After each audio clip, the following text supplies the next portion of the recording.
potted plant on the porch has died again. I was watering it every day. Ugh, don't tell me I overdid it this time.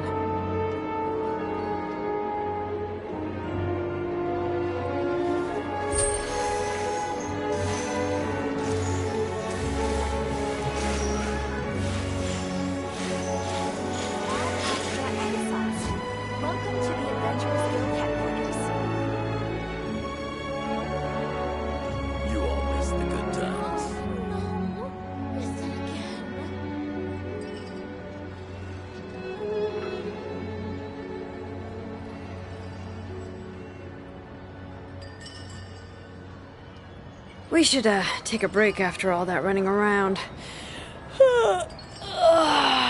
Yeah, let's rest here for a bit. You all missed the good times.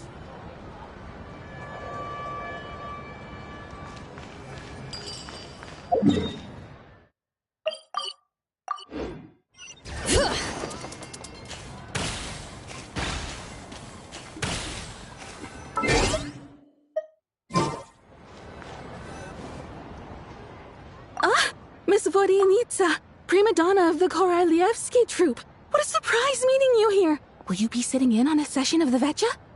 Sorry, I'm not taking interviews today. Oh good, you're here. The session's about to begin. Let's get inside. Please wait, Miss Vodianitsa. Could you introduce me to your new friend?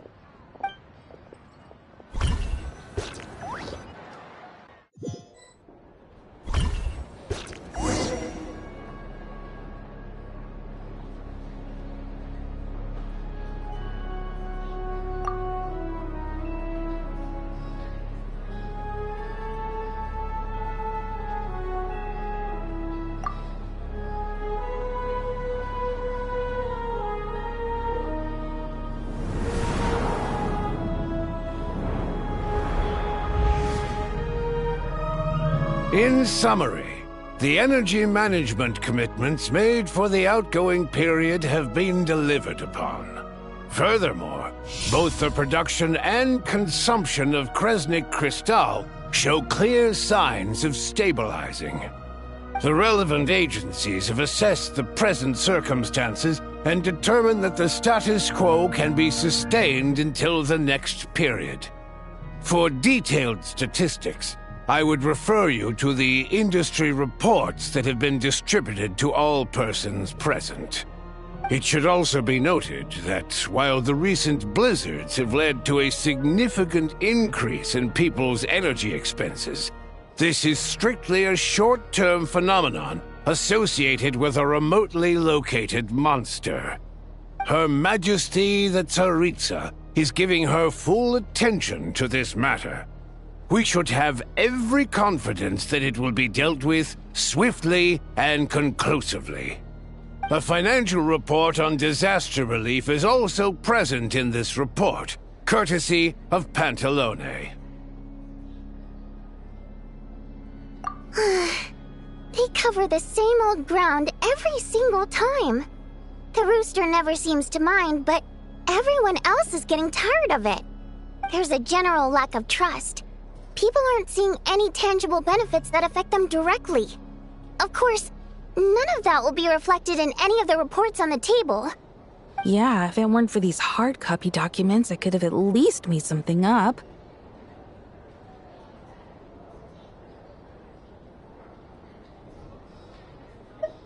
Oh, don't mind me. I'm just out here trying to hit my interview quotas.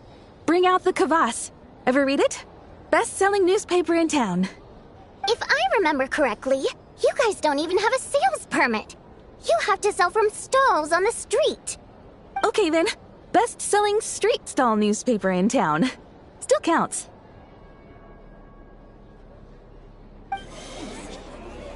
Order!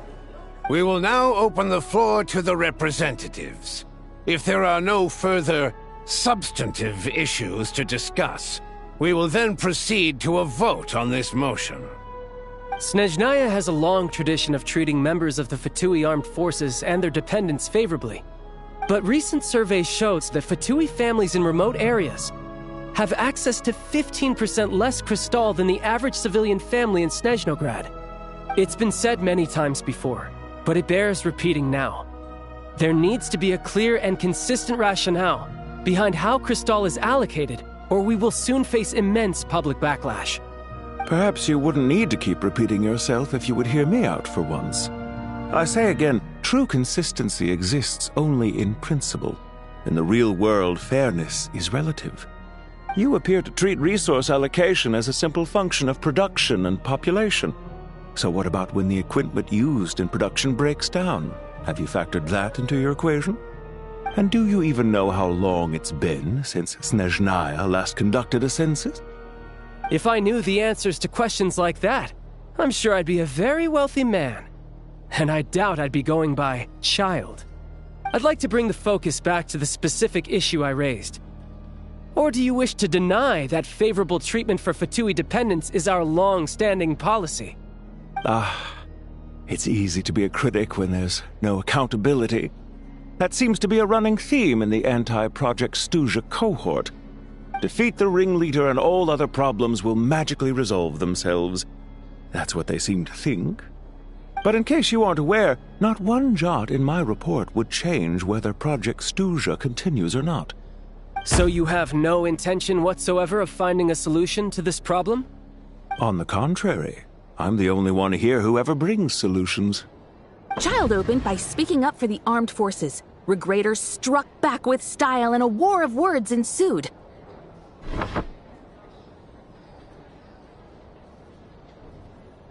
Our reporter was live on the scene to get the audience's reaction as it all unfolded. Who do you support?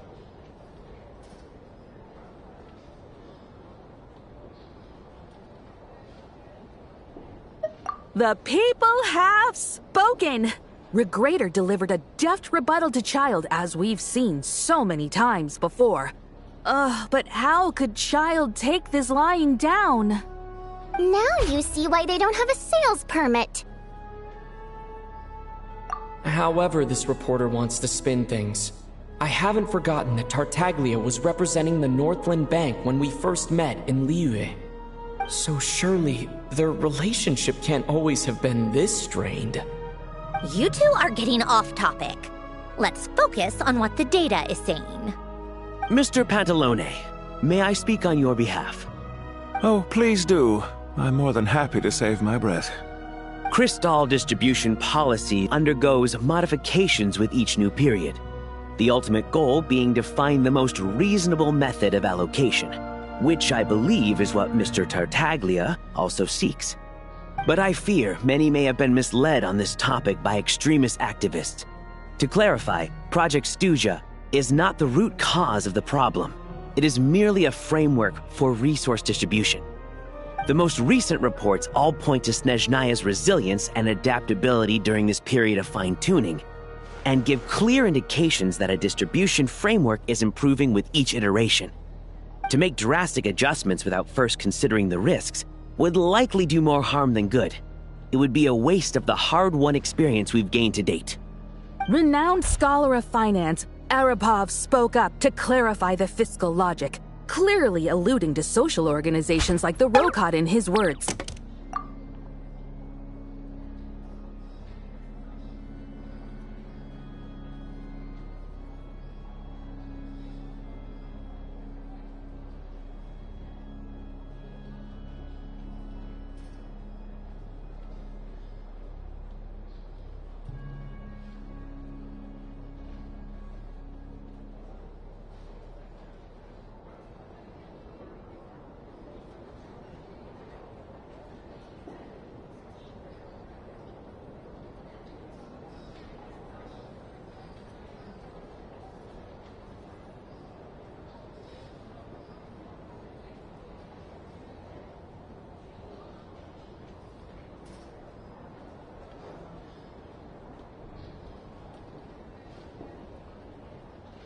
With the notorious Lelek still active to this day, should the Rokot be held responsible?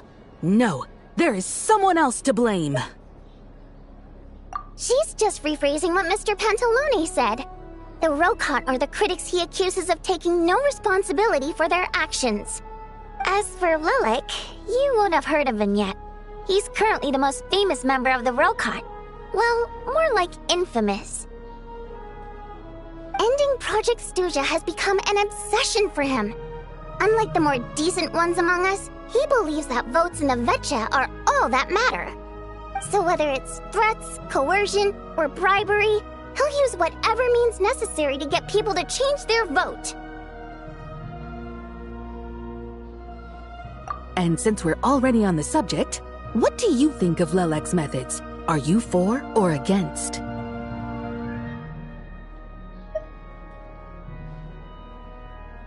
Well, whatever the story is, his actions benefit us all. We stand with Lelek. At least someone here wants to take this discussion seriously. I've been considering that issue myself. What you really need is more precise regional data, right? I think it would be easiest to let the Fatui handle it, since they're already in charge of Crystal shipments anyway. We may as well get them to collect some data while they're at it. Whatever you need, you can ask the Fatui to look into it for you. In terms of supervision, I think the Druzhna would be a good fit.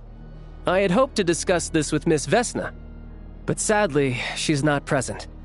I will be happy to take a note of your suggestions and present them to Commander Vesna for a decision upon her return. The Commander has always taken a keen interest in Project Stuja. However, given the Druzhna's demanding workload, I'm afraid it may prove difficult for them to provide any practical support. Let us refrain from jumping to conclusions until a concrete and actionable plan is in place. My apologies, Lord Rooster.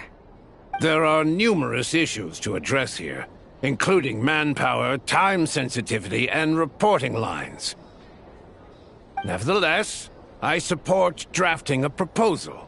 Follow the usual procedure, and it can be raised as a new motion for all parties to evaluate at the appropriate time. In that case, I'd like to share one thought before the proposal is drafted. The issue of time sensitivity was raised just now, which I presume relates to the official reports. In fact, the Energy Commission already collects regular statistics on each urban center and its surrounding area.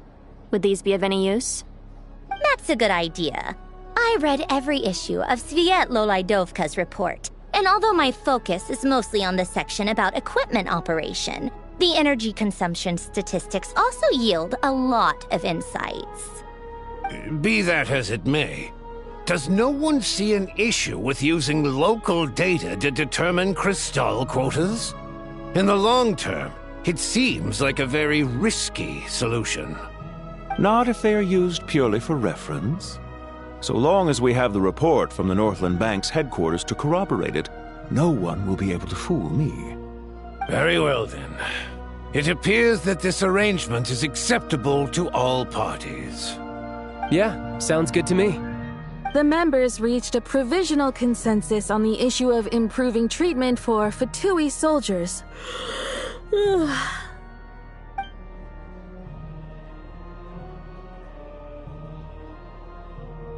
Today, the prima donna of the Korailievsky troupe attended a session of the Snezhnograd Vetcha in the company of a dashing young man. The question on all our minds is, what is the true nature of their relationship? Write anything like that again, and I'm revoking your permission to interview the troupe. Got it?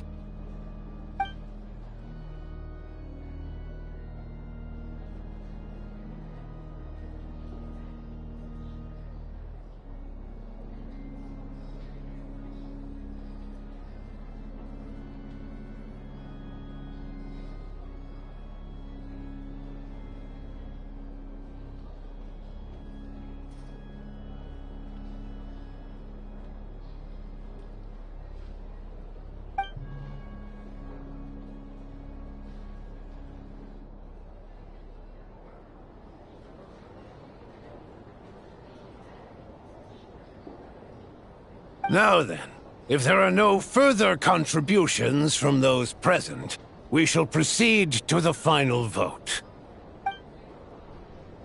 Hey, check it out!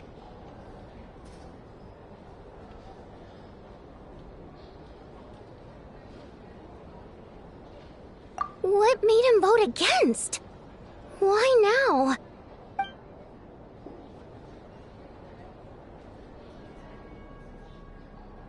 The votes have been tallied. Those in favor of continuing Project Stuja total 61%, securing a clear majority. That was too close. The margin has shrunk yet again. Chuganov was a huge loss. I'll bet Lelek is behind this.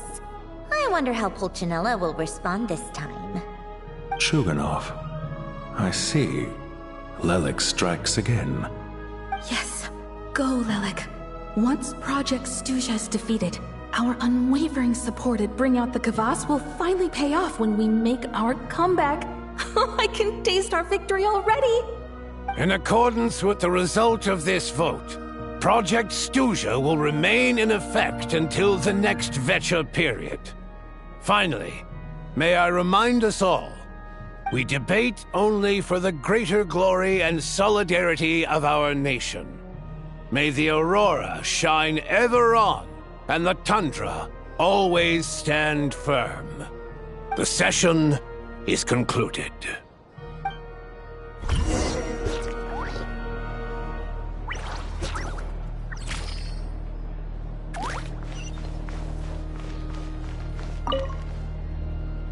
I have to say, I really wasn't expecting Chuganov to vote against Project Stuja.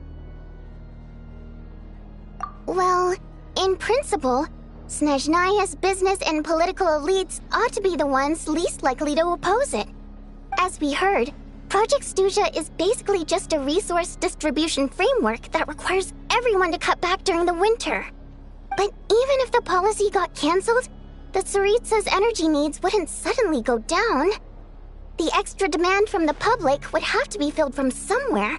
So logically, the factories would have to take the hit. I got a letter from Mr. Mitya just before today's session. He said he's confirmed that there are issues around overtime and excessive energy consumption at the Iskra manufacturing plant. In a situation like this, once the Rooster receives the report, he'll order the factory to halt production and submit to an investigation before issuing a penalty. But that's a week-long process, and thus didn't make it onto the Vecha agenda this time. I don't think he suspects anything so far.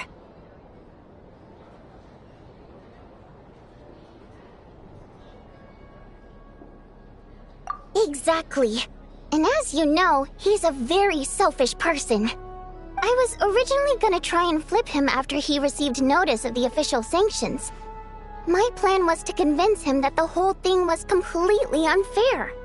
Rather than just sit back and take the hit while his factory stopped production, he'd be better off voting to end Project Stuja.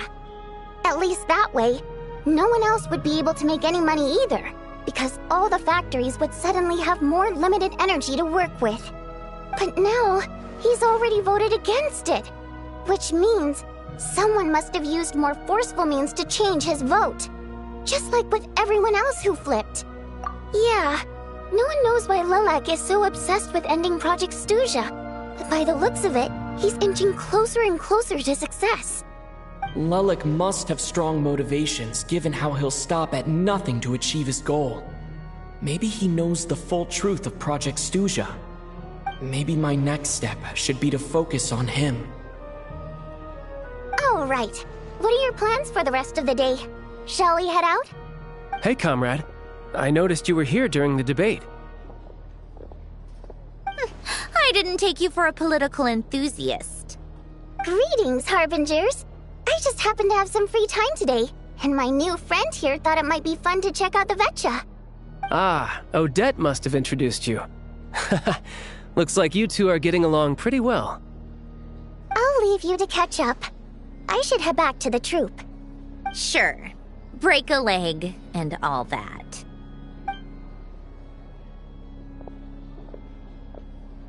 Thought it might be fun to check out the Vecha, did you? Things are never that simple with you, Traveler. There's no way you're here for kicks and giggles.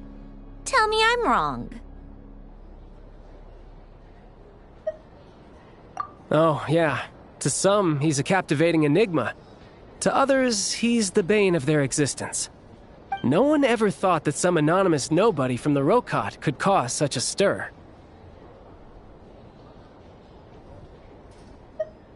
Huh? You want to look into Lelek? then I'm sure his days of anonymity are numbered. What do you think, Sandrone? Fine by me, I guess. If the Traveler actually manages to expose Lelik, it'll be doing Pulcinella a favor. In return, it seems fair to let him in on what we've learned so far. My thoughts exactly. Sharing is caring, after all. Head back to Glupov and grab the files on Lelik. It's easier to just pull the records than go through the rigmarole of getting the Traveler a visitor's permit. As you command, child, sir. In that case, since we're going to be waiting anyway, I'll have someone brew a pot of black tea.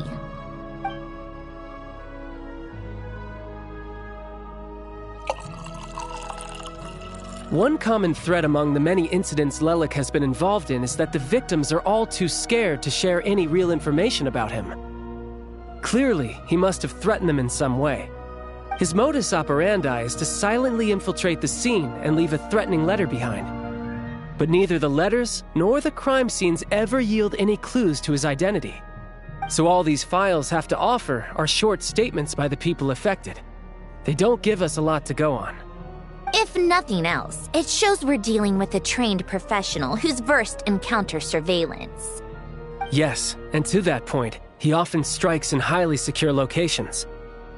The victims are high-ranking and influential people who take their personal security very seriously. Somehow, Lelik slips right into their rooms without making a sound. There's never any eyewitnesses, nor the slightest trace of a break-in. If he can get in and out undetected, it means he can strike without warning. Not that that's ever happened so far, but the thought is enough to scare these people sleepless. It's hard to believe that a human being could pull this off flawlessly every time, so they switched the focus of the investigation to Faye. Unfortunately, no one's found anything yet. Careful, don't underestimate me. Although truth be told, I'd probably find it hard not to blow my cover. Direct confrontation is more my style. We haven't ruled out the possibility of Lelik being human. It's just, there can only be a handful of people in all of Teyvat who'd fit the profile. Faye, on the other hand, plenty would have the ability, but few would have the motive. No, not as strong as me. You'll never find the culprit with criteria like that. Let's go with a little weaker than me.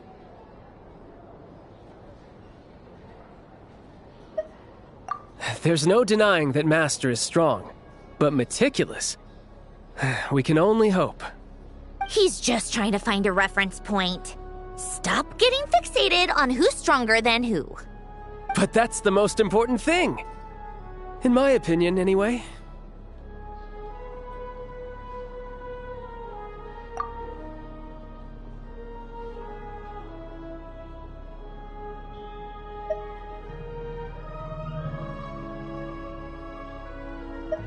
Odette? Yeah, that seems about right. Her skills are solid, and she's always calm under pressure. Except she's Fatui, so the likelihood of her working against us is pretty low. But yeah, much more accurate than your previous example, at least. No, wait a moment. Maybe we should interrogate that assumption. What do you mean? Which assumption? Her Fatui identity doesn't necessarily exonerate her. And when you think about it, the Rokot would be precisely what she needs to conceal her identity. Plus, she wouldn't need to be such a pro at covering her tracks. She'd already know where the Fatui will be and when, so she could choose the perfect time to act. Oh, yikes. I was just thinking out loud. Why is this starting to sound like such a convincing theory? Still, what reason could Odette possibly have for trying to call off Project Stuja? Arlecchino would be the best person to ask. She knows Odette best. Unfortunately, she isn't back yet. Rosaline used to open up to her in private about her struggles with Odette. As I'm sure you can imagine, Arlecchino is quite a lot better with children than Rosaline was. She gave her some tips on how to handle the situation, and Rosaline managed to reach a settlement with Odette before leaving. So I suppose there were at least no lifelong regrets left behind. Beyond Beyond that, I don't know the details about that side of things. But I do know that Odette definitely has a motive to hold a grudge against Project Stuja. The reason being, her father passed away during the early stages of the project. That was back before it had been named Project Stuja, when things were still being worked out. But in essence, it's remained the same ever since. Huh. The more you know. Rosaline was always so self-centered. I never understood why she started paying so much attention to Odette. Is that such a surprise? If you cast your mind back, you may remember that Rosaline and I weren't exactly close. We had tea together a few times, but that was about it. Odette's past is no secret.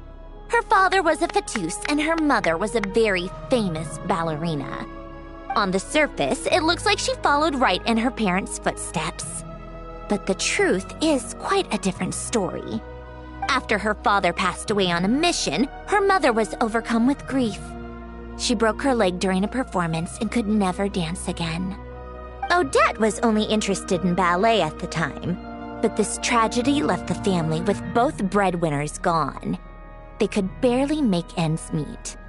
Per Capitano's policy, family members of Fatui who died in the line of duty had to be appropriately accommodated and provided with adequate assistance.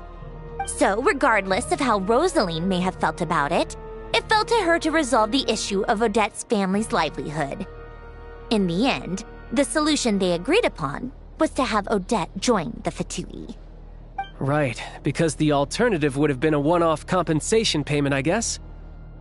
In that sense, joining up was definitely the better option. Still, she must have had mixed feelings about it, right? If she doesn't even like the Fatui... It's just a theory. A possibility. But as a motive for Odette to become Lelik, it holds up. That said, I have no idea where Odette's head is at right now, or what her conflict with Rosaline was about. Plenty of people were on bad terms with Rosaline. I have no intention of trying to figure it all out. Yes, but there's not much point in discussing that now. Yeah, back to Lelik. Since our investigations so far have turned up next to nothing, we've got nothing to lose by trying a new angle. Funnily enough, Tonya and I had actually made plans to go to the theater tomorrow to watch Odette's rehearsal. Unfortunately, thanks to this Lelik situation, I'll be stuck working overtime again. Which means you can go in my place. No point wasting the ticket. Plus, you'll get to meet Tonya. Spirit Seeker. Quite the classic ballet. It was passed down through Odette's mother's family for generations, though it hasn't been performed in years. But Odette's been practicing it diligently, and it's finally ready for a return to the stage. Excitement is through the roof. Tickets for the official performance sold out long ago. Tonya's excited for it too. She's desperate to see it no matter what. Personally, it's not really my kind of thing, but since she's my little sister, I had to figure something out. I've actually seen it several times before. The story's pretty straightforward. The lead character follows a trail of clues left behind by a spirit, gradually recovering her memories along the way. It's a tale of love and regret. So not exactly reinventing the wheel, at least by today's standards. But when that classic melody kicks in and the lead character begins to dance, it always gets me. It really is beautiful. Not an easy dance to do justice to, though. I know it's always been Odette's dream to perform this piece, but I'm not sure she's really ready. In that case, I think that even if she is Lelik, we should wait until her performance is over before we respond. I'll let you take it from here, comrade.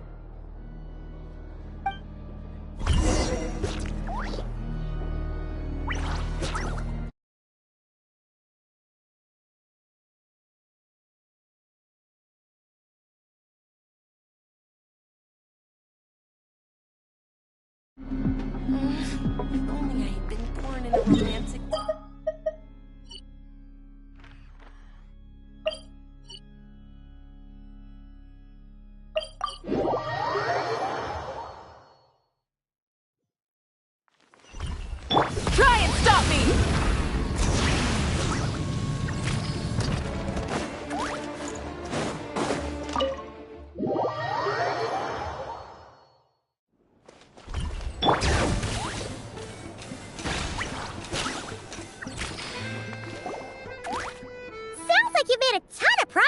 today. It's good that everything's going so smoothly. Next step is to head back to the theater and get a clear answer from Odette. Either way, Paimon doesn't get the sense that she's a bad person. Sure, she might have done some pretty extreme things, but Paimon bet she has her reasons.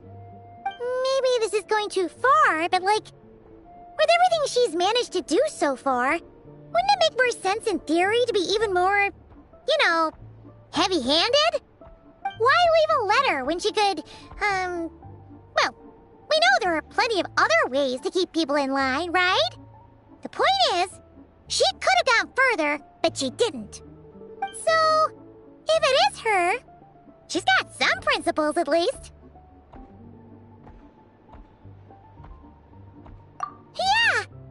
Well, all you can do is follow the facts wherever they lead. No change, really. But that thing Paimon told you about yesterday? Paimon feels like she can sense it more clearly now. Hearing you talk about your day makes Paimon itch for an adventure. If only she could be there with you so we could experience it all together. Yeah, I wish you could be there too. I'm not used to adventuring alone. But don't worry, we'll get to the bottom of this. Guess it's just one of those things. Never mind. Paimon will behave herself and keep resting.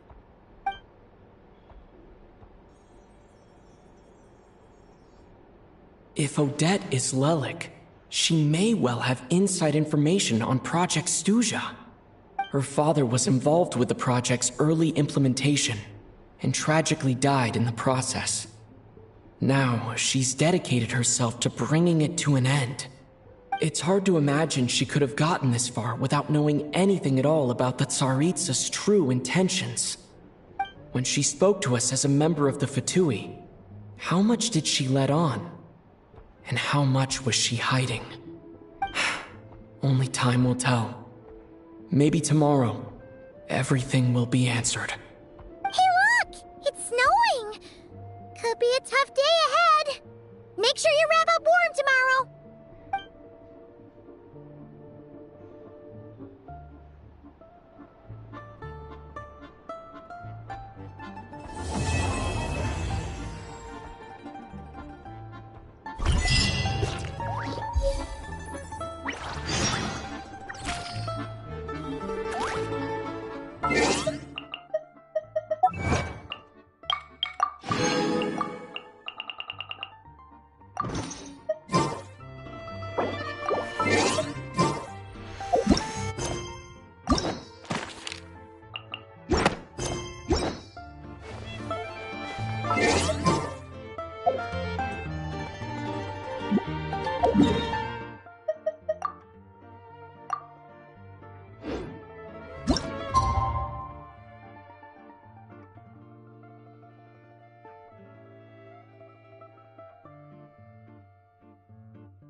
Ooh, it sure is cold today. I wonder how much heavier the snow's gonna get. Here to see Odette? I just need to see your tickets for the preview. Perfect. Thank you. I'll hold on to your tickets. Come on in. It's freezing outside.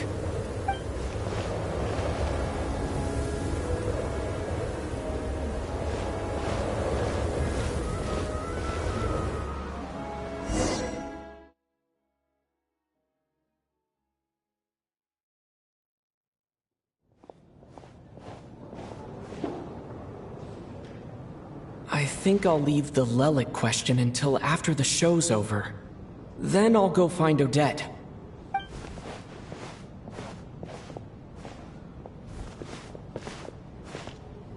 Child said he was originally going to come with Tonya. So I'm guessing Tonya's already here somewhere. Is there anyone here who looks like a Tonya?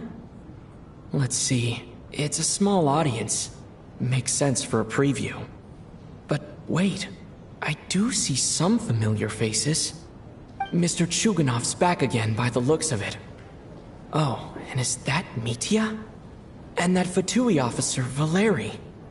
Guess he must be playing cat and mouse with Mitya again. Oh no, it looks like the show's starting and I still haven't found Tonya. Never mind. I'll just have to take a seat for now and see if I can catch her afterwards.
Members of the audience, I'm a staff member here at the theater.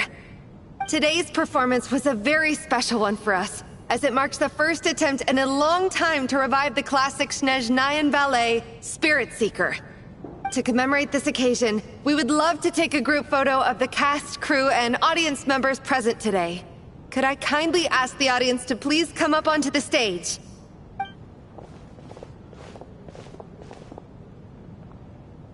All right, everyone, huddle in a little more. Now, look at the camera. 1, 2, 3.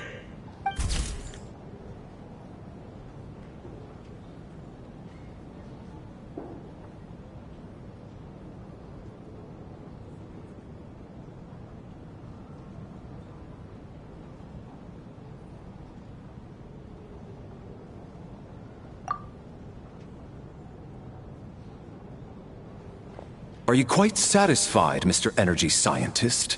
I rather hope you don't have any other escape plans to add to my workload today. What are you talking about, Sarge? This was simply my way of inviting you to watch Miss Odette's new show with me. And wasn't the performance spectacular? In the future, I heartily encourage you to take a leaf out of my book. Find some soul-nourishing pastimes to enrich your time outside of work. It was indeed a fine performance, but I must correct you on one point. This is not time outside of work. These are working hours. Working hours and non-working hours are just a social construct. Human technology can never advance if we're too rigid in our thinking, Sarge. May we leave now? Already? I mean, I was kinda hoping to soak up the atmosphere for a little longer, but... No? Okay, guess I'm pushing my luck. Didn't seem like too much to ask, but fair enough. Off we go then, Sarge. Back to the land of working hours. Lead the way. That has to be her. She's the only person in the audience around Tonya's age. Excuse me, are you Tonya? Huh? Your brother's busy today, so I took his ticket. Don't worry about him, he's fine. Oh, okay. Sorry for the trouble. What's wrong? Are you sick? No, I'm fine. It's nothing. Maybe she caught a cold on the way here because of the weather.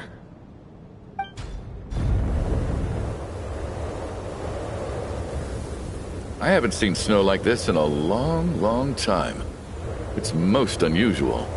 I know. It's completely white out there. You can barely see a thing. I've never seen such heavy snow in my life. Let's wait it out for now. You'd be lucky not to freeze to death in this weather, let alone find your way. Well, look at that. Maybe we shouldn't be in such a rush to get back after all. What do you think? Let's wait and see. Why do you need to take it so seriously? Fate has given us this wonderful chance to take a break. We owe it to ourselves to make the most of it. Come to think of it, there's a small inn not far from here that always keeps plenty of extra blankets on hand for guests. I know the route well. Shall I head over and borrow a few blankets? That way, anyone in a hurry can wrap up warm for the journey back. Just remember to return them next time you're over this way. Sir, there's really no need to go to all that trouble. Hey, it's no trouble at all. Wait here, I'll be right back. What a kind gentleman. Very good. My wife and daughter are waiting for me at home, so I shall be heading back as soon as I get my blanket. So... Are you expecting us to go back to the Armory Palace wrapped in blankets too? Don't worry about that. I made arrangements in advance. Should I not return to the Armory Palace within 3.5 hours after Operation Showtime begins, an armed squad will be sent to collect us. They will escort us back. You are one of our key military personnel, so any weather-related risks must be eliminated. Operation Showtime? So, wait. Every single time you drag me back to work when I sneak out, it's a whole official operation? I gotta say, you've really turned this into quite a moral dilemma for me. It's snowing pretty hard out there. I think you should stay here for now. You seem a little under the weather. Sure. My brother might come pick me up in a bit anyway. Time to get to work. I should head backstage and find Odette. I need to look her in the eye and ask her about Lelik.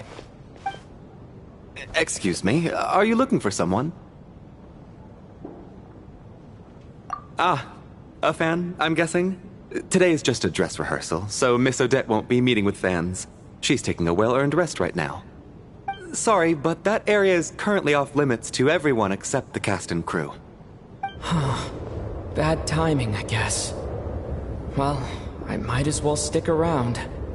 I doubt Odette will be leaving before the snow lets up in any case.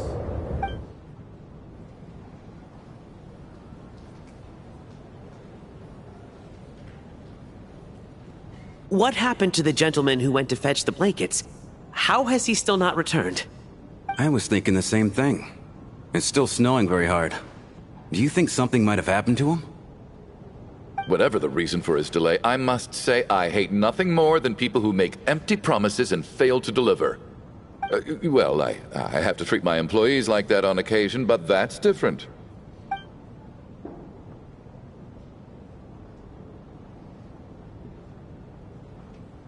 You seem anxious, Mr. Valeri.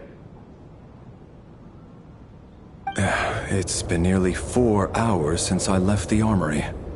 The army should have arrived to extract us by now. They know how much I despise tardiness and disrupted plans. There's simply no reason that they shouldn't have shown up by now, barring exceptional circumstances. Surely a snowstorm like this one counts as such. Few things in this world can stop the Snezhnayan army, Mr. Mitya. And a snowstorm is certainly not one of them. Why don't you go out and take a look? They might be right outside, waiting for your orders before they dare come in. An absurd hypothesis. I have no intention of leaving your side for even a moment until I have escorted you back to the Armory Palace. This doesn't look like an ordinary snowstorm to me. That guy who left earlier, it looked like he just vanished into thin air. Either that, or my eyes were playing tricks on me. A man-eating snowstorm? Come on. Night hasn't even fallen yet. Spare us the ghost stories.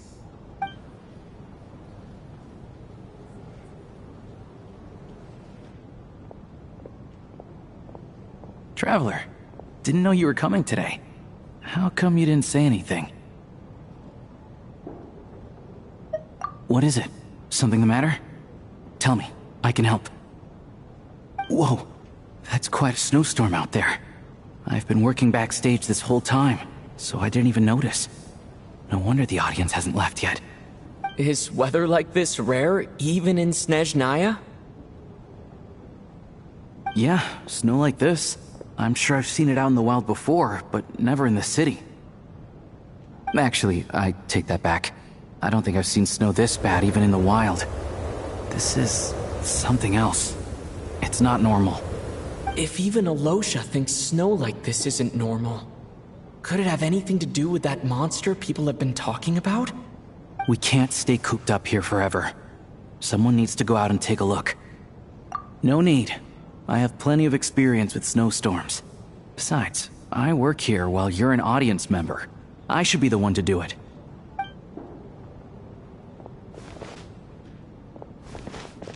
Everyone by the door. Careful not to let the snow soak into your shoes. In a snowstorm, you gotta look after your toes above all else. Heading out, my man? Be careful. I've been told the snowstorm eats people alive. Thanks for the advice. I am planning to be careful. I just want to take a quick look at the situation out there.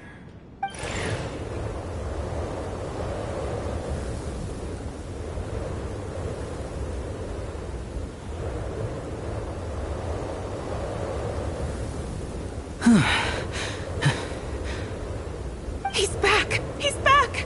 How was it? What's going on out there? Did you see any soldiers patrolling the area? Something about this storm isn't right. There's no one out there. I didn't see a single soul. And something in the air gives me the creeps. This isn't your average snowstorm. I suspect it might be related to recent events in our nation. I strongly advise everyone to stay here until the snow dies down. Are you serious? So all of us are trapped here now? That sounds a little far-fetched to me. You want to go outside and see? I, for one, am not risking my neck in that weather. This just turned from a minor delay into a major hassle. We can only hope that our friend who went to fetch the blankets just ditched us and went home. Is it really that bad? But my daughter, I won't be able to read her a bedtime story tonight. Huh? What are you all still doing here? Whoa! It's snowing hard! So now we're stuck here? Oh, this is terrible! Luckily, it was just a dress rehearsal today, so there aren't too many people here. On the bright side, the theater's always well stocked with supplies. If the snow still doesn't let up as we get into the evening, you can spend the night here, everyone. At least, I assume that's alright? Odette? Fine by me. This Seems like a sensible backup plan under the circumstances. My thanks to the theater for being so accommodating. What are you staring outside and praying for, my man? You anxious to get home too? Oh, Your Majesty the Tsaritsa, I beg you, please do not let tonight's snowstorm stop. This is a golden opportunity to spend the night under the same roof as the 2 top stars in all of Snezhnaya. It's a once-in-a-lifetime experience. I think I've changed my mind. Sir, if you so much as look at us funny, you'll be seeing stars in a whole other way. Behave yourself, or you'll be begging for that blizzard. It's getting colder. We need to keep the indoor temperature up. Close the door and lock it tight. Let's head somewhere warmer.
And then there's the aristocrats.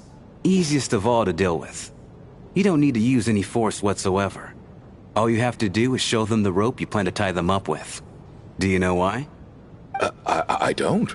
Do tell. Because nothing horrifies them more than the thought of a cheap, coarse rope leaving creases on their precious million more coat. They'll do whatever you ask to avoid that fate. Unexpected, but funny nonetheless. Tell me another one. Well, look at that. I got myself a new listener. Hey there. Let me introduce myself. The name's Shram, and I'm a mercenary. The kind that gets paid to do odd jobs for rich folks. And I am Chuganov, an entrepreneur. If my name is unfamiliar to you, you will no doubt have heard of my factory, the renowned Iskra manufacturing plant. Are you really that famous, Mr. Chuganov? How come I've never heard your name before? Excuse me? Is that a joke? Or are you being serious? Oh, I'll have to ask my rope later. He's probably tied up more entrepreneurs than I've ever heard of.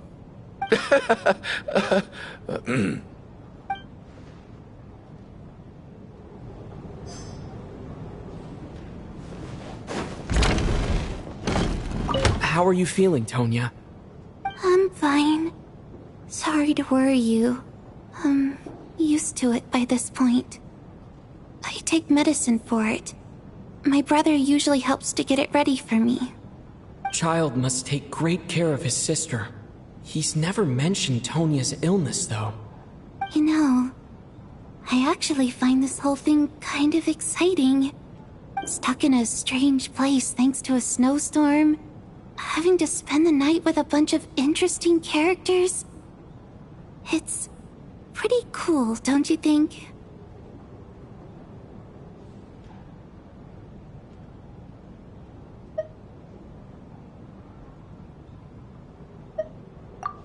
Exactly.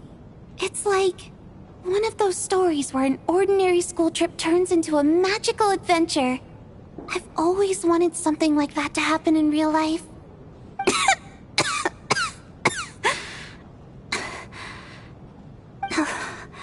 I'm fine, really. Just got a little overexcited.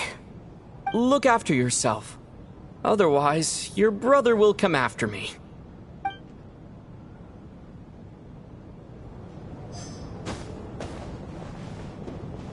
My husband has major trust issues. To him, I doubt even this snowstorm is a good enough excuse for me to stay out all night. That's the price of marrying into wealth. You'll get used to it. I'm not about to stop you if you want to leave. But don't drag me along. Hello? Can I help you?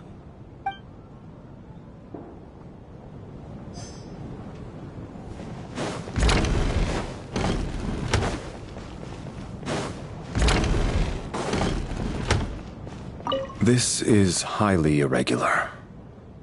A delay of over an hour during an operation like this theoretically warrants a Harbinger-level response. I wonder what the issue is. The storm, or something else.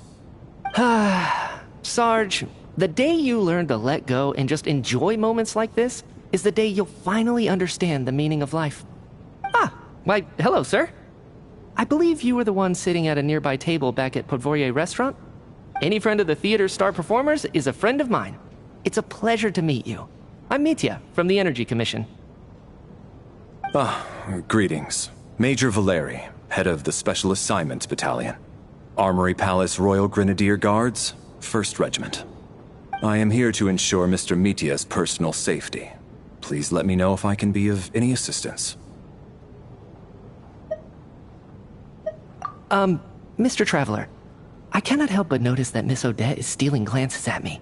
Any idea what that could be about? I've racked my brains, but I can't think of anything I might have done to offend her. Perhaps she noticed me spacing out during her performance? What? You mean I really did do something to upset her? Well, thanks for letting me know. So, Mr. Mitya, is your work related to Project Stuja? Yes, that's right. The higher-ups in the Fatui transferred me from the Energy Commission to the Armory Palace because they wanted me to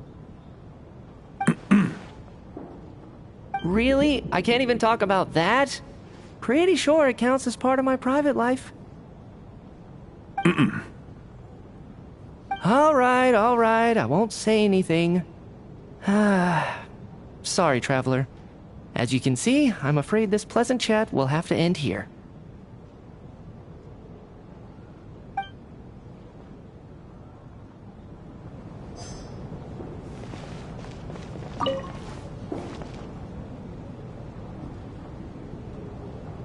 I don't think it's ever been this lively backstage before. I didn't know you were coming today. Hey, have you seen Chuganov? I heard he was coming today. Have you spoken to him at all?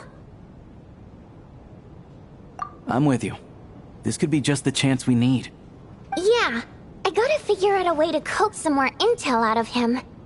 I want to know why he suddenly changed his stance on Project Stuja. What exactly happened before the most recent Vetcha vote? For the Rokad, or just out of personal interest? Shh! There are other people around. Don't say the R word.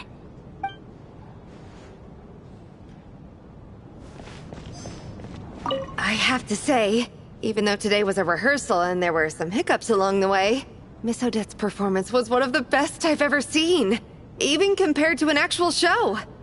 Oh, I couldn't agree more, especially considering the weight of the subject matter. It takes a truly seasoned professional to do justice to a theme like love and regret.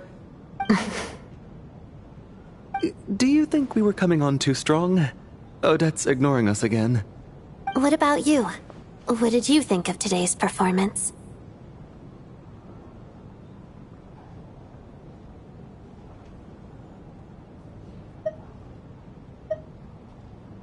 Oh my, that's very flattering of you. Thank you. I'll make sure to save a ticket for you when the show's performance ready. This doesn't seem like the time or place to bring up the subject of Lelik. I need a chance to speak with her in private. So unfair. Talk about double standards. And now it looks like I've been spotted.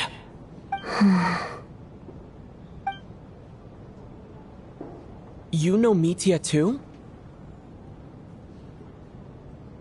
No, I don't. I just have a feeling that he might be dangerous.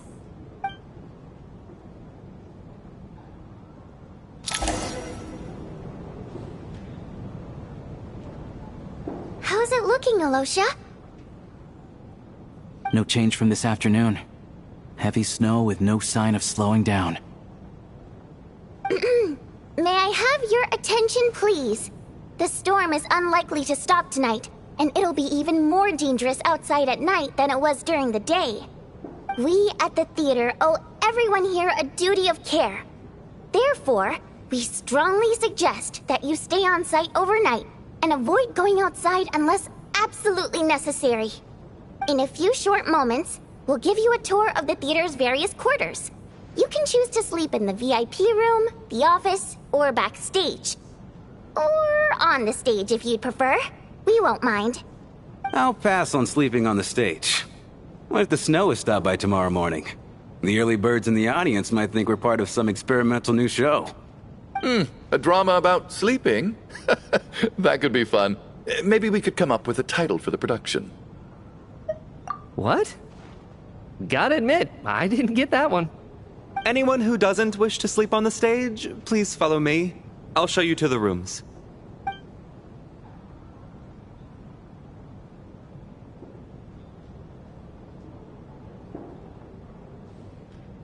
I guess I'll call it a night. Though I feel like I won't sleep very well without Paimon here. I'm sure she'll be worried that I haven't made it back yet. But as long as she looks out the window, she'll probably realize what's holding me up. I wonder if she's feeling any better yet. At least she hasn't been getting any worse. Still, I should try and get back first thing tomorrow morning.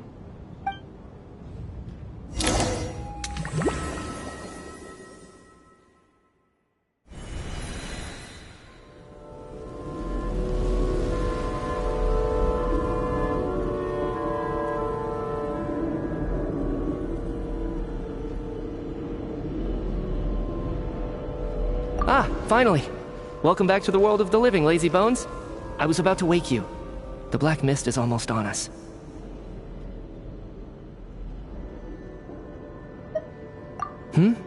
Still waking up, huh? You know, the black mist. It's been chasing us from below ever since we were born.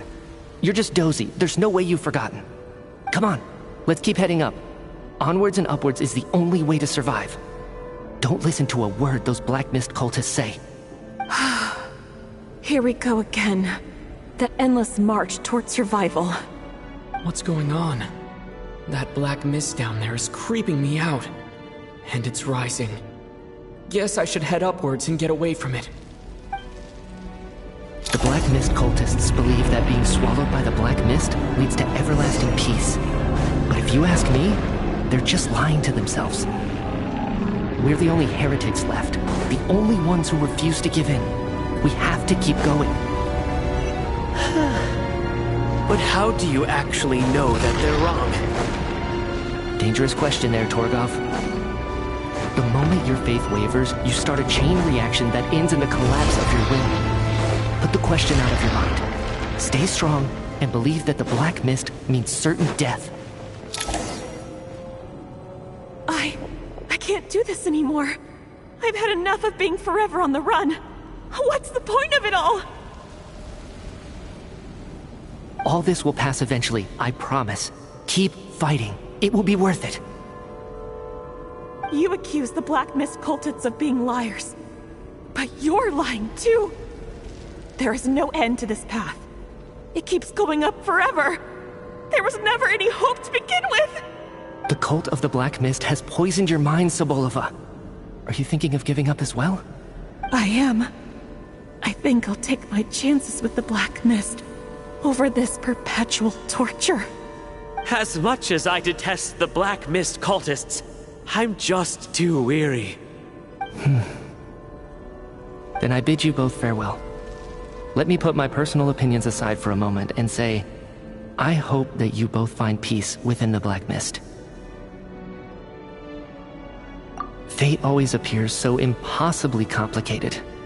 But at moments like this, its raw simplicity is laid bare.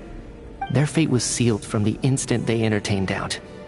From then on, the outcome was both inevitable and irreversible. Let's go.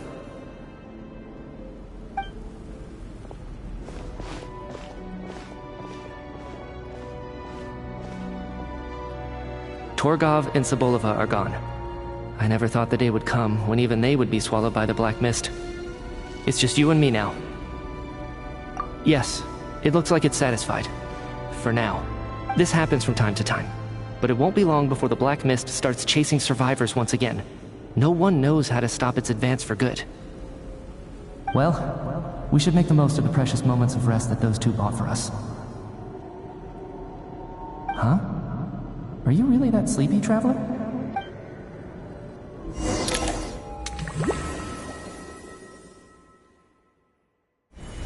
Ah! Help! Somebody, come quick! What is it, Chuganov? What's wrong? Huh? Is it morning already? What's all the commotion? Sounds like it's coming from next door. I should check and see what's going on.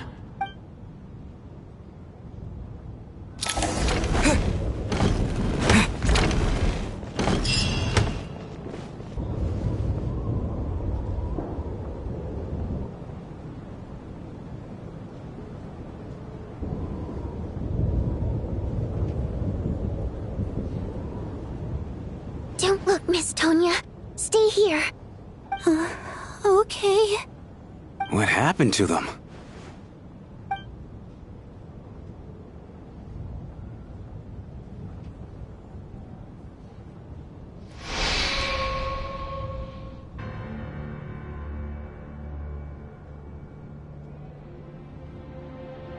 These two people have passed away. And the strange thing is that somehow, I knew this was going to happen. I knew that they would be the ones to die. Have I seen this moment before? Or did I have some kind of premonition? I can't remember what it was. Let me take a look.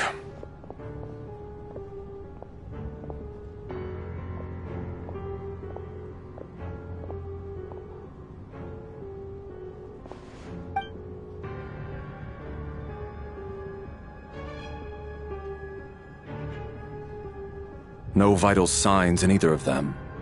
They're dead. The cause of death, however, remains unclear. No wounds on the bodies, no signs of a struggle, and no skin discoloration caused by the buildup of toxins.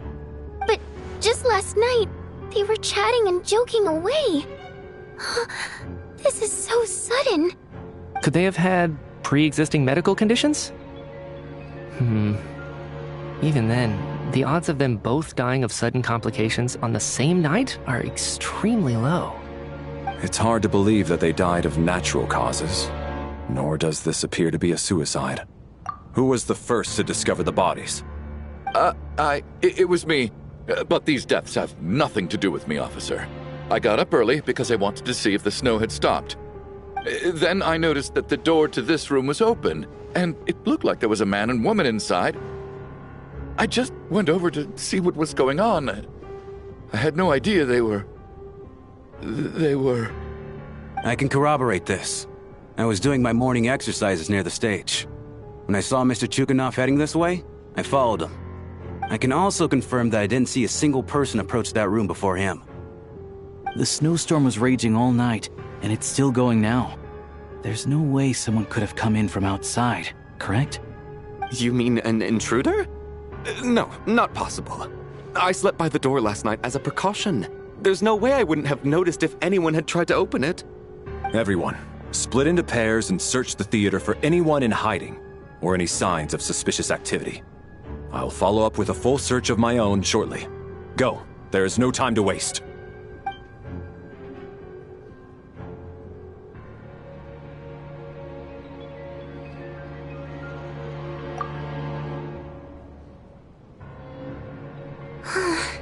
Nothing on your end either?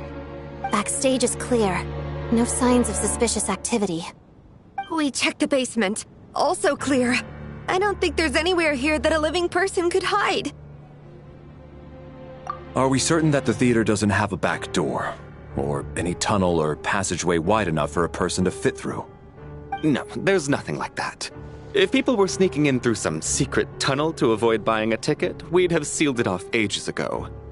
I also checked the windows. All of them are locked from the inside, and there's no sign of anyone entering or leaving.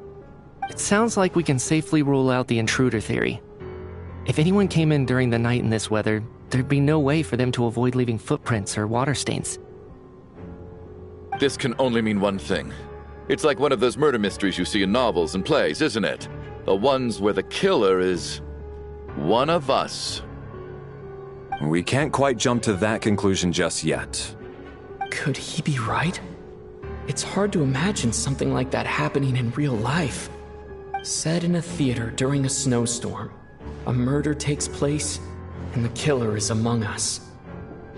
It's such a classic trope that it seems unbelievable. Looking at who the killer targeted, and the clean entry and exit, it all adds up. I know what this is. It's obvious now that I think about it. What is? What have you figured out? Both victims were wealthy, well-known local merchants. And the door was deliberately left open so I would discover the bodies and witness the crime scene first thing in the morning. Such ruthless methods. This was your doing, wasn't it, Lelik? Lelik? You mean Lelik is among us? And he's the killer? Lelik. I know this code name. Member of the Rokot, anti-Project Stuja. Always works alone. I've read the case files at the Armory Palace. Walk me through your reasoning, Mr. Chuganov. What do you know about Lelik?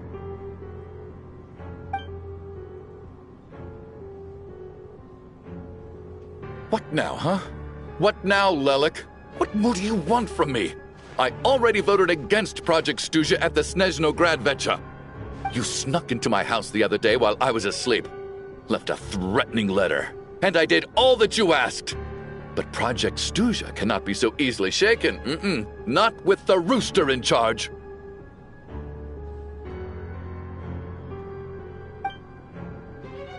So he really was threatened by Lelik.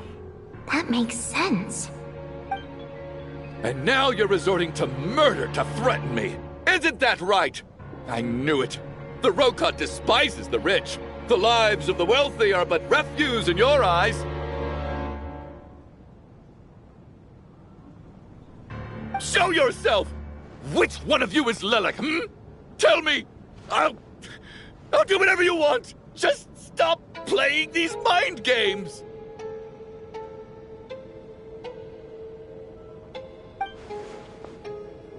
Was this really Lelek's doing?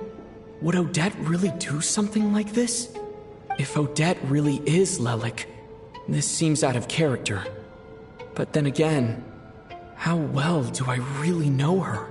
I'm probably the only one here with a compelling theory about Lelek's true identity. But if I reveal it now, I'll be putting Odette in the line of fire. What should I do? I don't think it's likely that Lelek killed anyone. At least from the stories I've heard, he's never killed anyone before. And his name has never come up in connection with any murder cases. Besides, even if Lelek did want to threaten you, why resort to such an extreme and roundabout method? It's not his style at all. Vodyanitsa doesn't know that Lelek might be Odette, but her assessment is pretty much identical to mine. Miss Vodyanitsa, why do you suddenly feel the need to speak in Lelek's defense? Defense? Oh, no, it's just... I'm worried that we're jumping to conclusions here, so I wanted to share my point of view. Also, I don't think the Rokot is as bad as you're making it out to be. Well, if you think I'm so wrong, what's your theory then, Why don't you tell us who the killer is? The case is still evolving, Mr. Chuganov. Please do not prevent others from expressing their opinions so early on in the discussion. Even so, there's no denying that the recent threat received by Mr. Chuganov may well be an important clue. So there's still a good chance that Lelek is right here among us. I can't do this anymore. I don't care if it's still snowing outside. I have to get out of here. Whoa, take a beat. We all know it's far too dangerous out there. Even the soldiers couldn't get to us. Go out that door, and you might not live to tell the tale. And whoever this Lelek is, they're surely not going to murder anyone in broad daylight. Be sensible, my man. You're safer inside. As much as I regret having to say this, I'd like everyone to cooperate and refrain from exiting the premises until further notice. Because as things stand, every one of us is now a suspect. Unless anyone has further information to share, let's adjourn for now. Feel free to keep searching for clues, but make sure you don't go off alone.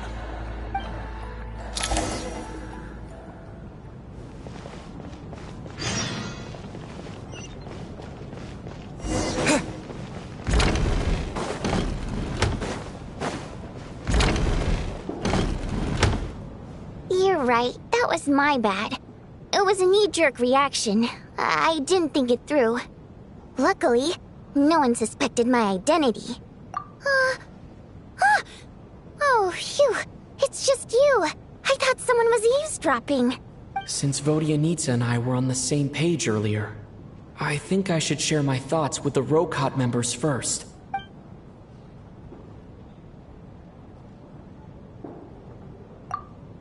Whoa. Are you serious? I don't know if this counts as gossip, but it's definitely on track to be the juiciest this whole year. Odette? Really? Odette? Oh god, how dumb does this make me look? Lelek has been right under my nose this whole time, and I didn't notice a thing. Actually, it's exactly what you'd expect. Sometimes, hiding in plain sight is the best strategy. And now that you mention it, the more I think about it, the more sense it seems to make. It all adds up.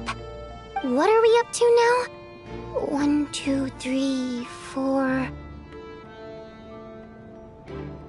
Odette's identities. She's my coworker, specifically a ballerina, and also a Fatous, a member of the Rokot. Now, Lelek. It must be so exhausting. I just want to give her a hug. I guess since I've always known her as a member of the Fatui, It never even crossed my mind that she could be involved with the Rokot, let alone be Lelek. I don't understand. If she's with the Fatui, what reason could she have for being so opposed to Project Stusha? Probably best if you ask her that in person. Well, since you waited until now to bring this up instead of announcing it to everyone earlier, does that mean we're all on the same page here?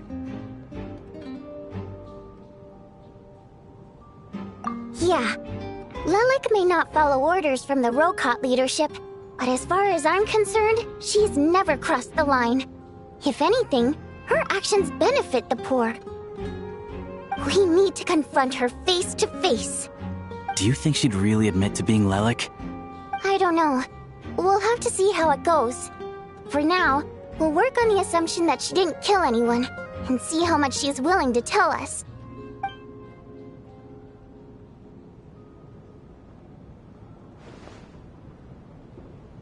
Now's her chance. Odette's alone. Let's go. Hey, Odette. What is it, you guys? Shh. Keep your voice down.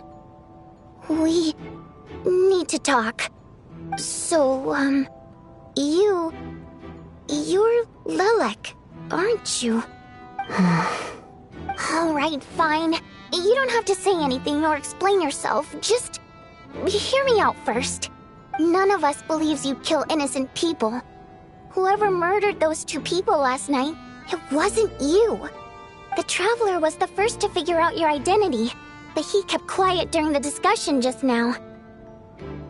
Still, it's clear where the group consensus is heading. Everyone believes Lelek is the culprit.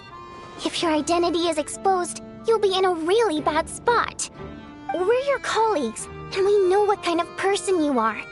I don't want anything bad to happen to you. So, can you clue us in?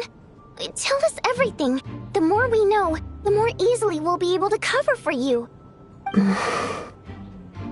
Alright. Yes, I'm Lelek. And no, I'm not the murderer. And thanks, but I don't need you to cover for me. Actually, I'm planning to reveal my identity. Huh? You're gonna reveal that you're Lelek? Here? That's right. I'll admit I was surprised at first when Chugunov guessed that I was here. It was just a lucky guess, but it caught me off guard. But after taking some time to assess the situation and confirm where everyone stands, I don't believe I have anything to worry about. Are you sure you don't need a second opinion? Given the circumstances. Mr. Valeri! What?!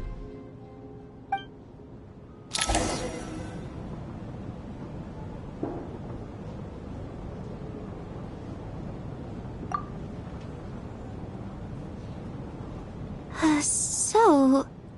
Odette is Lelek? I don't know what game you're playing, but you've got a lot of nerve. It's just one identity. So what if it's exposed? I can disappear and adopt a new identity anytime I please. I made my peace with this when I chose to become Lelek. But more importantly, I promise I am not the murderer, which means that someone else is. So, if anyone still insists that I did this, you'd best produce the evidence now. Otherwise, I suggest that you bite your tongue. Because if you really believe I killed 2 people without making a sound or leaving a trace, pointing fingers at me would surely only make you my next target. Is this really the truth, Miss Odette? That's confidence, all right. I believe you. A real no-nonsense attitude. I can see why Marionette said that she's on track to inherit the title of the Fair Lady. Are you seriously buying this? Hey, officer! She just admitted to being Lelek. Aren't you going to do something about this? I do have one question, Miss Odette. Why have you chosen this moment to come forward and reveal your identity? If I didn't say anything, everyone would be focusing all their efforts on finding Lelek. And that is exactly what the real culprit wants. I don't want to be the scapegoat who lets the murderer get away with this crime. Despite all the accusations, she made the smart choice. A remarkable display of rational thinking under pressure. Clearly, Odette's talent extends far beyond the art of dance. She thought so far ahead. Ugh, why do I always feel like I'm one step behind her in everything? You've convinced me. Dealing with the murder case remains the top priority right now. Let's put the name Lelik and all related incidents aside until further notice. Nevertheless, the group still considers you the prime suspect. I assume you have no quarrel with that, Miss Odette? I understand. You're welcome to keep an eye on me around the clock. I have no objections. Mr. Chuganov? For my wife and daughter's sake, I'll let you off the hook for now. But don't think you're forgiven for breaking into my house and threatening me. Just wait till we get out of here, Lelik. We'll settle the score then.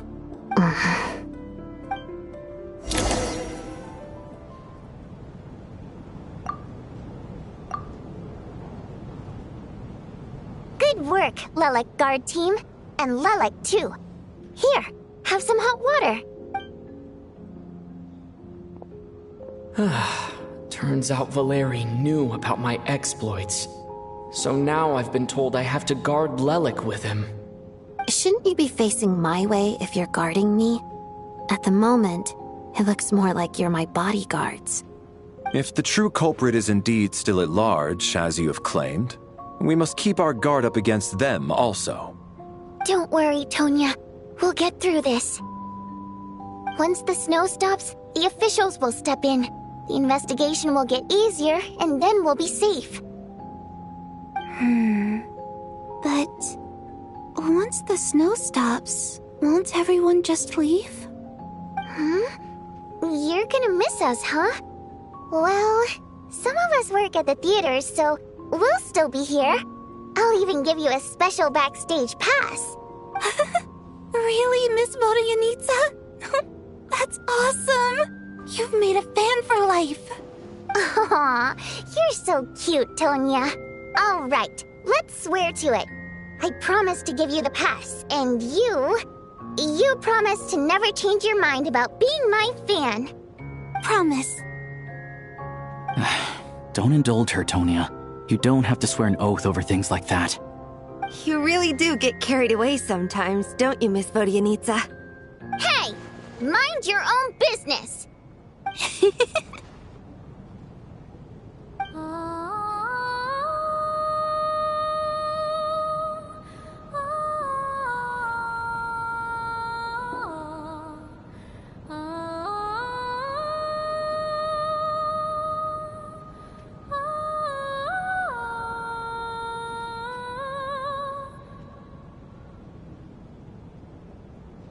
Don't be nervous, Miss Water Imp. Everyone's here. There's nothing to be afraid of. Excuse me? Do I look nervous? Don't be ridiculous. No. You sound nervous, lass. Oh. Wait, but how... Okay, plenty of people know that I'm a water imp, but still... How come you understand our primary mode of expression? Primary mode of expression. I've not come across that concept before. Do enlighten me, Vodyanitsa. Well, it's just... We water imps tend to communicate our emotions to each other by singing, rather than facial expressions. The emotions we convey through song take precedence over our facial expressions. So, we think of it as our primary mode of expression. I'm impressed, Shram.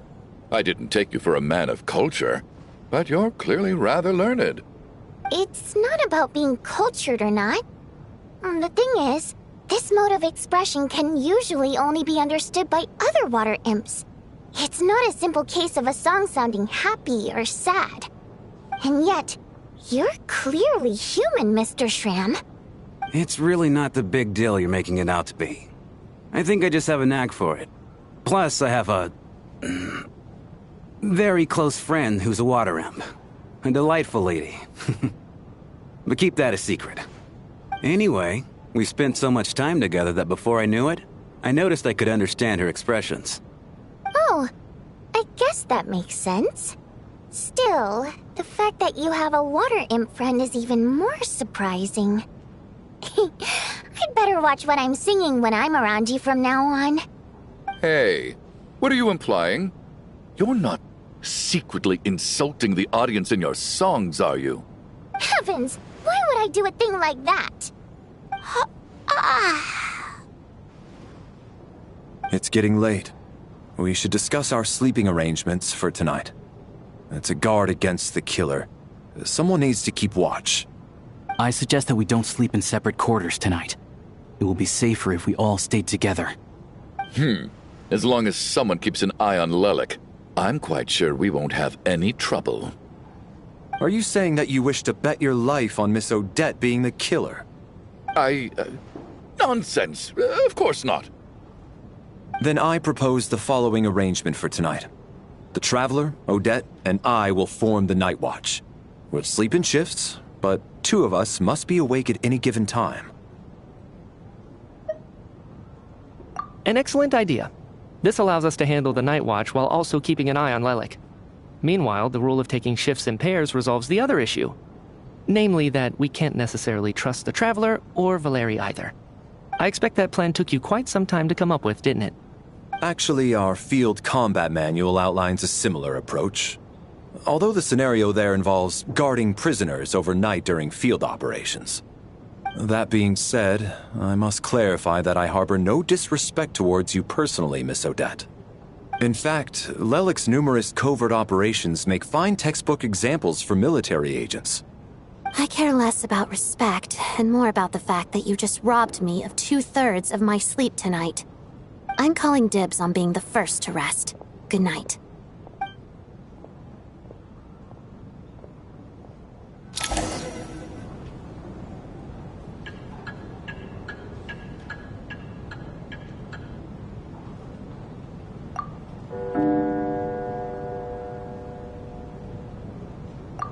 It's almost time. We should wake Odette.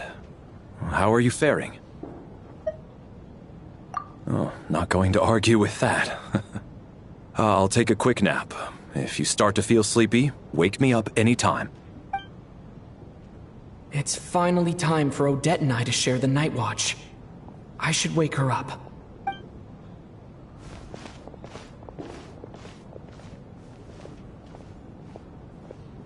I came here to get information from her in the first place. Maybe I should think about what questions I want to ask before she wakes up. How long are you gonna keep staring at me? Couldn't sleep. My mind's been running haywire. Plus, there's something I've been meaning to talk to you about. I had a hunch that you wanted a conversation too. Let's take this chance to clear the air, shall we?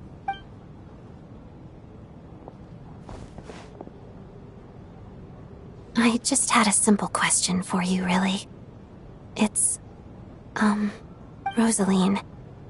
In her final moments, did she have any last words or anything? I see. Well, that was all. I have no other questions. No. She was utterly ruthless in pursuing her goals. That kind of person should be hard to miss. And yet, even though I never approved of her methods, and she was an abrasive person, the fact remains that I am indebted to her. Oh, she told you. I guess that makes sense. I think she and Rosaline were on pretty good terms. Yes. Rosaline wasn't the kind to gossip about this sort of thing. Not that it's any huge secret to me, though. When I was a child, I had to join the Fatui for the sake of my mother and me. I trained under Rosaline. It was extremely grueling. And it didn't exactly come naturally to me. All I could do was try to ignore the biting cold and practice. I was a newcomer who'd managed to make a good first impression on a harbinger. There was pressure to live up to her expectations. to be worthy of the fair lady's reputation. Every day was a struggle against the cold, pain, and fatigue. And most nights, I struggled to fall asleep. After enduring all that, I've become almost immune to the sensation of pain. I suppose that was the cost of survival. Surely, any child who had to experience that would grow to hate her lot in life, don't you think? So, I put an equal amount of effort into my ballet. Because in my young mind, that was the only way to defy my fate. It was my way of telling her, the Fatui's demands and your expectations of me are not what I wish for. One day, I will leave. I think she probably blamed my poor performance in training on my passion for ballet. She knew my heart wasn't in it. One time, when I was secretly practicing a dance at night, she suddenly showed up. I knew she was there to catch me red-handed. I told her, "You don't deserve to watch the dance I learned from my mother." She looked stunned. I guess she was surprised that I lashed out first, before she had the chance. But strangely enough, on that occasion, she wasn't fierce with me like she was during training. Instead, she fell silent for a moment, and then left. After that, she never interfered with my dancing or asked me how it was going. She never came to watch me dance again either. Not even once. She was. But even now, whenever I take out this core Ignis, I can't help but think of that night. Of the look on her face. Sort of. Although gift might be too kind a term. This is her flame sealed within ice. A symbol of her favor, yes, but also her way of keeping an eye on people. She knew the location of every piece of core Ignis. If any recipient started acting suspiciously, she'd be on to them immediately. Trust her to make even a mark of approval feel suffocating. So, when news of Rosaline's death reached Snezhnaya, many people immediately crushed their core Ignis. It gave them a profound sense of relief, like they'd broken free from her shackles. But I kept mine. With my sensitivity to pain being as dull as it is, the warmth from this core Ignis is one of the few things I can still feel clearly. I still wonder, did she really come to stop me that night? I wasn't sure, but I was scared, so I said some really awful things. I guess she didn't leave anything behind. Not that I expected her to. It's fine. It's just a bit of a shame that we couldn't settle our differences before the end. She did. Are you sure she was talking about this event?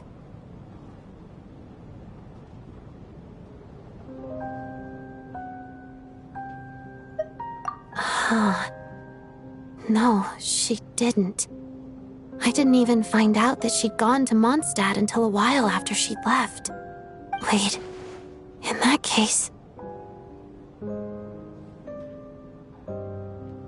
Okay, I will. Thanks for letting me know. There's something I'm trying to figure out. I'm beginning to suspect that Paimon's mystery illness is being caused by the energy research behind Project Stuja.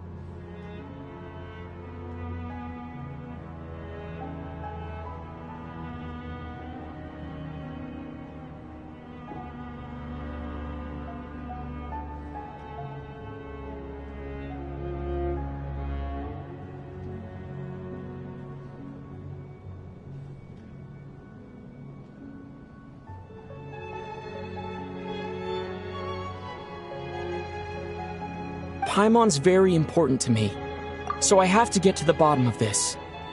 I figured that since you're Lelik, you might know something about all this. The ultimate goal of this energy experiment is to create a weapon for the final battle. The weapon's construction was completed in Nodcry. Now, yes, the weapon's development and all the related experiments are overseen by Lord Piero, the Jester, and the lab is located deep within the Armory Palace.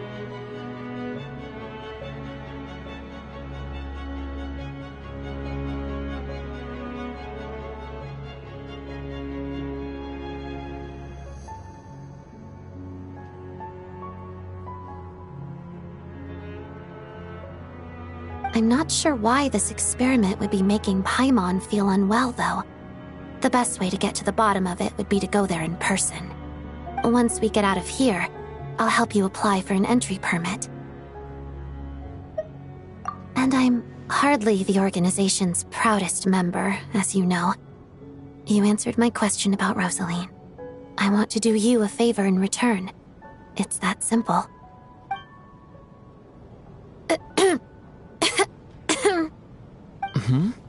What's wrong? Are you not feeling well? You two seem to be hitting it off. I thought you were sleeping. Of course I was. In the military, one learns to fall asleep quickly, even in the most inhospitable environments. It's vital to staying alert and energized. Why? Is something wrong? Even if he was awake, he can't have overheard us, right? Well, thank you both for keeping watch. Traveler, I'll take over for now. It's your turn to get some sleep. Sure.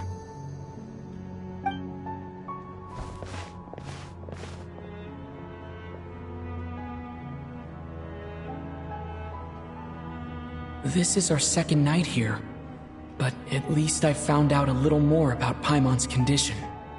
I hope she's been sleeping well the past couple of days. Why do I feel like I'm being watched?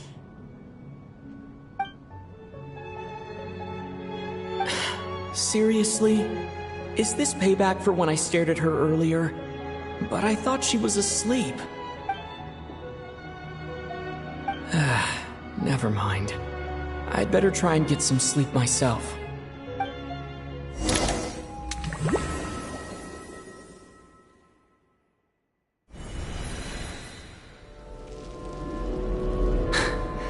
Hey, what are you spacing out for? Are you reaching your limit too? How long have we been walking for?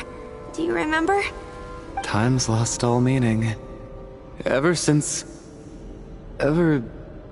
we noticed that thing above our heads. What was it called again? A star key? Or key star? Anyway, the person who named it was swallowed by the black mist. Whatever it's called, ever since we noticed it, we've been walking up and up, hoping that as long as we reach it, we can find a way out of this place. But it seems like no matter how far we walk, we never get any closer. Well, we've come this far. You never know. Maybe we're almost there? Come on, enough moping. Let's go. The black mist is catching up.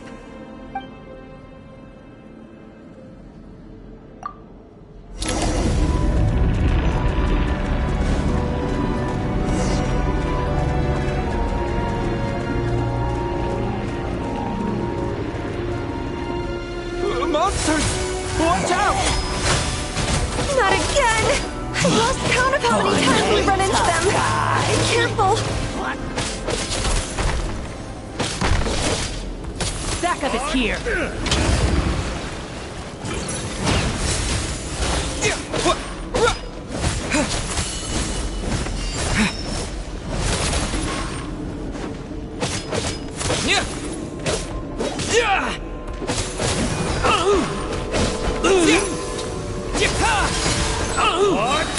Condense!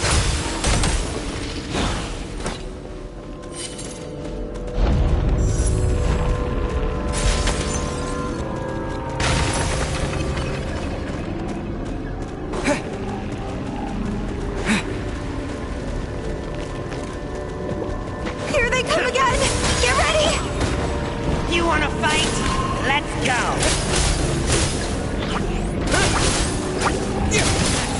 Having second thoughts? That is here. Get a lot of this! Bombs away! Royal Storm!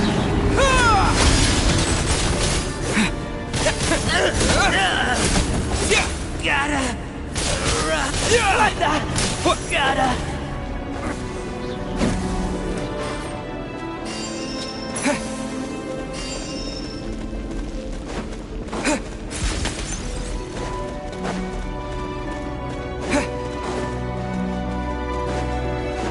Monsters ahead of us.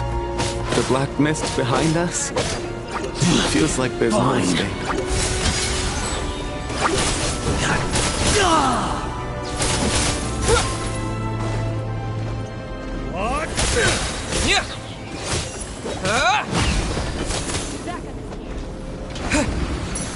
Royal Storm!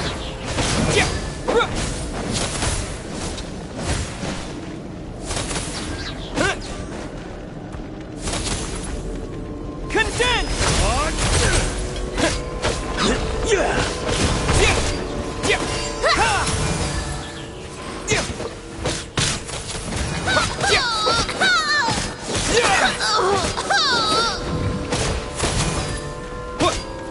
Backup is here.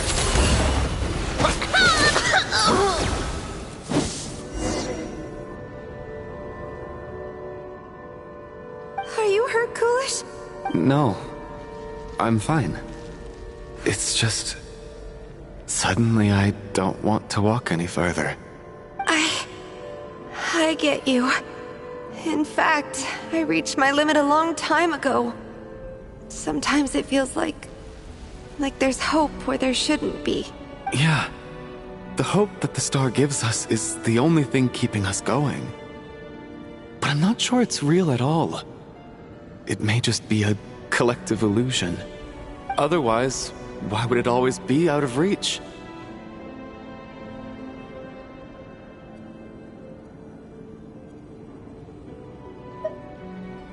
We know you mean well, but you're only saying that to try and encourage us to keep going, aren't you?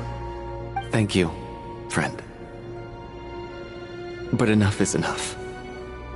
Please don't give me any more false hope. Hope is poison in this place. You're going to continue, aren't you? I admire that. I've given up, but I wish you the best. May there come a day that you catch up to the star and leave this godforsaken place.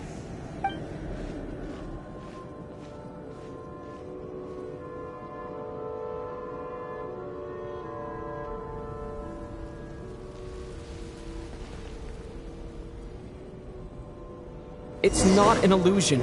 We really are getting closer to the star. Congratulations.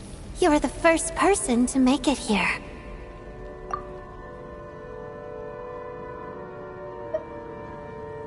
I'm the star's envoy.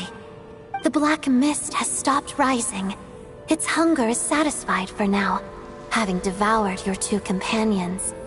This is a good opportunity. I'll let you get some rest before we continue. What do you mean, leave? The star represents the starting point. It's the waypoint for the beginning.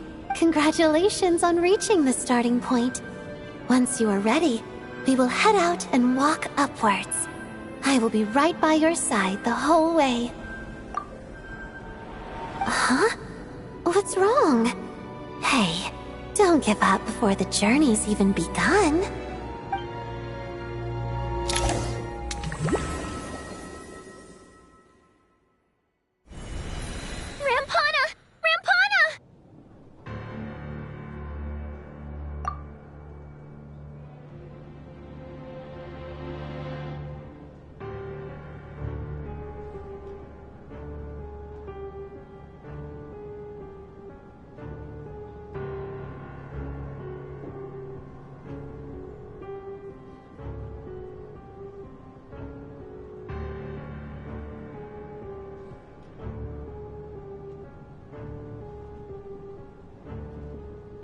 Is that Vodyanitsa's voice? What happened? Coolish, wake up! Please wake up!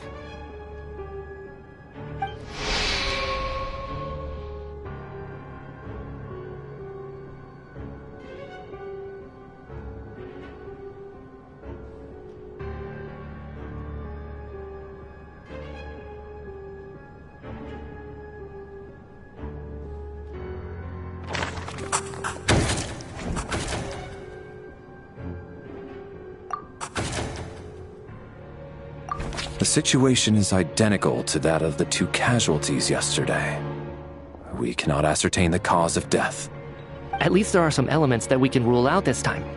They slept on the stage with everyone else. So I suppose the surrounding environment can't be a relevant variable. Rampana. Coolish. Weren't some of us keeping watch last night? 3 of us, in fact. How could you not notice something was wrong? I'm as confused as you are. Certainly nothing unusual happened on my watch. Likewise, and from what I've observed so far, both Miss Odette and the Traveler can be trusted.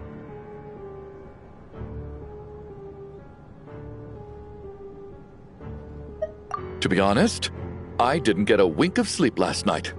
I couldn't help but think I was the target, so I just laid there with my eyes closed. I heard the Traveler and Lelik chatting, but otherwise I don't recall hearing any commotion during the night. Me too. I didn't want to wake everyone up, so I was concentrating hard, trying not to cough. I hardly slept at all. If anything had happened, I'm sure I would have noticed. Then, what could possibly be causing this? Once was bad enough.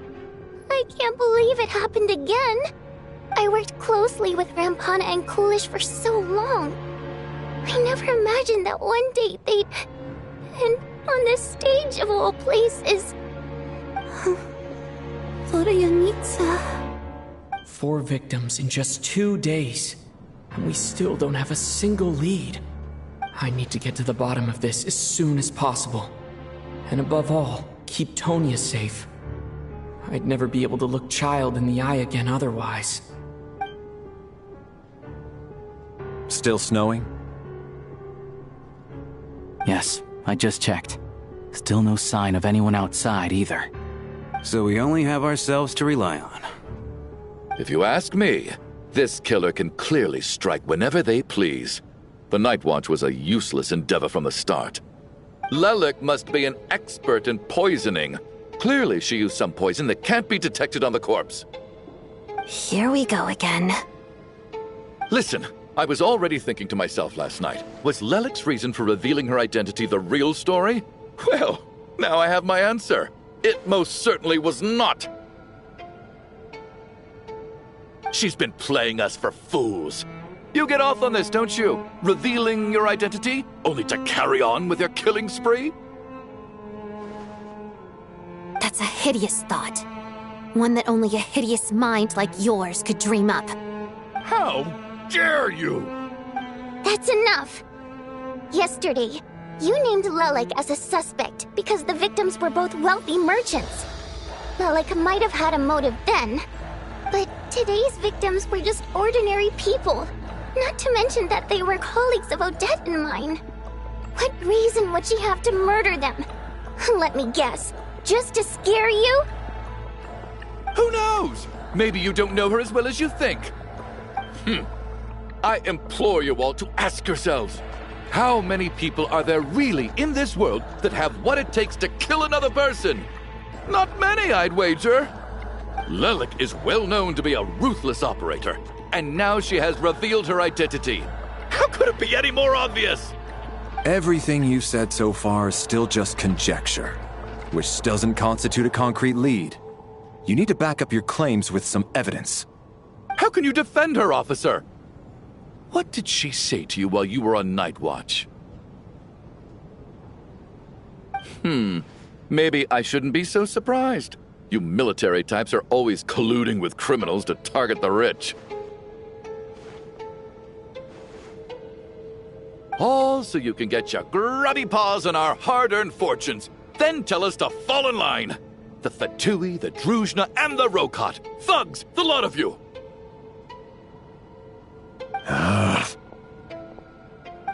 Don't you dare!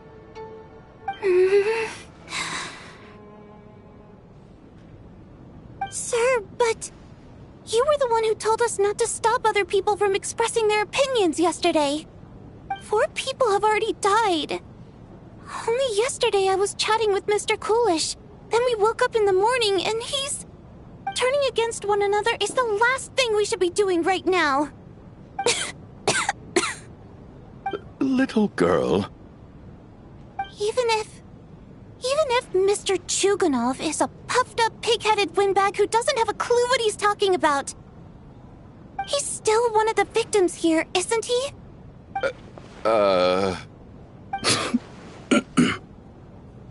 Quite. I had no intention of resorting to violence. But you're right, Miss Tonia. I ought not prevent him from speaking his mind. In any case, I believe Mr. Chuganov has calmed down a little now. We may resume our discussion. I don't think there's any need for that. What is there to discuss? Nothing about this situation is normal. Did you have an idea, Mitya? You're the brainiac here, right? Come on, clue us in. I've been mulling something over.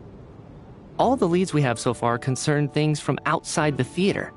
Miss Odette's alter ego, the threats Mr. Chuganov received.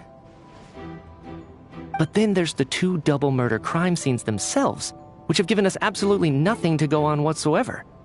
That's highly unusual. Even with the most careful killers, there's always some evidence left behind. So what are you suggesting? I think this could be a supernatural event. It isn't characteristic of human-on-human homicide at all.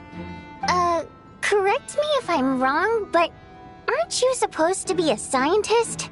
That doesn't sound like a conclusion someone like you is supposed to make. I got into scientific research because of my insatiable curiosity. But if the present situation defies all known scientific explanations, I don't mind shifting my curiosity toward the paranormal instead. Now that you mention it, I remember when I first came to the theater. I heard rumors about this place being haunted. Haunted? Yeah, I think I heard the same thing. But I mean, they're only rumors, right? We've worked here for years. Surely we would have noticed any spooky goings-on by now. Well, this has taken an unexpected turn. A haunted theater? If Paimon were here, she'd probably be hiding behind me in fear right now. Why don't we take this opportunity to look for clues again with a more open mind? Maybe a different perspective will help us see something different. Very well. Whether it's criminals or ghosts we're looking for, the same rules apply. Everyone needs to tread carefully. I'll move the bodies into the same room for now.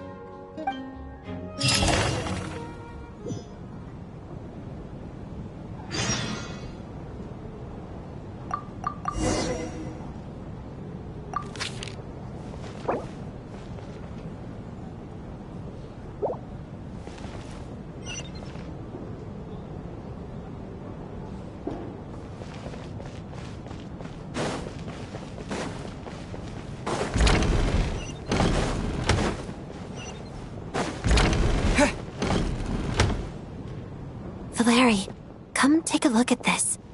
You too, Traveler. Some sort of notebook. What is it for? It's the on-duty logbook for the theater. Coolish was the main person to use it. He mostly used it to record any unusual incidents during a show, audience numbers, exit times, and so on. Yes, he'd always have this logbook with him when he checked tickets at the entrance. This should confirm a lot of key details about the recent show. So, you find anything unusual? Yes. The number of people. I've checked and double-checked, but the numbers just don't match what's recorded in the logbook. Apparently, we have an extra person among us. Are we certain that logbook is accurate? Could someone have sneaked in without buying a ticket or something? Unlikely. Coolish took his duties very seriously. I've rarely seen any errors in his work. Not to mention that this was a dress rehearsal, meaning smaller audience numbers and tighter ticket restrictions than usual. Everything would have been well within his control. We no longer have our tickets with us, do we? They got collected on entry. I assume there's no way we can check them again. Unfortunately not. The theater recycles tickets. Once people are in the door, they don't tend to leave until the show ends, so we collect the tickets at the point of entry.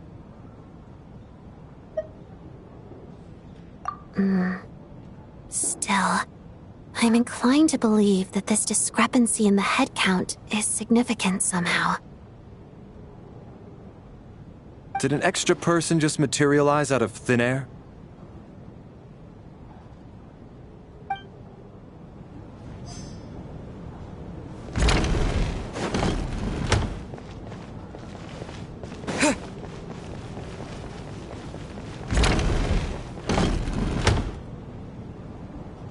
Ah, Traveler.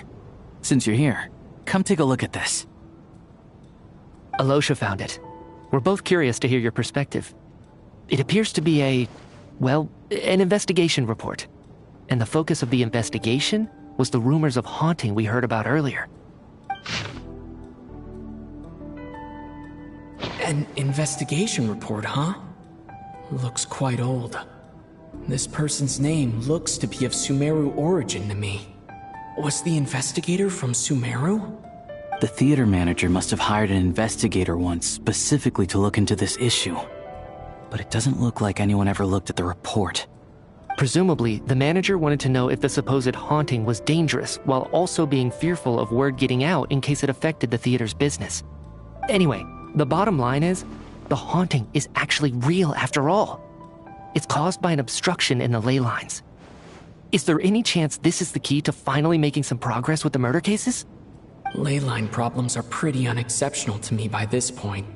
And while it certainly offers an explanation for the ghosts, it's hard to imagine what connection it could have to these two murder cases. Some of the language that appears at the very end of the report caught my eye. Angel civilization, ley line renovation? My area of research doesn't touch on any of that, so it's completely outside of my wheelhouse. Huh? A piece of paper just fell out from the report. It landed right by your feet.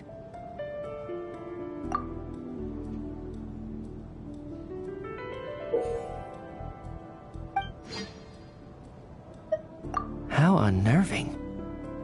It was tucked inside the report, so it must be a note left by the author. Death is near. Is that supposed to be what's going on here? With us in the theater? But if so, how did the author foresee it? Could he predict the future somehow? Maybe things are more complicated than we thought. No, wait a second. If we take the report and the note at face value, they completely contradict one another. The report definitively concludes that the hauntings in the theater are harmless and cannot affect the real world. But the note seems to be warning of potential danger. The question is, what exactly does the note mean by death?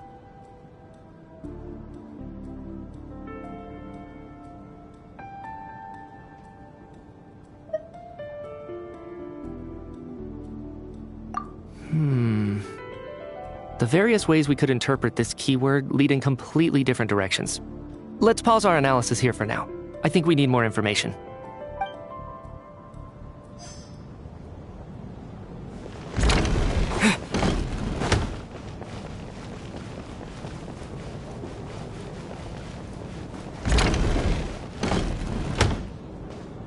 Tonya, did you find anything? Not yet. Still looking. So, are we supposed to be looking for something paranormal? I think I'd prefer teaming up with you than looking around on my own. This looks like somebody's notebook. Shall we read it together?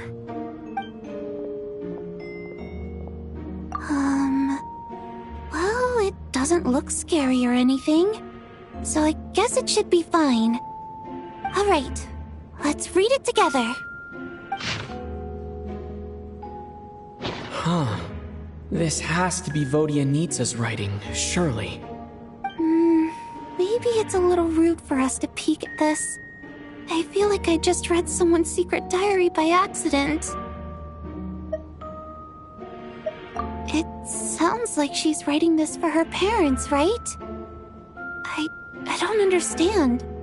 Why put this stuff in a notebook instead of mailing it in a letter? Because her water imp parents belong to the aristocracy, who were driven out of Snezhnaya by the Tsaritsa long ago.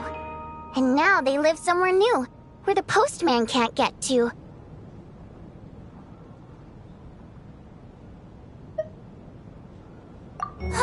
We're sorry!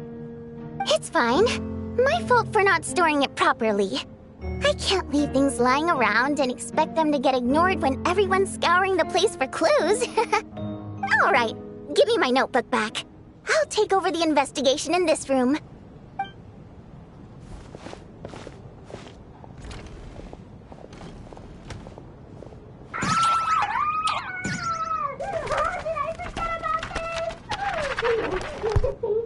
Oh God, and this one.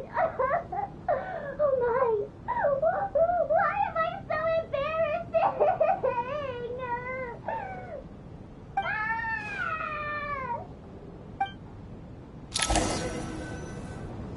If we take all this together, it's not impossible, is it? If anything, it's the natural conclusion. Oh, I beg to differ. This sounds to me like a product of a researcher's vivid imagination.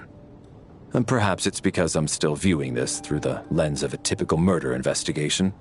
But still, I'm struggling to be persuaded by your theory. Does it really sound that far-fetched? Alright, well, let's treat that as speculation for now. I do agree with what you've said, so let's go with your idea for now. Good. Okay, now that we finally have some meaningful leads, I think it's time to reconvene.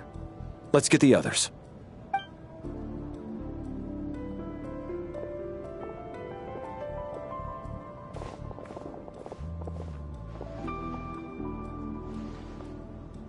So, that's about everything we've discovered so far.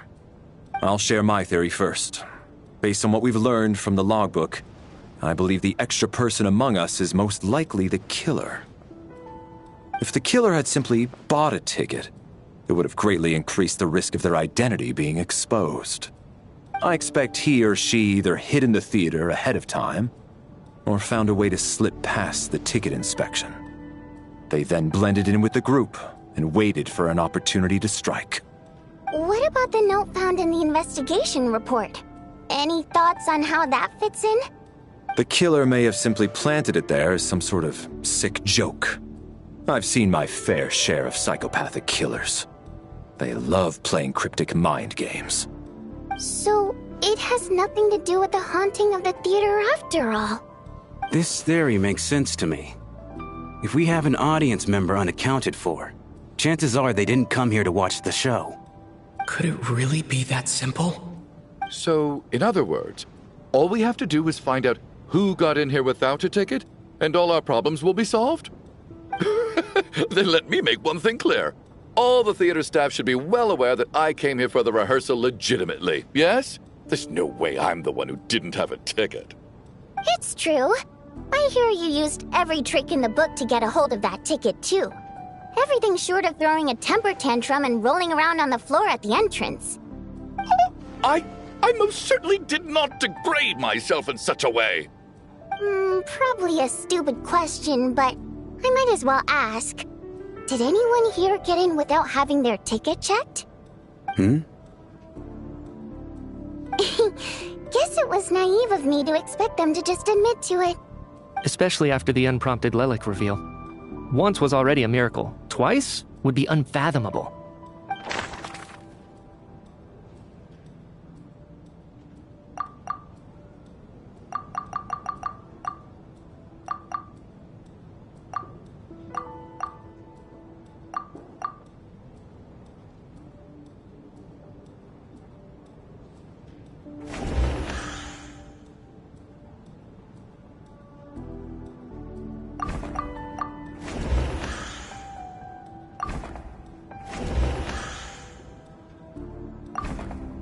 I don't believe any of us here knew Shram before all this. If no one can verify Shram's identity... Mr. Shram, did you really go through the ticket inspection to get in here? Huh? Me? Why am I being singled out, my friend? Do I seem that suspicious? It's not that you stand out as suspicious, more that everyone else has been ruled out as trustworthy. Okay. Well, we spent the best part of 2 days together now, so I'm sure you can all tell what kind of person I am. I'm a true gentleman. I never dream of doing something like sneaking to the theater without a ticket. Yeah, I have no doubt that you're a good person. But the problem is, none of us here actually know you, so no one can say for sure that you are who you claim to be. Although, actually, what was it you said last night? Yeah, you're friends with that water imp, which is why you understand our primary mode of expression. Last time I checked, there were barely any of us remaining in Snezhnaya, since most of the water imps left. Could you tell me a little bit more about your friend? There's a good chance I actually know her. And I suppose it's also kind of a way for everyone else to get to know you a little better.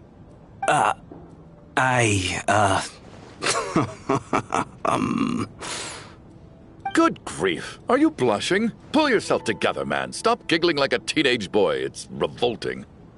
Hey, revolting is a little strong. All right, fine. I'll admit it. That water imp friend of mine, the truth is, we're dating. I was just the bodyguard hired by our family. But the stars must have aligned, because sparks began to fly between me and their daughter.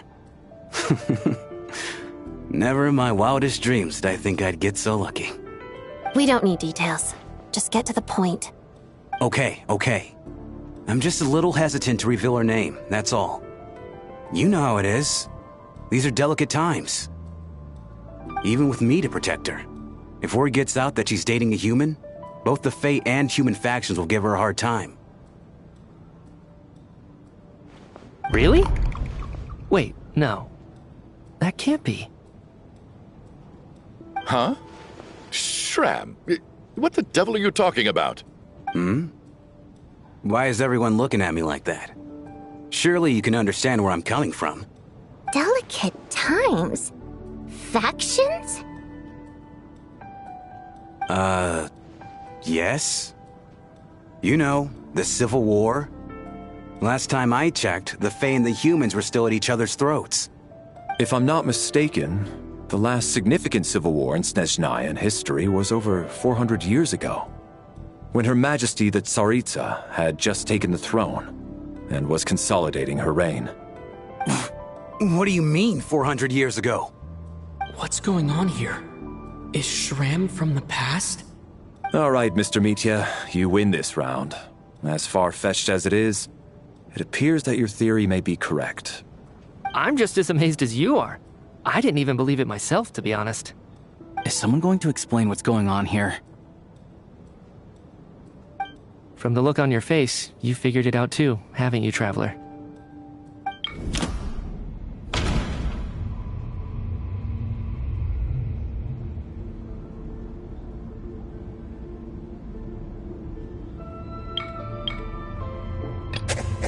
That seems to be the case. Shram's the extra person, but there's no way of learning his identity from this clue.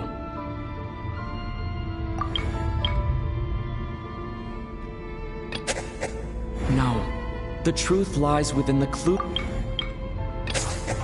The theater's ley lines have been modified to block souls within its grounds from returning to them. Some souls can even wander this place forever. Mr. Shram's statement proves he is from hundreds of years ago. And according to the investigation report on the theater hauntings, Mr. Shram is very likely a lost soul wandering the theater.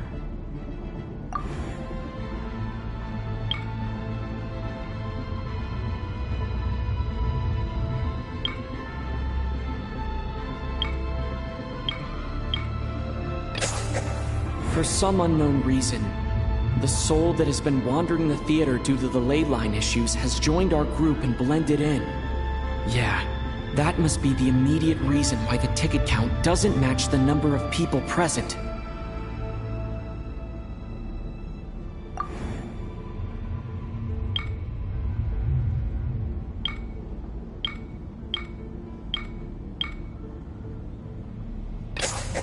The contents of the investigation report have been verified. There are indeed leyline issues and wandering souls in the theater. Death likely symbolizes the deceased. Mr. Schramm, for instance. Death is near. That must mean that there's a dead person in our midst. That's the truth, isn't it?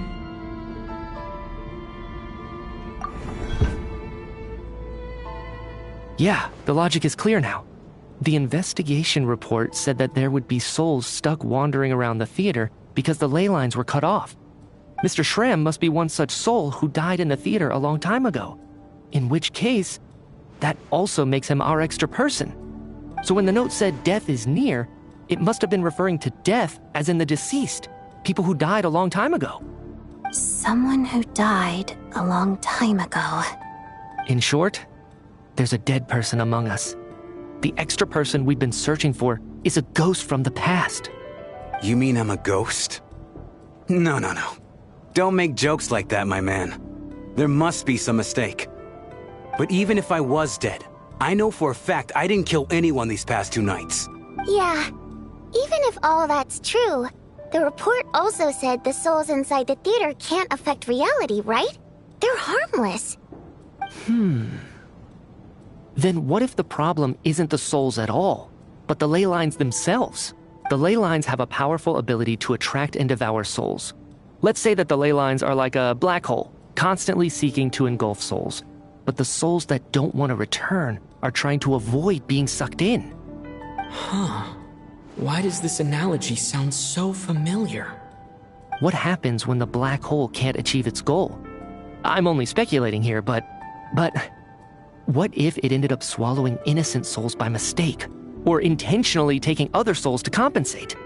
That could explain why we weren't able to determine a cause of death. If you're right, and their souls were devoured by the ley lines, it does make some sense. It does seem to explain a lot of the things we couldn't make sense of. Does that mean it's true? Except there's no concrete evidence. Mitya's relying on a lot of logical leaps. Still, it seems like the best explanation we have under the circumstances. Alright, so how could Schramm not know that he's dead? Seems a little unlikely that he hasn't noticed anything unusual even after several days interacting with us. On the contrary, it's perfectly normal for a soul to wander the theater for centuries without questioning their existence or reason for being there. It's simply what's natural for them.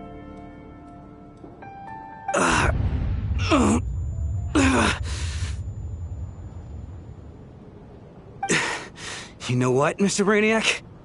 I think you might actually be right after all. I'm trying to remember and... even though my head feels like it's going to explode, I think... it's all coming back to me.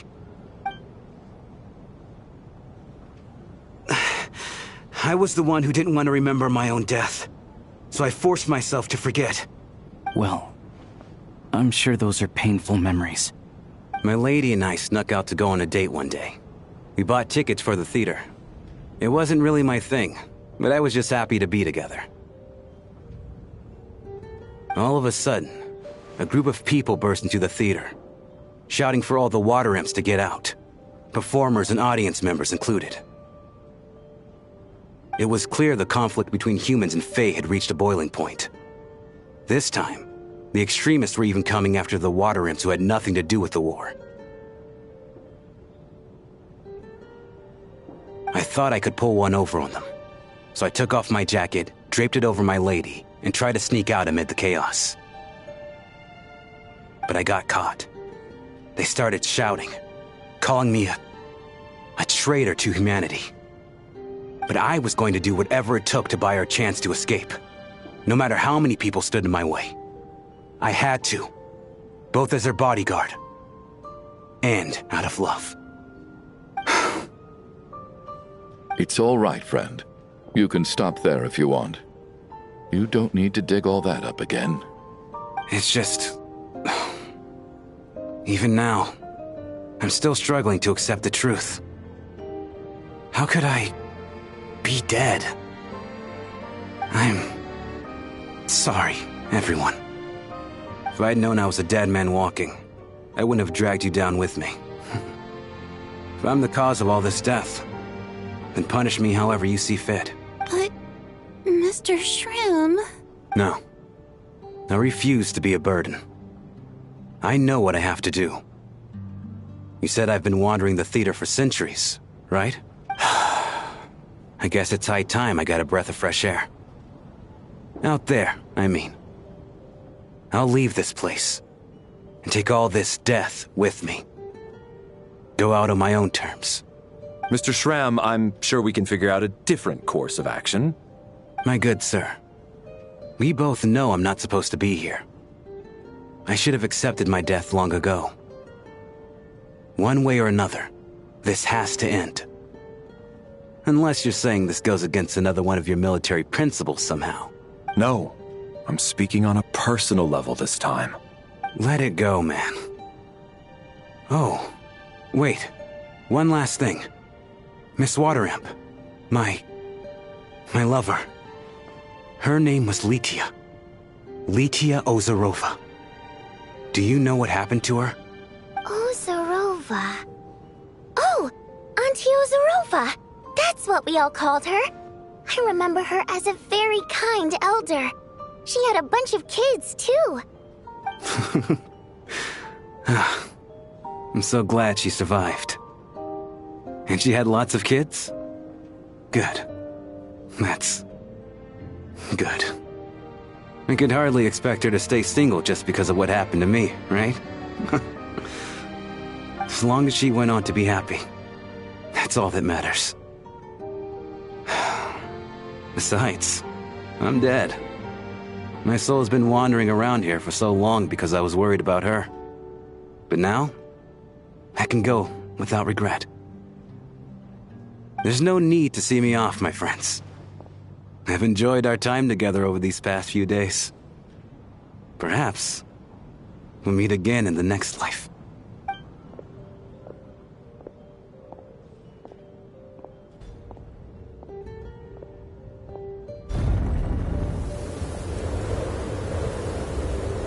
Take care, my man. I knew Mr. Shrim was already dead, but... I still feel so sad. Death is cruel, no matter how we might try to make sense of it. So, was the conflict between Fae and humans really that bad back then? I was only little, so I don't remember much.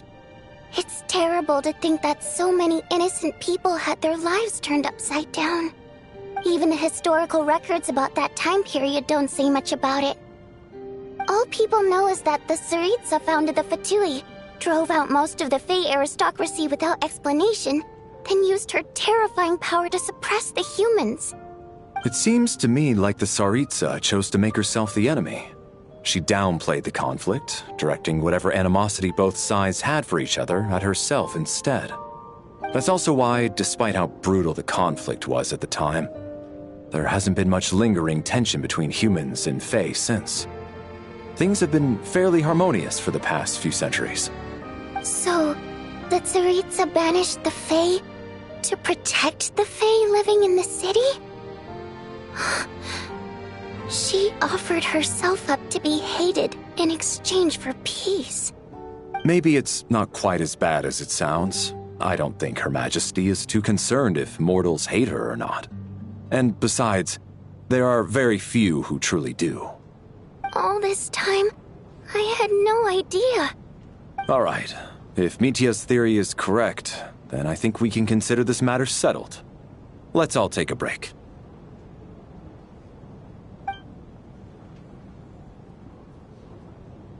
Ugh, if only this blasted storm wasn't still raging on.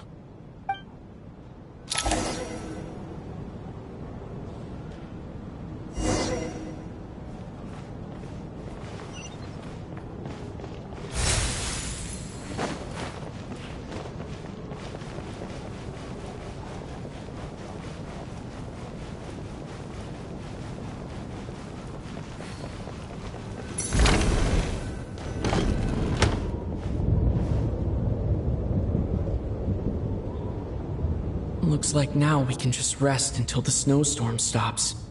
I still can't believe Shram turned out to be a ghost who'd been in the theater for hundreds of years. To think he was dead this whole time.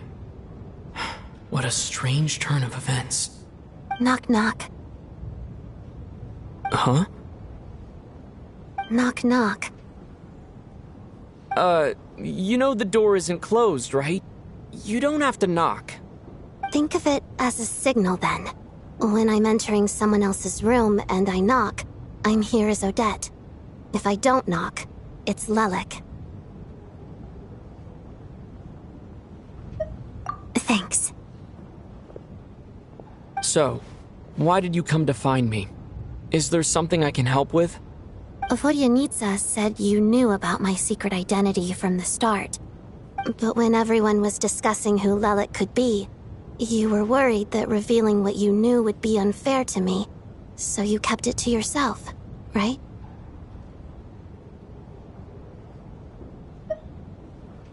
Yes, I'm extremely grateful for that. It's nothing. I mean, you didn't hold what happened with Signora against me, so I should thank you for that as well. Actually, there's something else as well. I found myself in a situation similar to the one you were in when you helped conceal my identity.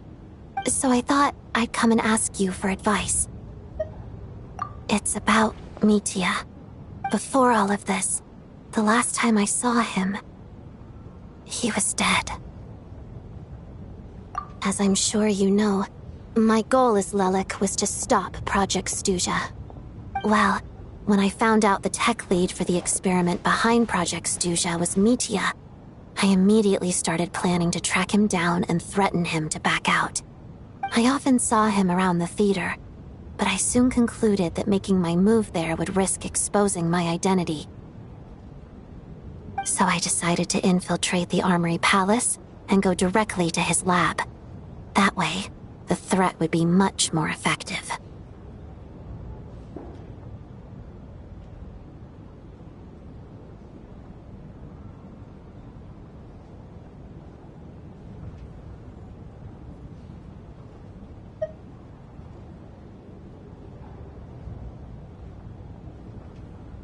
Well, I suppose there was a bit of luck involved.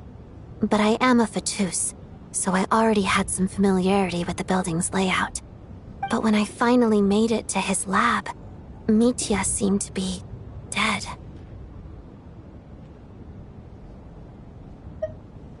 I checked his breathing and his pulse. He had no vital signs whatsoever. I'm certain of that.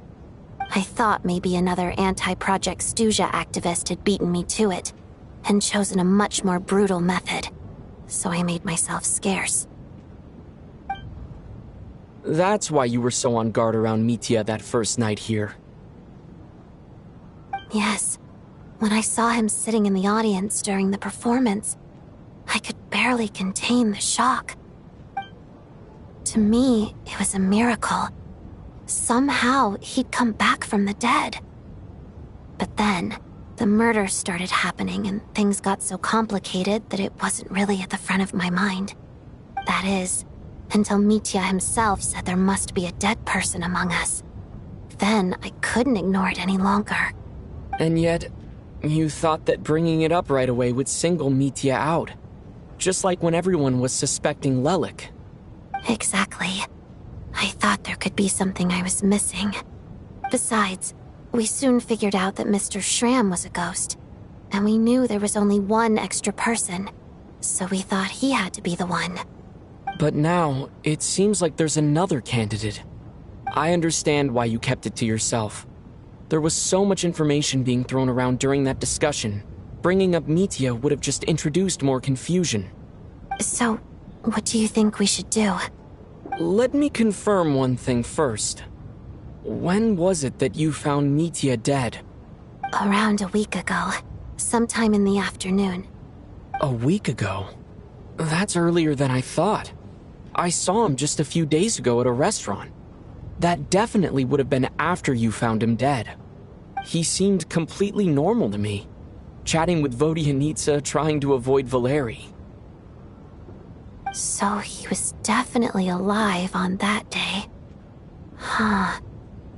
Well, all I can say is I know what I saw. Here's a thought. The reason we even suspected a dead person could be among us was because of the problem with the theater's ley lines. But Mitia's death happened inside the Armory Palace. The ley lines affecting the theater shouldn't reach that far. You're right. I guess he doesn't fit the profile of the person we were searching for. I think the chances of it being him are very low. Surely he can't have died for real in the Armory Palace. Unless... Unless what? Unless he really did come back from the dead. You're right. Do you think we need to disclose this to the others? Huh, what's this? A private meet and greet? Where do I line up? That's not what's going on here. Well, I was just making the rounds. Thought I'd try to lighten the mood a bit. Bodianitsa's handing out food if you're hungry.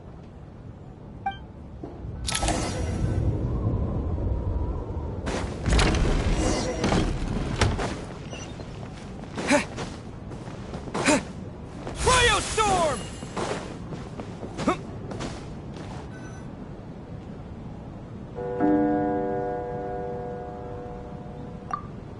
What is going on with this storm?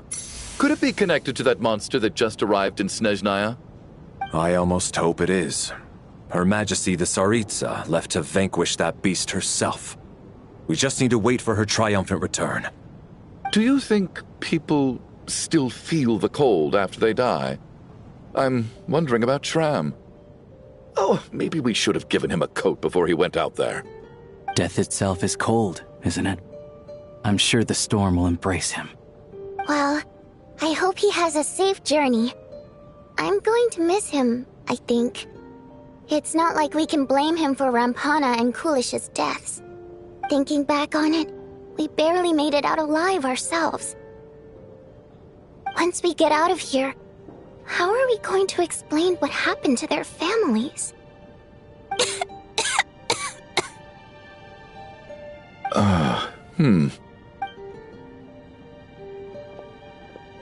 Are you okay? Here, take this. I've never used it. Look who's Mr. Nice Guy all of a sudden. Is it because Tonya stood up for you this morning? At least you know how to return a favor. Yeah, without Tonya, who knows how badly he would have been hurt. I told you already, I never intended to resort to violence. Duh, bunch of rascals. Little girl? I was rather surprised when you spoke up for me this morning. I didn't think I had many admirers here, so, thank you. Oh, no need to thank me. I said some bad stuff about you too. I've been, too embarrassed to admit it, but, you remind me a lot of my daughter. So kind to everyone, but never lets her old man off the hook. Unless my wife and I are having a fight, then she's always on my side, especially when she was little. Every time I took her out... All right, easy now. How long have you had that cough, Tonya? I don't know. It's probably been a while. I'm fine. Are you taking anything for it? Yeah. I'll be fine once I see my brother. He's gonna pick some frost fairy flower leaves and brew a tonic for me. I'll feel much better once I drink that. I see. That's good to hear, then. We should probably discuss arrangements for tonight. Now that the deceased has left our midst, there shouldn't be any more incidents. However, out of an abundance of caution, I'll keep watch. Shouldn't we take shifts? I can take one if needed. No need. I managed to get a nap in earlier, so I have plenty of energy right now. After all the tension of the past few days, everyone else should just focus on getting a good night's sleep.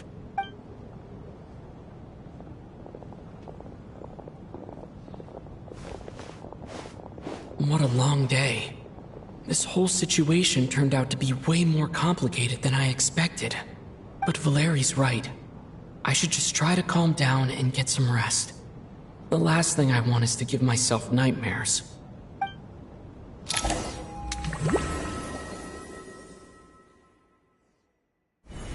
He's awake.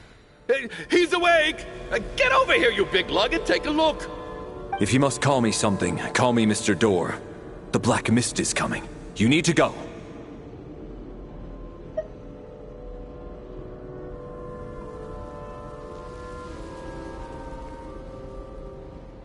Are you all right?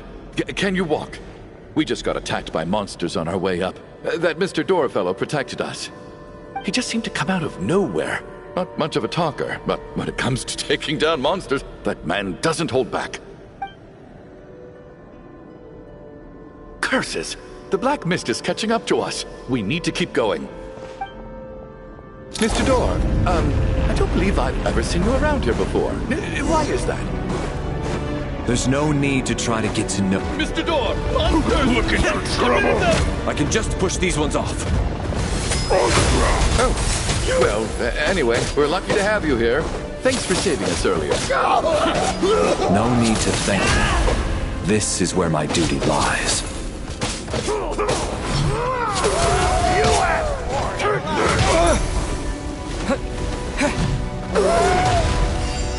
Cryostorm!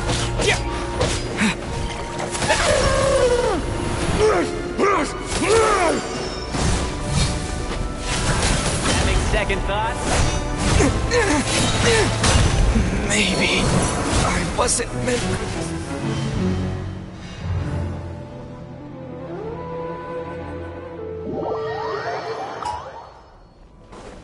Looking for trouble?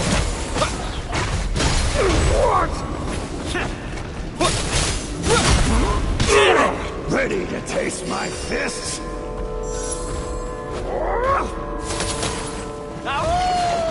Get a lot of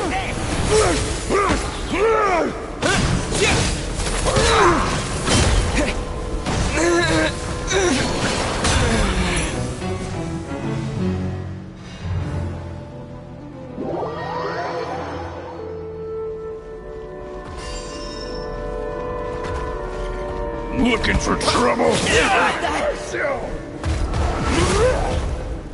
Curse you!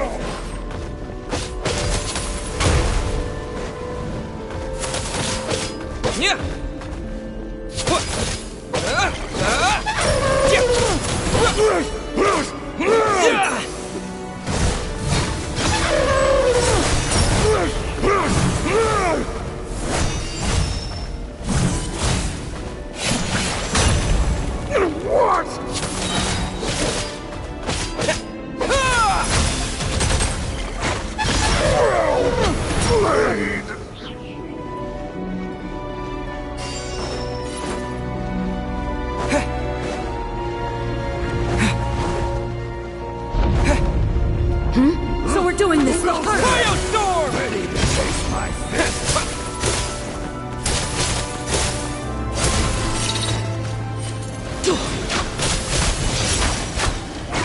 Just you watch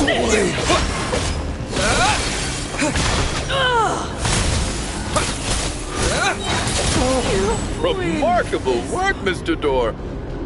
If I had your muscles, I'd do the same.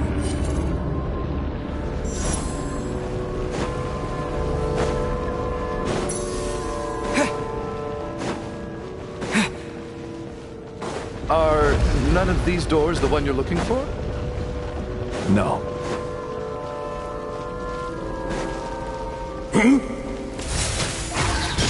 Fighting frog! Come no closer. Frost? Sure! Impossible.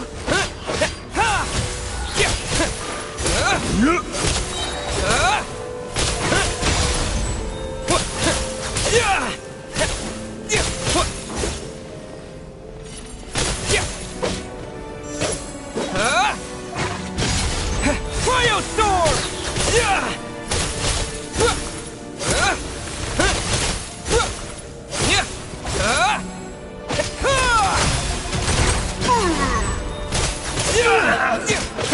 Oh, goodness. I'm so exhausted. And the black mist is still rising. Oh. Wait, look! There's more monsters down there. Are they coming from within the black mist? No, no! They're gaining on us! Quick, keep going, or they'll be at our heels any second!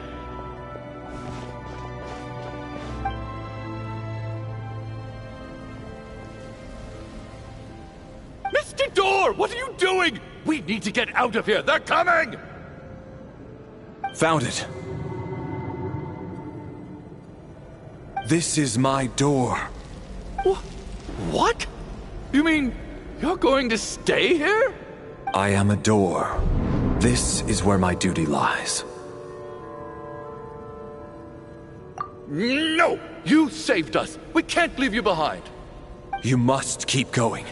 A door can only keep things out for so long. You must make haste. But... Oh, you're right. Let's go. We can't let Mr. Door's sacrifice be in vain.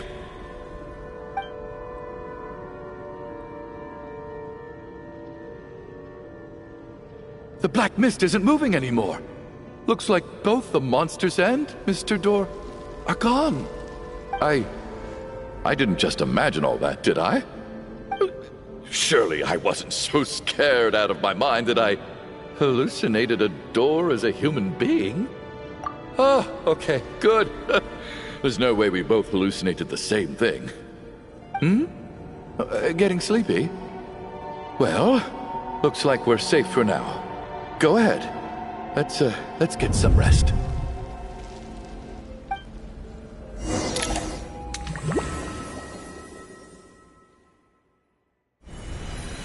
What time is it? Is it morning? I think I had a nightmare. I guess everyone's still asleep? These past 2 days have been exhausting. Valeri's keeping watch though, so he's probably the only one awake. Valeri?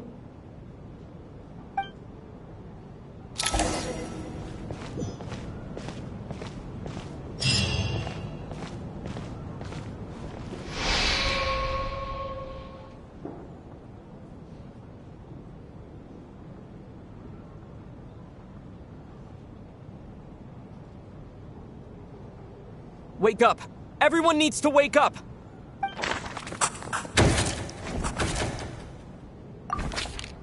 Just like the last 2 nights. No clear cause of death. I've been a real thorn in your side, haven't I, Mr. Valeri? Now you can rest in peace. But for me, life will be all the duller for not having to run away from you, my friend. How's Tonya? Is she okay? I just checked on her, and it doesn't seem like anything serious. She's just exhausted from the past couple of days, and she's still recovering from her illness. We should let her sleep a bit longer. That means Valeri was the only one who died last night. If Valeri was awake and keeping watch, it would have been impossible to kill him without waking everyone else up. That much is certain. This is so frustrating. Why has nothing changed since yesterday? I thought we already dealt with the dead person causing all this. Actually, one thing has changed. There's only one victim this time, not 2. Does that mean...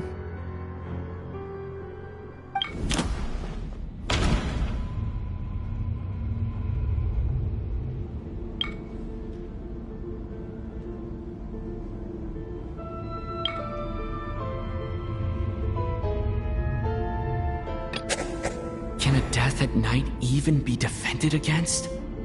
This logic seems baseless to me.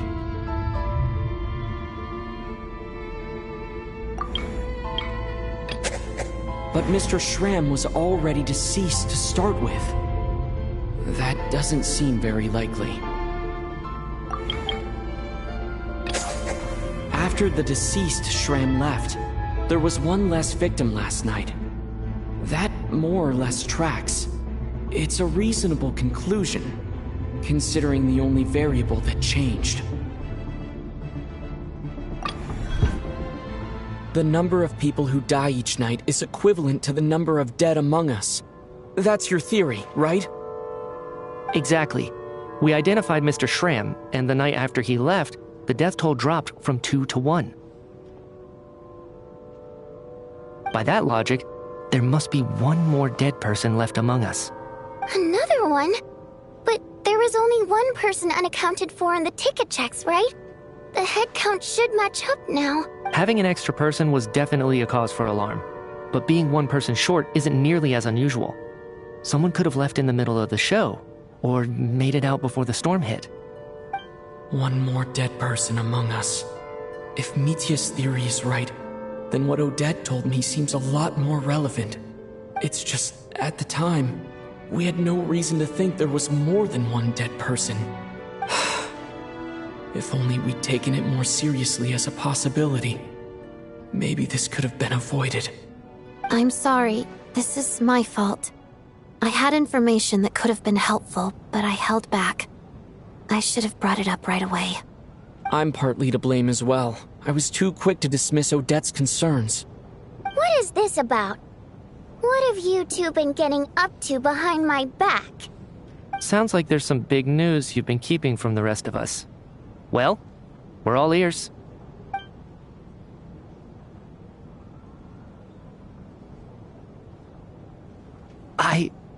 I'm the dead person? Wow, that's certainly news to me. Odette and I talked about it yesterday, but we thought it just wasn't possible, so we left it at that. Yeah, I don't blame you. If I'd been there, I probably would have reached the same conclusion. It just sounds too unbelievable. Let me just try and verify this. I just scoured my memories trying to think back to the afternoon Miss Odette mentioned. But I honestly have no recollection of dying. That's where I'm different than Mr. Schramm. Having seen Mr. Mitya a few days ago myself, I also find it hard to believe he could be the other dead person among us. Well, if it isn't Mitya, then who? Do we vote on it? If you don't mind me asking, Traveler, I believe you mentioned that you know Tonya's brother. Had you ever met her before all this? No, never. Wait, are you saying... Now just 1 minute. I know where this is going. You can't just randomly point a finger at anyone you want. You're in the hot seat, and all of a sudden you want to divert our suspicions onto somebody else? Trying to pick a fight, Mr. Chuganov? Whenever you open your mouth, all you do is attack people, and I've had enough of it. If you don't want to engage in a civil discussion, you can shut up. You little brat! Did Mitya ask about Tonya because he suspects her? I suppose I only identified her by age, and nothing else. Could that mean... I'm just saying, you're going around casting suspicion on people for no reason. How could Tonya be dead? I can vouch for her if nothing else. I've seen her before. She's the sister of that Harbinger, isn't she? The one called Child. Oh, really? You're telling the truth? Since being here, I don't think I ever mentioned she was Child's sister specifically. Does Chuganov actually know her? If Chuganov can vouch for her, then it can't be Tonya either. In which case, it seems unlikely that there's another dead person among us at all. Miss Odette, could you go over that afternoon with me one more time, when you found me dead? No problem.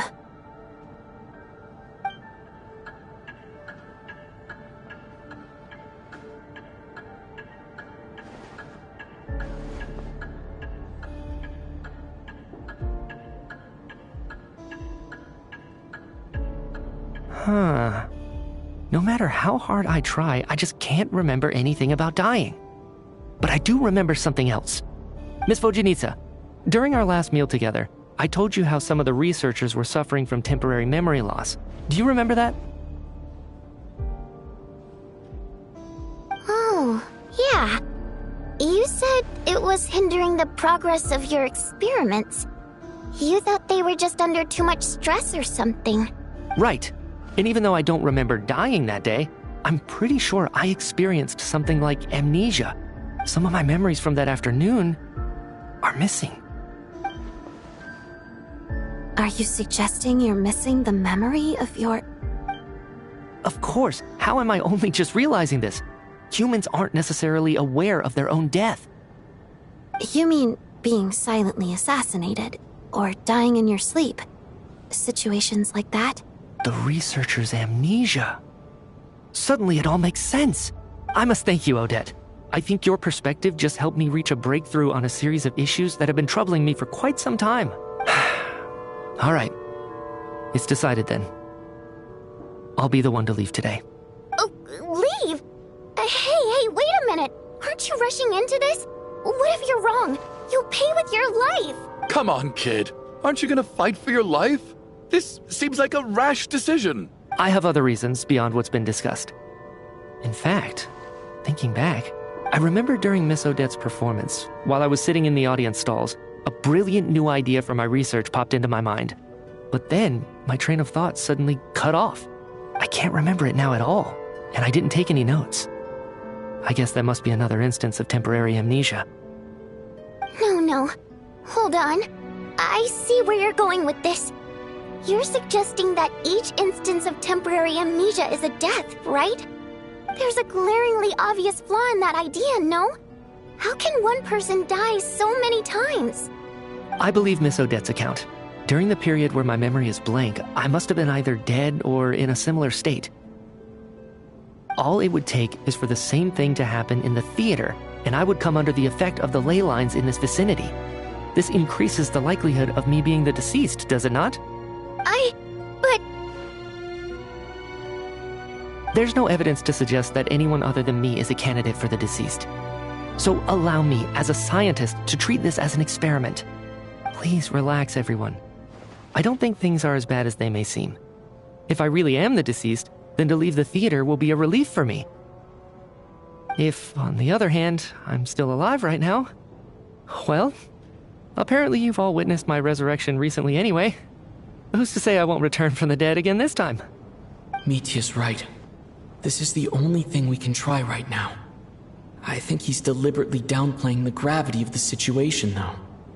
He probably doesn't want to burden everyone. What is a scientist if not someone who gambles on experiment after experiment in an attempt to obtain the truth? With this snowstorm, the ley line phenomenon, ghosts of the dead, and my amnesia, we've been paralyzed by not knowing and powerless to do anything about it. It's a terrible feeling. But if I do get resurrected, you can be sure that I'll come back with the truth of all this. Just you wait.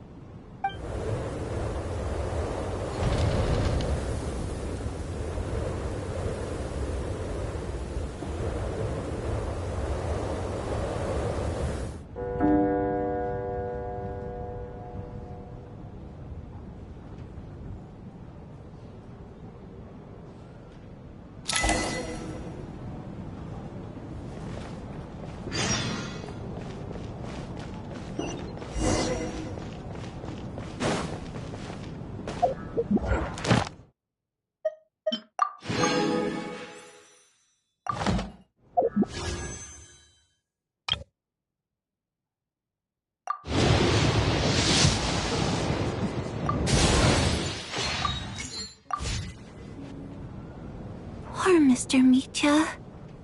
I didn't even get to see him one last time. Maybe it's a good thing that you weren't there to see it. It was a hard thing to watch. I hate goodbyes. Why does it feel like everyone around me is slowly disappearing? Not just in here, I mean. In the outside world, too. Maybe it's the realization that, at the end of life, everyone has to face it alone. Come to think of it, the main reason we're still alive right now is pure luck. Each morning here, for every one of us, there's the chance that we might not wake up. You could take it a step further and say that the same is true outside, too. Who can ever be 100% sure when they drift off to sleep that they'll open their eyes again in the morning? If I make it out of here, I'm going to cherish every moment that I'm awake and live without any regrets. Without regrets. I feel like a strange sense of anxiety has been quietly growing inside me over the last 2 days.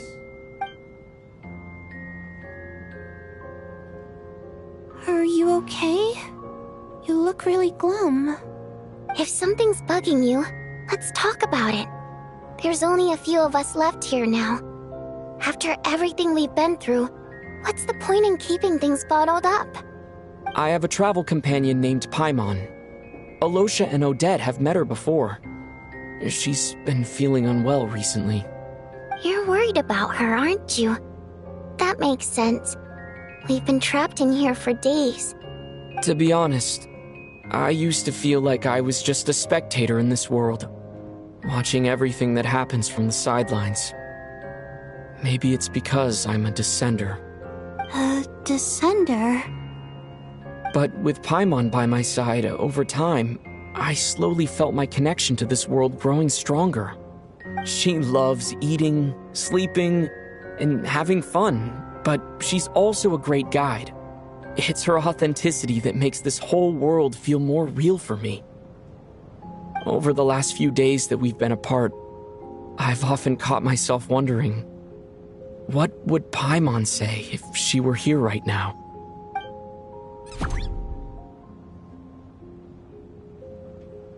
But by the time I snap out of it, the conversation has already moved on, and I'm still in my own little world. I'm trying to overcome this sense of detachment, but I really miss Paimon.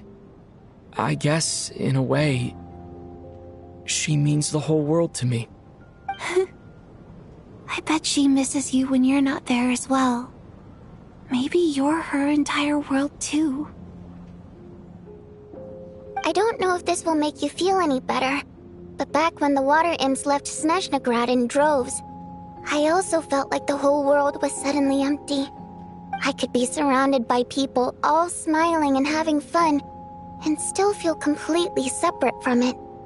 So, I totally understand how you feel. Later on, I started to think, maybe accepting the fact that our loved ones won't always be with us is something that takes a lifetime. All we can do is cherish their companionship from moment to moment. So, once we get out of here, you better hurry back to our side as fast as you can. You can't let your story end in regret. That's the trope I hate the most. Thank you. That's exactly what I needed to hear. But Vodyanitsa, if you hate goodbyes too, why didn't you leave with your people? That's just the choice I made. I used to regret it, but I don't anymore. Like I said before, singing is a water imp's primary mode of expression. It's how we convey our emotions. Our songs have echoed through this theater for hundreds of years, each one a story pieced together through moments of joy and sorrow. But does a story exist without someone to read it? To me, the answer is no. So I made the choice to stay. That way, there would still be someone left to sing these songs and listen to their stories. Otherwise, they could have been lost forever. Could you teach me how to understand your people's songs sometime?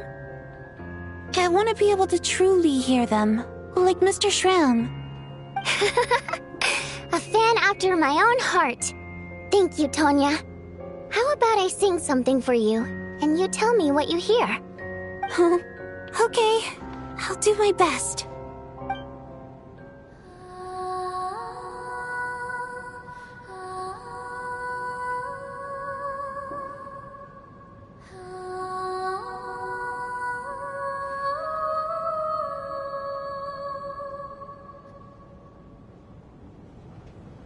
I've never heard that one before. I feel like I can hear a sense of longing somehow.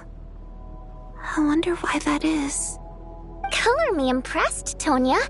You're a keen listener. Most people can only tell if a song is happy or sad. I didn't think you'd be able to pick up on such specific details. So, what's the song about then?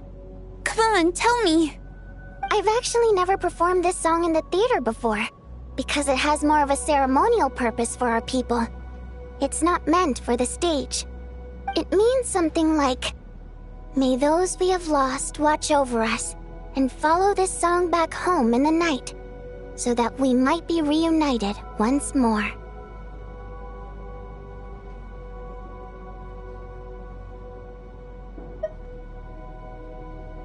No wonder I could hear that sense of longing.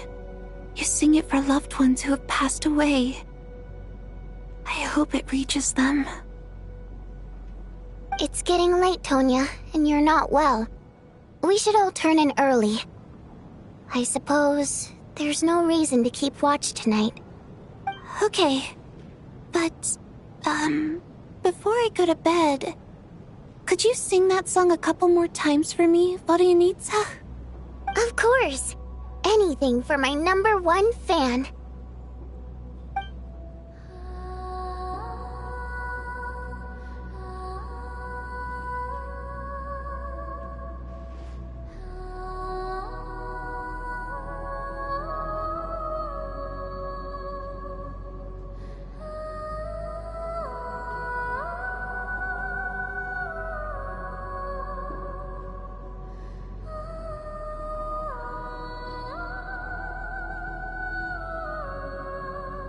Once I get out of here, I definitely don't plan on ever coming back. But I guess that means I'll never get to hear Vodianitsa sing again. That's a sad thought. Before I fall asleep, I should cherish this moment of companionship while it lasts.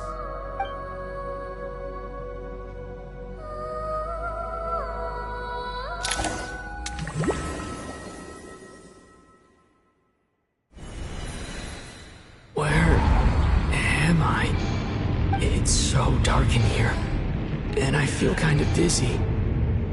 Am I alone?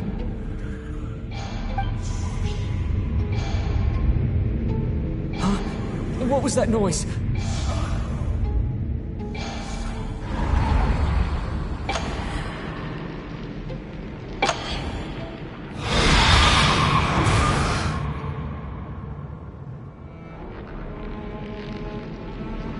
Return, O spirits. Fulfill your oath of protection.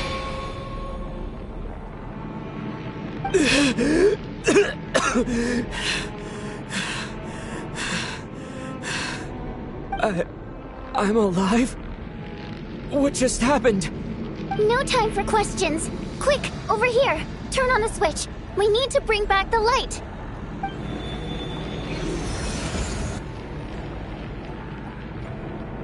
All right, we're safe. The spirit just now is called Night Prayer. The light subdues her, but she'll attack without a second thought in the dark.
Sort of.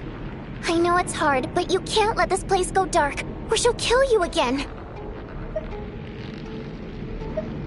Yep. Luckily, I was here to resurrect you. Otherwise, that'd have been a real bummer. A bit more than a bummer, I'd say. Wait, so you have the ability to resurrect people? Sure I do. I'm your guardian spirit after all. I specialize in soul recall. Oh, it's nice to meet you, by the way. Thanks. It's nice to meet you too. Alright, there's no time to waste. The Black Mist is already catching up. We need to avoid it and Night Prayer at all costs. Come on, let's go. We need to reach the next switch before the place gets too dark. If we bring the light back, Night Prayer won't be able to get to us. Sweet, sweet light! It's back! Shh! It's Night Prayer. We need to move quick, but don't let her notice you.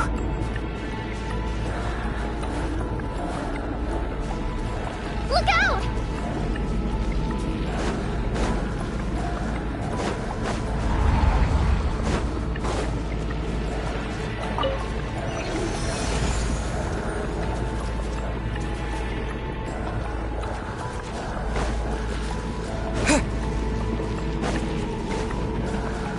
The next switch is over there.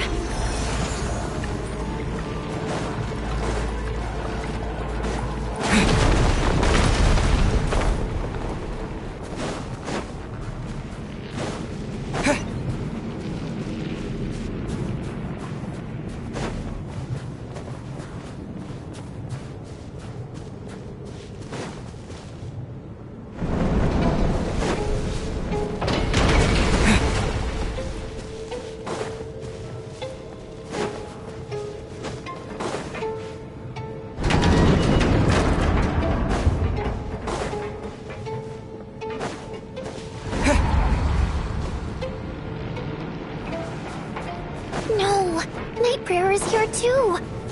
This can't be the only path. Let's head up there and take a look. The switch is just up ahead. Hurry!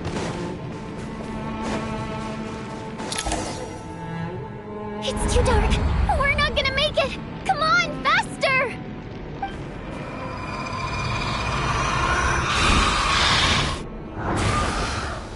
Traveler! I won't let you die like this. Not on my watch.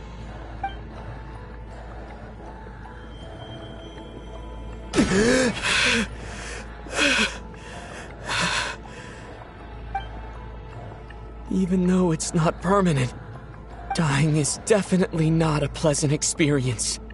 Great. You're back. Yeah, thanks to you. Time for you to get out of here. Quick, before the light runs out. What about you? You're not coming with me? I can't. I've already been used up. A guardian spirit's skills are finite. I can only resurrect someone so many times. I might not look any different, but my essence has been exhausted. Now, I will slowly start to fade away. I can go no further. The Black Mist is where I belong. It's okay. Why didn't you tell me sooner?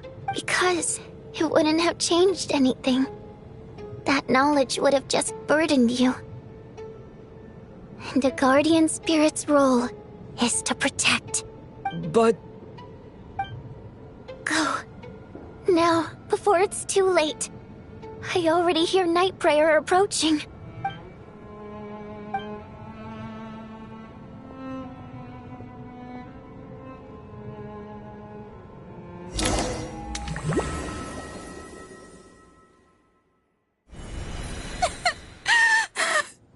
Odianitsa! How could this happen?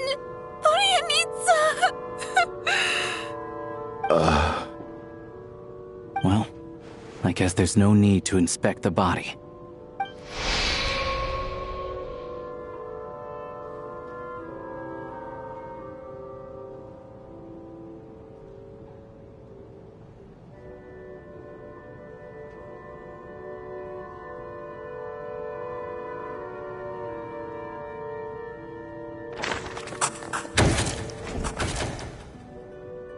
This wasn't supposed to happen. You lied to us, didn't you, Chuganov? You've been lying from the start. Take a long, hard look at yourself before you go around accusing other people. I suspected you on day one, Lelik, and now look where we are. By some strange coincidence, you've never been targeted. You just happen to have survived this long? No, you should be the prime suspect. And you, little hunter, ever so content with staying on the sidelines. Yet you were the one who stopped us from leaving from the start. Why are you trying to keep us here? Now you're just lashing out indiscriminately. That's either a sign of anxiety or a guilty conscience. Where was all this passion and bravado before? Decided to fight until the bitter end. Is that it? Is that a threat? Fine, bring it on. You think I'm afraid to die after all this? You want to kill me? Go ahead. I'd like to see you try. After all the trauma of the past few days, everyone's been pushed to the breaking point. Valeria and Mitya aren't here anymore. Someone else needs to step up and take charge. But first, I need to think this through. Considering everyone left, who's the most likely candidate for the deceased?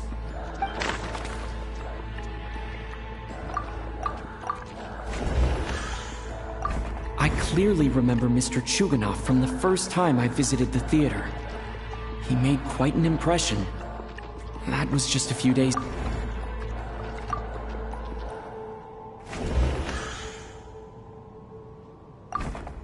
Of those who remain, the only person we've never met before is Tonya. There is room to doubt her true identity. People are easily misled by first impressions. Now that I think about it, child sister was in fact a label I imposed on her due to my own assumptions. But Mr. Chuganov vouched for Tonya's identity yesterday, with basically no other possibilities left. Could it be?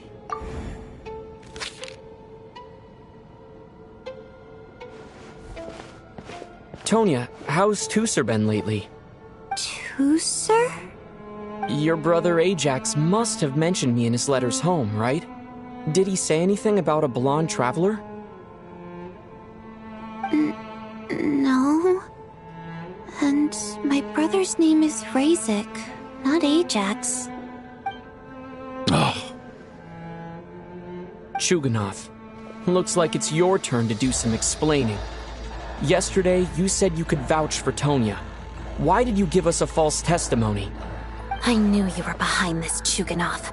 You've been lying through your teeth from the start. Everything about you is fake, down to the wife and daughter you're always talking about. Your entire family man persona is a charade, isn't it? That night, when I infiltrated your place as Lelik, I noticed you were home alone. Didn't think much of it at the time. Just thought everyone else was out. But thinking back on it now, that doesn't seem very likely. My guess is, you live alone, don't you?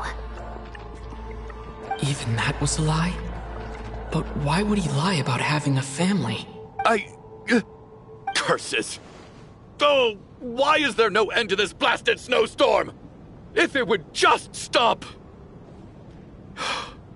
If it would just stop. I think I remember now. I know how I ended up here. It feels like a distant memory. But at the same time, it's just like it was yesterday. The reason I'm always coughing is because I got sick with frostbite. The locals usually call it the snow cough. It's not a very common illness. It's partly genetic and partly caused by the cold climate, but it can be fatal. They sent me to the hospital as soon as they found out I had it.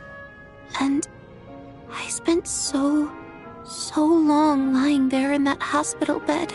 After a while, I felt myself growing weaker and weaker. Nothing seemed to be working anymore. Neither the treatment that the doctors were giving me, nor the medicine my brother was brewing from frost fairy flower leaves. So one day, I told my brother that I wanted him to take me outside for once, so things could be like they used to, just For one day. I wanted to meet loads of friends, experience new things. He agreed. He snuck me out of the hospital, and we escaped.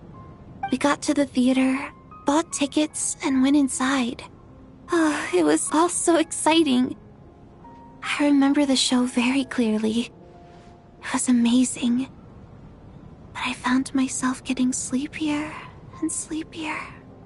Oh, Tonya. When I woke up, I couldn't find my brother anywhere, so I guessed he'd already left.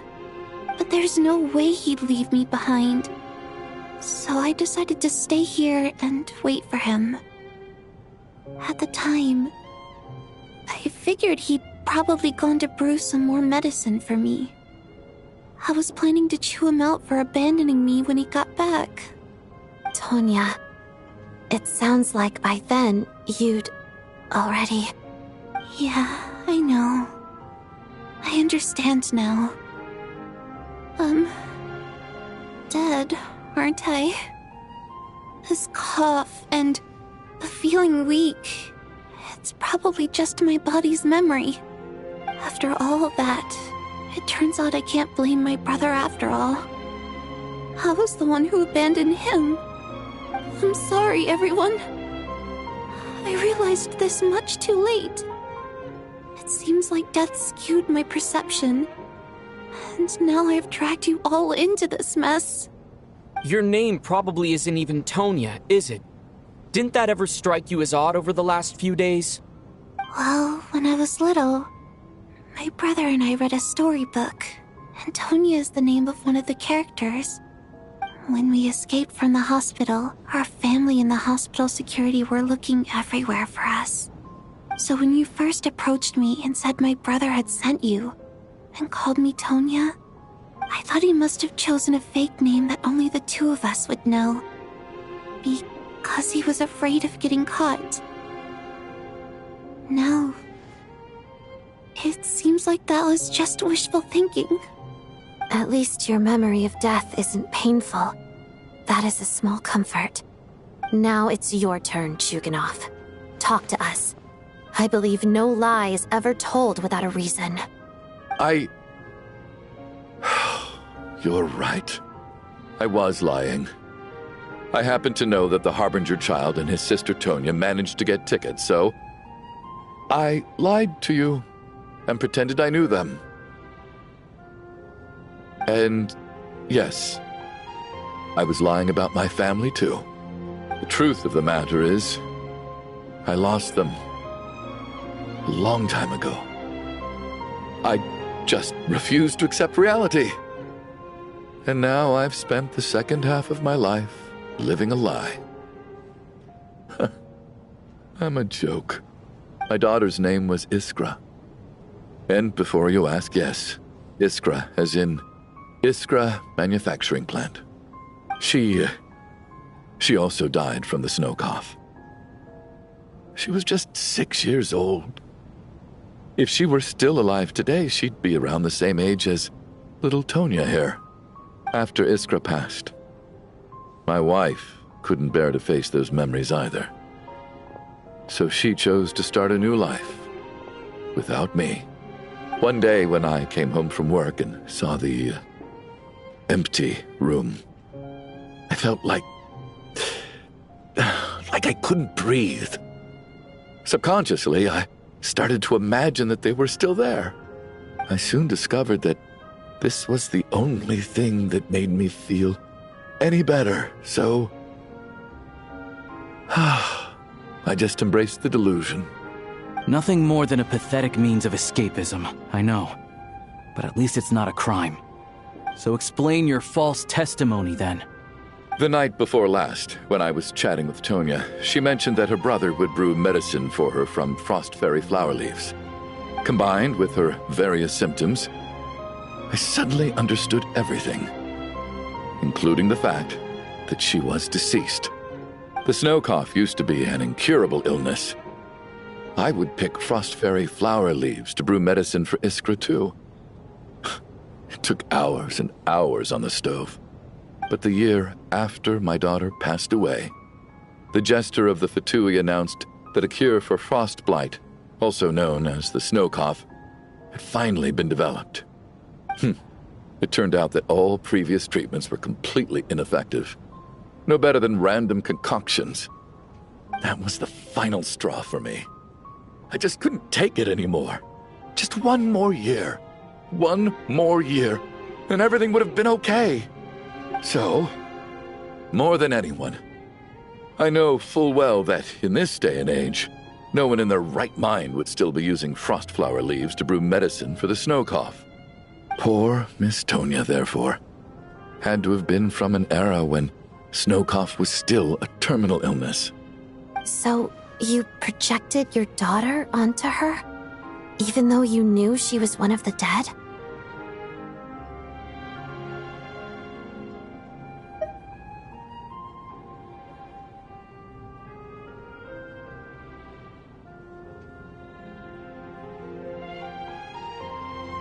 That doesn't make any sense.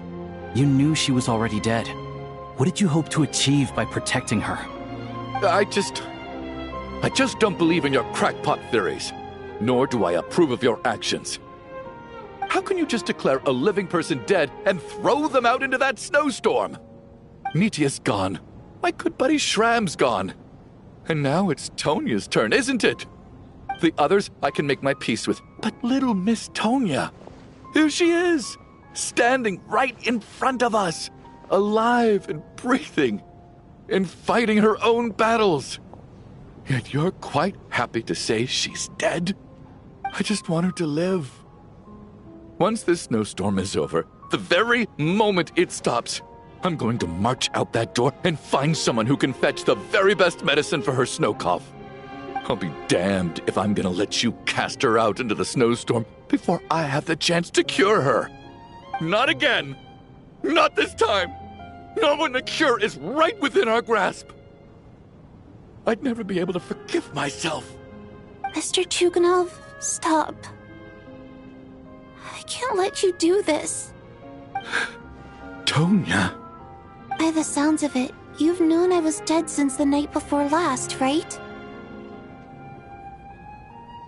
I really liked Mr. Valeri, Mr. Mitya, and Miss Vodyanitsa. And now they're all dead because of me. I'm not happy about that. The reality is, you've been trying to fight your own demons through me. But all you've really done is trap me inside your delusion along with you. No! Listen to me. I want to save you. I do! Well, at this point, I'm quite sure that I'm dead. I don't need to be saved. The time I got to spend with all of you is more than enough for me. Despite all the bad things that kept happening, I got to meet so many interesting people and spend so many days and nights by your side. Since the day I escaped that hospital until now, this has been an adventure I never even dared to dream of. I'm very fond of you all. If it were only possible, I'd trade my soul to bring back the ones who died. If it meant things didn't have to end like this. And that's why I'm not fond of you at all, Mr. Chuganov. I'm sorry. It's them that you owe an apology to, sir. Not me. Well then, I suppose this is it. It's time for my adventure to end. I've caused enough trouble.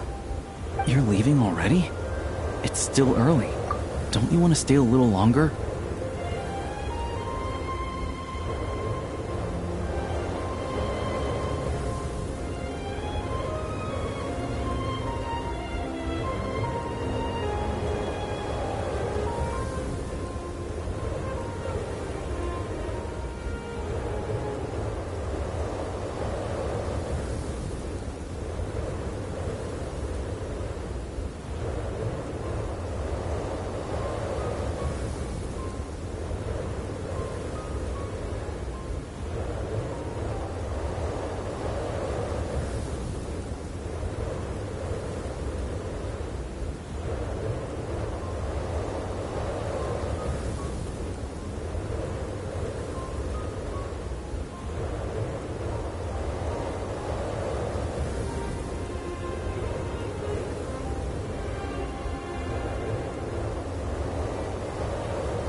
No, thank you. Oh, and by the way, my name is Patoshka. It was nice meeting you all. Feels strange that we're only being properly introduced now that it's time to say goodbye. Patoshka?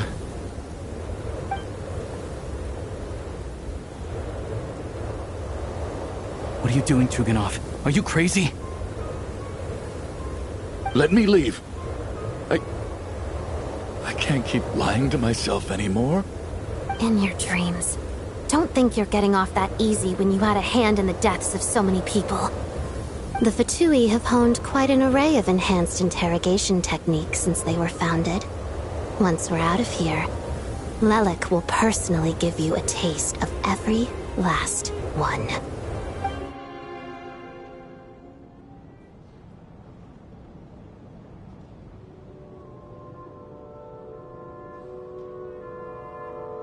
I think we should leave. I doubt this snowstorm is ever going to stop. For all we know, this storm might have destroyed all of Snezhnaya by now. Maybe even the whole world. Wait, we finally solved the mystery of the haunted theater today. Maybe let's at least try to enjoy tonight? Fair enough. I don't particularly feel like dying in Chuganov's company anyway. And yet you won't let me die first. Hey, Chuganov, on a serious note, if we do make it out of here, you should close down that factory of yours. A lot of people are freezing thanks to you. Is this really the time to be discussing my factory? All right, fine.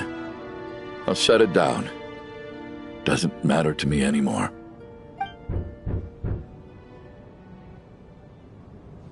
Am I hearing things? Or was that a knock at the door?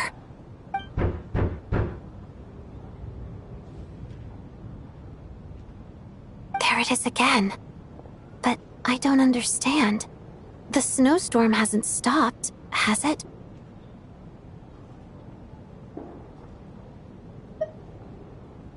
Should we open the door? Is this it? Is this nightmare finally over? If the last few days are anything to go by, I probably shouldn't be getting my hopes up. Whatever lies beyond that door at this moment. It could be something even more terrifying than everything we've been through so far.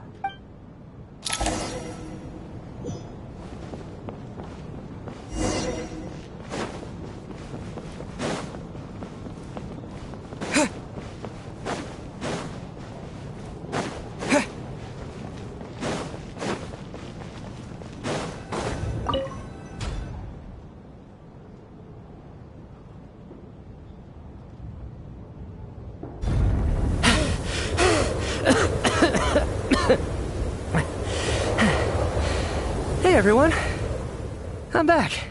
How are you doing? Feeling any better? Much better, thanks. Whew, it is so good to have you guys here. I was a little worried that the theater would be empty by the time I got back. Let me see. Tonya and Vodyanitsa are missing, which means Vodyanitsa died last night. And then you discovered that Tonya was the other dead person. Am I right? Not Tonya. Patoshka. First, tell us how you made it back here. Given the conditions outside, no one should be able to return alive. You're right. The thing that got me back safely was a song. I heard someone singing. After walking into the snowstorm, my mind grew hazy. I don't know how long I walked through the storm before my mind completely slipped away. Then, suddenly, I heard the sound of singing. The voice instantly brought me back to my senses, and I regained consciousness. So I followed the voice, searching for the source of the singing. I searched and searched, until finally, just a few moments ago, there was the entrance to the theater, right in front of me. I've actually never performed this song in the theater before, because it has more of a ceremonial purpose for our people. It's not meant for the stage. It means something like, "May those we have lost watch over us, and follow this song back home in the night, so that we might be reunited once more." That must have been Vodyanitsa's Requiem. Who knew it actually worked? That song is meant to guide the souls of the dead. Mitya, that must mean that you... Huh. No kidding. Seemed like I guessed right then. This is what I've been so desperate to tell you about. When I first stepped out of the theater, I was still quite lucid. My memory of it is still pretty intact. I remember the outside world being completely different than what I'd expected. It was like this was a world where only the snowstorm existed. There wasn't a trace of any humans or buildings ever having been there. I don't know how else to describe it, except to say that it just didn't seem like the real world. And as for the Requiem, if I was guided here by Vodyanitsa's song, it can only mean that I must already be dead. And this is my soul, not my body. But I didn't experience a clear moment of death while I was out there. Nor do I feel any different now than before I walked into the snowstorm. You don't seem any different to me either. In fact, this is something I've been wondering about for a while now. If souls aren't physical, shouldn't they lack tangible form? Both Shram and Patashka were clearly deceased, and yet their souls didn't look or feel like ghosts at all. They were visible, tangible, no different than you or me. This raises a truly terrible thought. Is that really what Mitya is suggesting?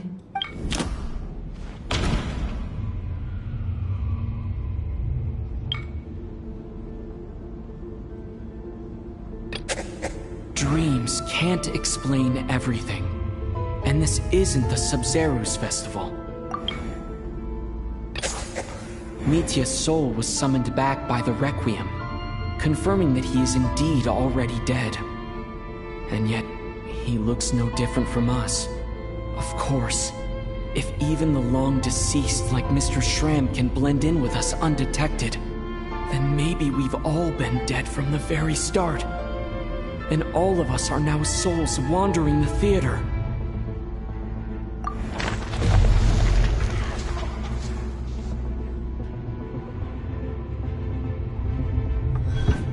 Yes. I think that this is probably the afterlife. What did you say?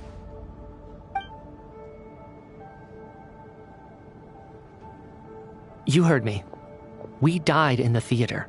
All of us did. But due to an obstruction in the theater's ley lines, our souls are trapped here, while an endless, infinite snowstorm rages outside. It's ironic, really. All that time, we were working so hard to figure out who the deceased among us were, when the truth was, we were all deceased. The only difference being some of us died more recently than others. Do you remember that note, "Death is near"? Seems like we misunderstood what it meant after all. Death was nearer than we wanted to think all along. The note simply meant that all of us were already dead. So all our attempts to survive, our search for the deceased, it was all for nothing? Hard to say.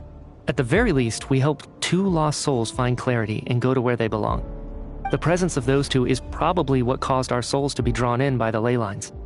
In which case, the deaths we've awoken to over the past few days were just souls returning to the ley lines for good. If what you're saying is true, doesn't that make us the lost souls now? Huh, no wonder. This afternoon, when I was moving Vodyanitsa's body, I noticed that the other bodies in the room hadn't decayed one bit after all these days. That's further proof that those aren't physical bodies at all, but merely our shells here in the afterlife. Am I really dead? This doesn't feel real to me at all. No, that's impossible. This cannot be how it all ends. I still find it hard to believe that all of us are dead. How exactly did we die in the real world? None of us have any memories of dying, right? Not even knowing how we died is preposterous. Good grief! Surely there has to be some reason. Exactly. It's hard to rest in peace when you don't even know how you died. It gave me lots to think about as I strode out into the snowstorm.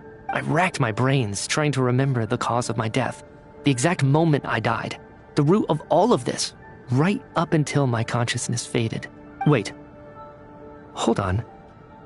Right before I lost consciousness, I think I saw something. I can't remember. And I think I lost my notebook and pen.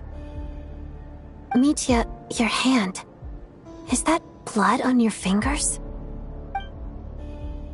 Huh? You're right. There's blood on the fingertips of my right hand. Looks like it's already dried. When did that happen? What the? I guess this was what I saw. I must have desperately drawn it in my own blood right before losing consciousness. What's wrong? Do you recognize the symbol? It's Renova, the ruler of death.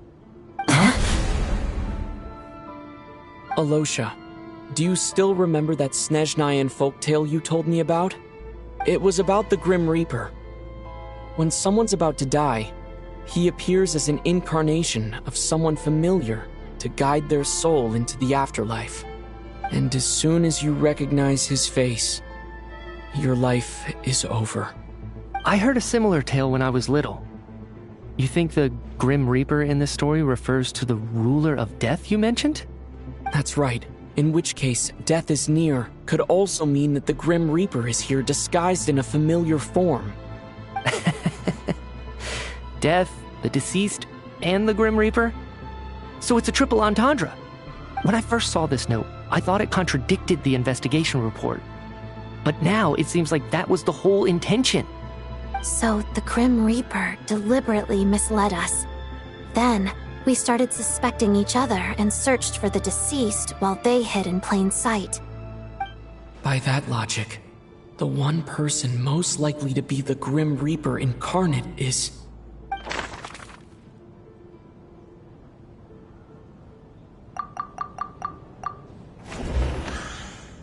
Identifying the Grim Reaper is a major decision to make. Identifying the Grim Reaper...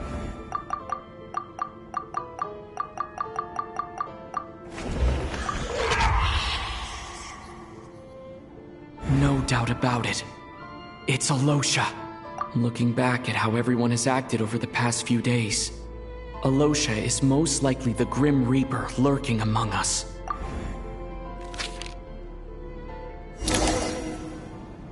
Is it you, Alosha?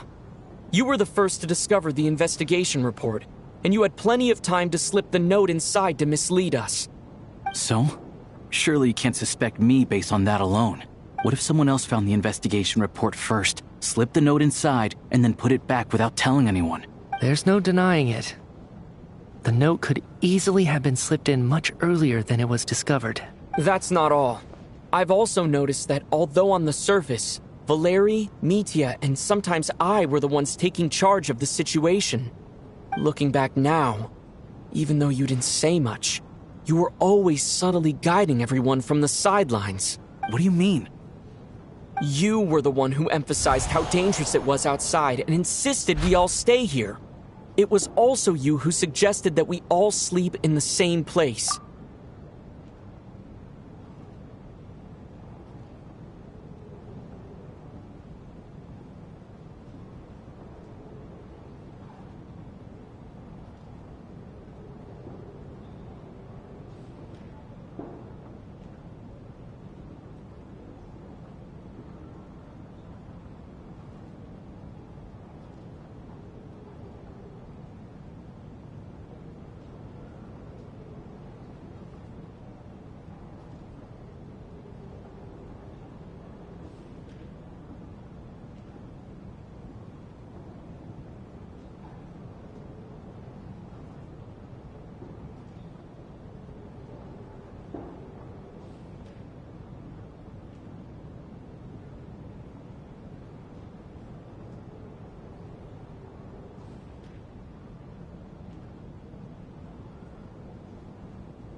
and earlier today, you tried to convince Patashka to stay.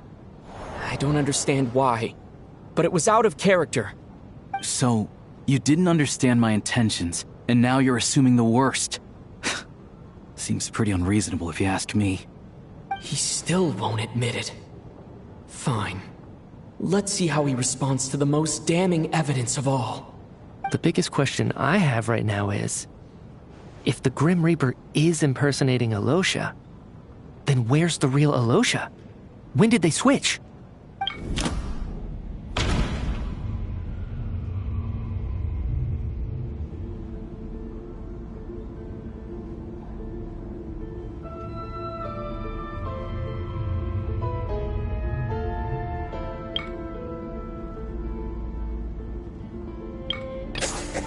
That's right. This was the moment. Right at the start. Before any victims had even emerged, Alosha was switched with the Ruler of Death while everyone's guard was still down.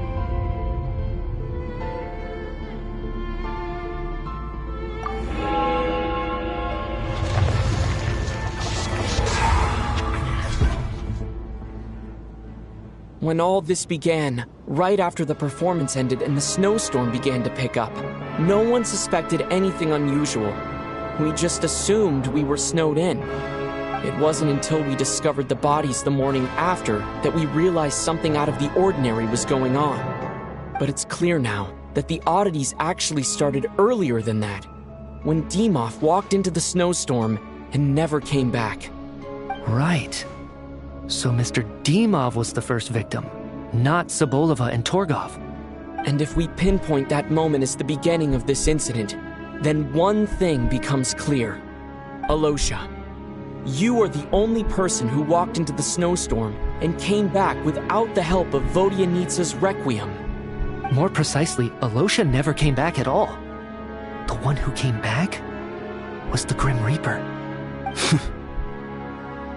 Not bad. Well, since you've backed me into a corner, I suppose there's no point in keeping up the act anymore. Alosha? You're the Grim Reaper? I am no such tired cliché. Mortals should address me as the Ruler of Death.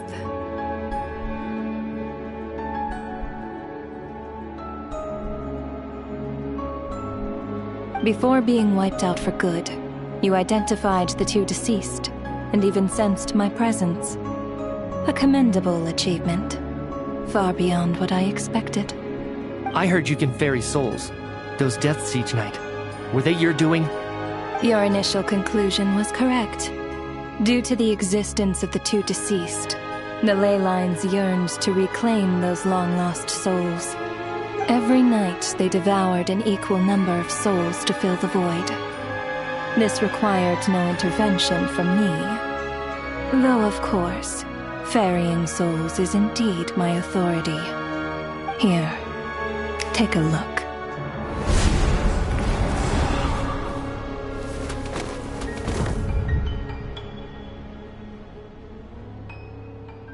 What are you doing? That takes care of today's too. Don't get so worked up. You are already dead, and your souls must return to the ley lines. I know we're already dead. You murdered us, didn't you? Murdered? No. Murder is when mortals usurp my authority. Death is my jurisdiction. If I require someone to die, I need not resort to such laborious methods as murder.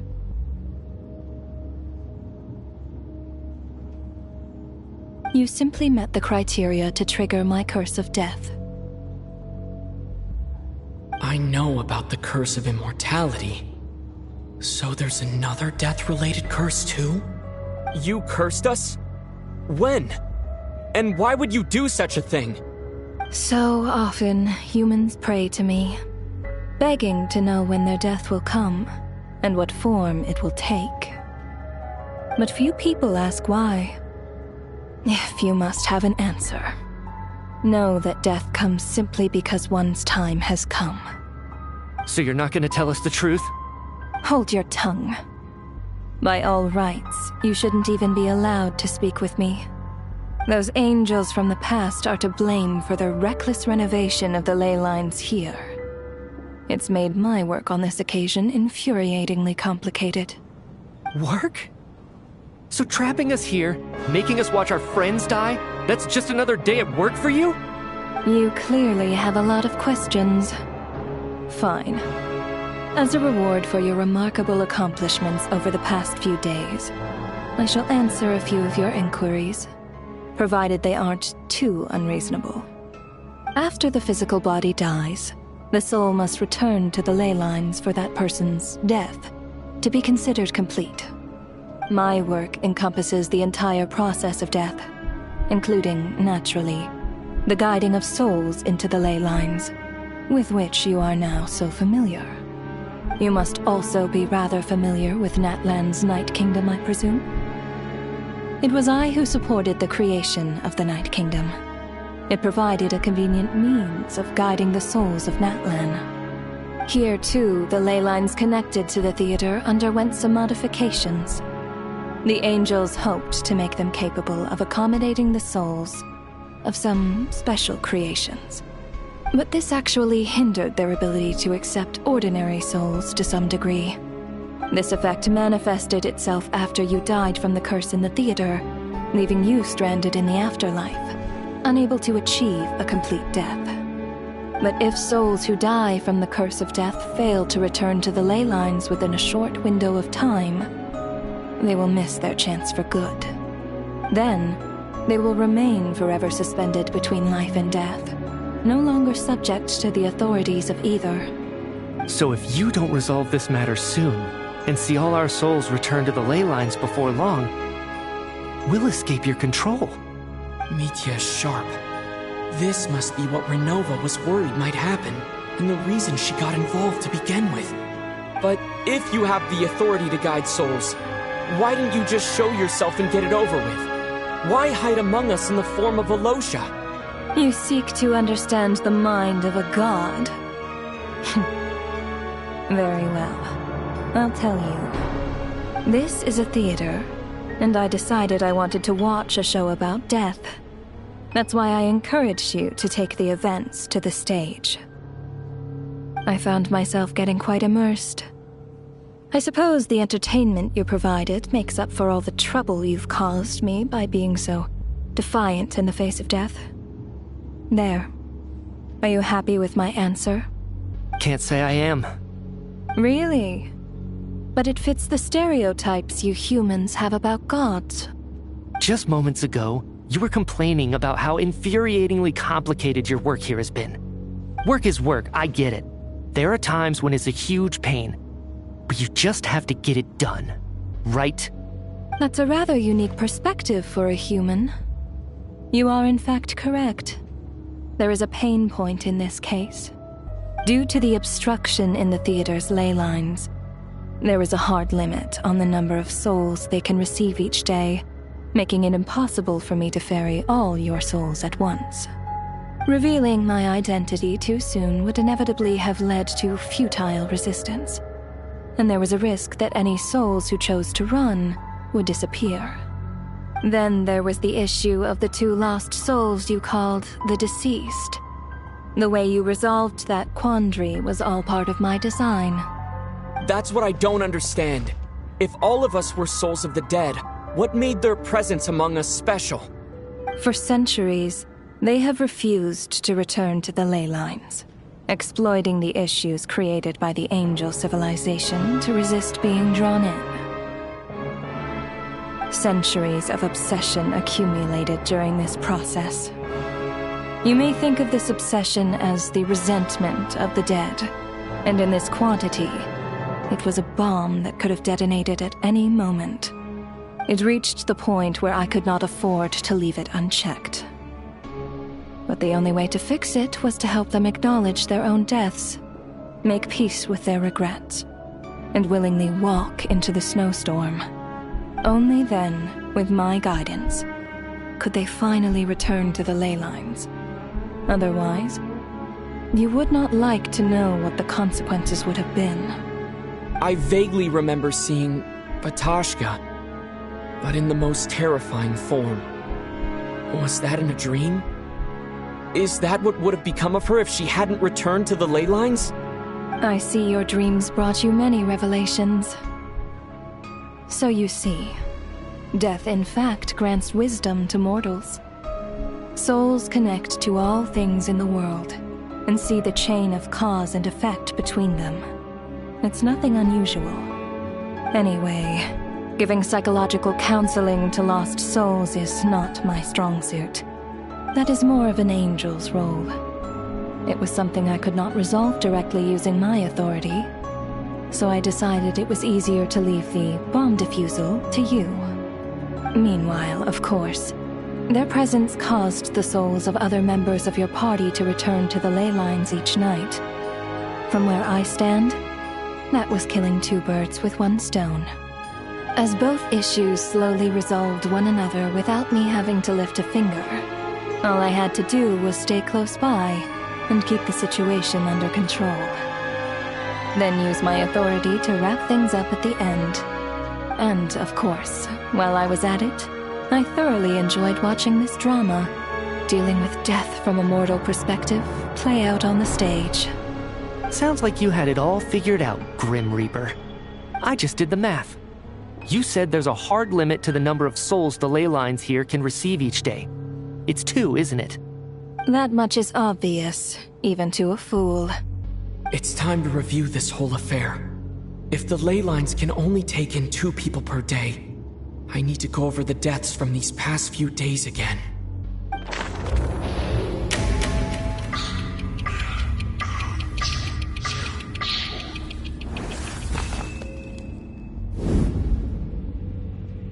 Looking back now, none of us had the faintest idea at the time. From the moment that staff member named Dimov walked into the snowstorm, the incident had already begun.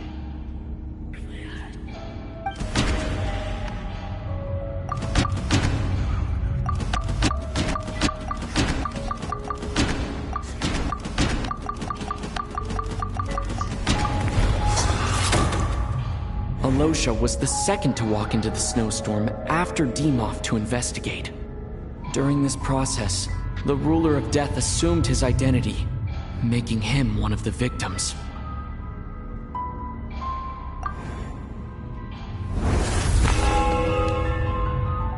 During our first night in the theater, everyone was caught up in the novelty of it all.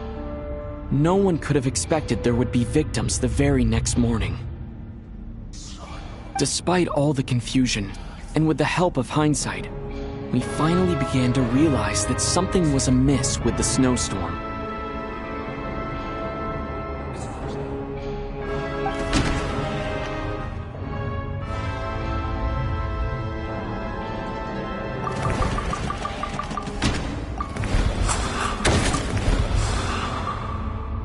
The ley lines devoured Torgov and Sobolova on the first night. At the time, we thought this might be a murder case connected to Lelik.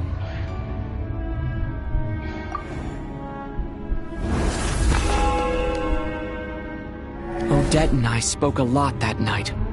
3 people were on watch, but in the morning, we discovered that someone had fallen victim all the same.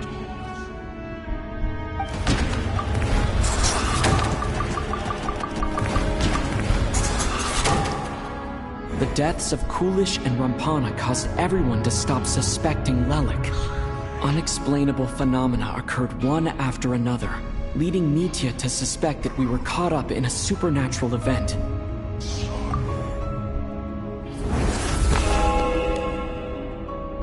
Later, we discovered that there seemed to be an extra person among us, and subsequently discovered the existence of the deceased.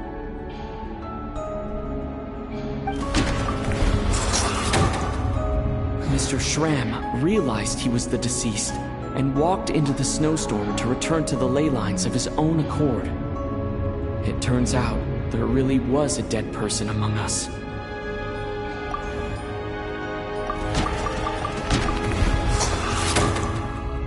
He thought it was all over, but Mr. Valeri's death was a rude awakening for everyone. the ley lines consumed him during the night regardless. A lot happened today. Mr. Valeri's death led us to discover the connection between the number of deceased and the number of victims during the night.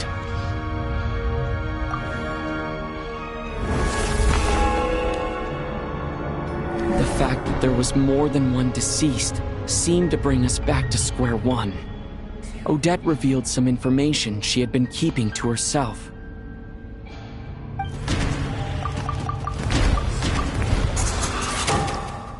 Vodyanitsa was swallowed by the ley lines in her sleep, but the requiem she sang before falling asleep was quite a game changer.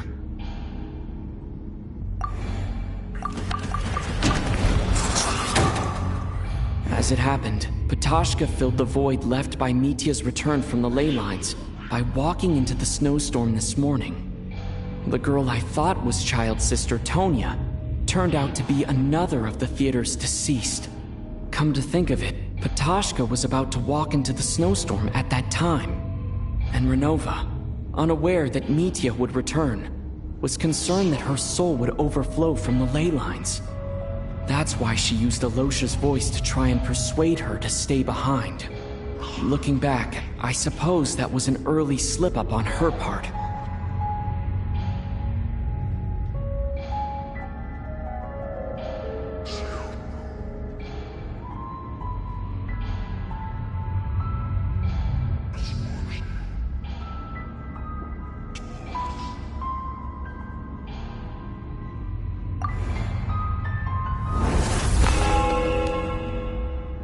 No one could have expected anyone who walked into the snowstorm to return. But just after nightfall, Mitya returned, bringing crucial information with him. Various truths began to surface, including that all of us were already dead, and that the ruler of death was here among us. Then, after revealing her true form, Renova callously claimed 2 souls.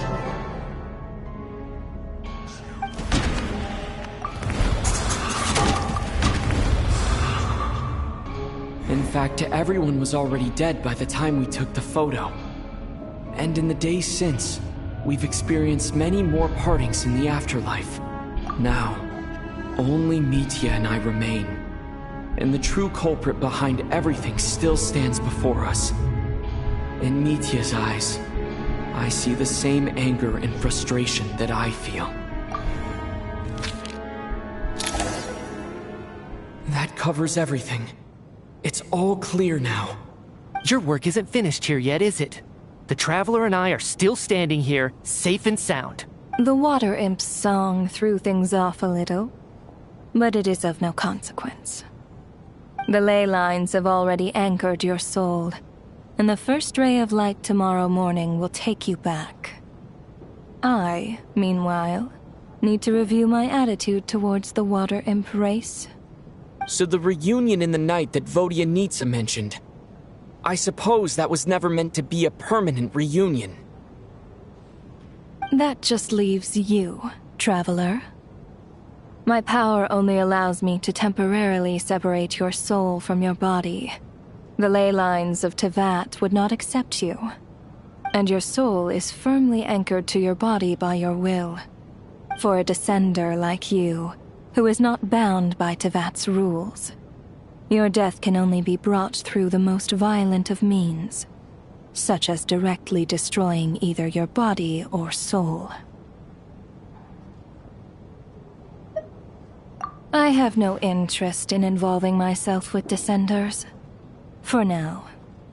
Although, this may change if Asmodee remains missing, or you insist on interfering with our affairs. One last question then.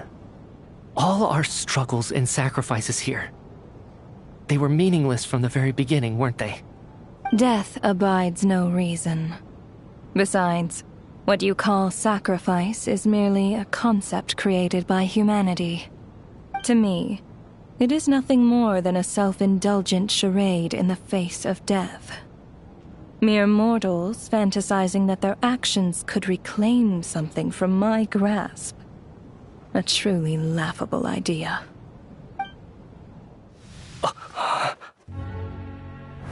Grim Reaper, you really know how to get on my nerves. I'm not here to ingratiate myself with you.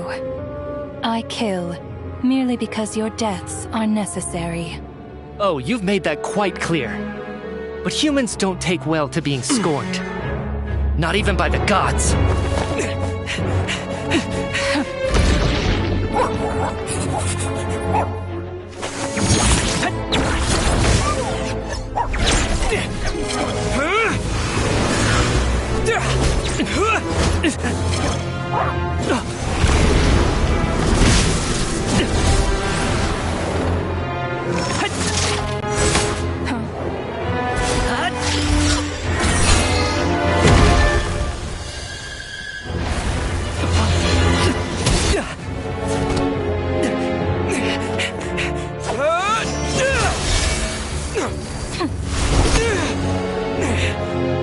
This is futile.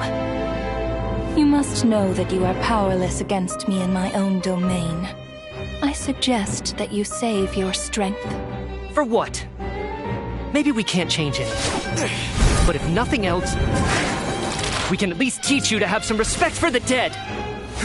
Audacious.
How are you holding up, Odette? What happened to me? How much do you remember? What do you mean? Is the performance over? I can't seem to recall what happened. Has Odette already forgotten?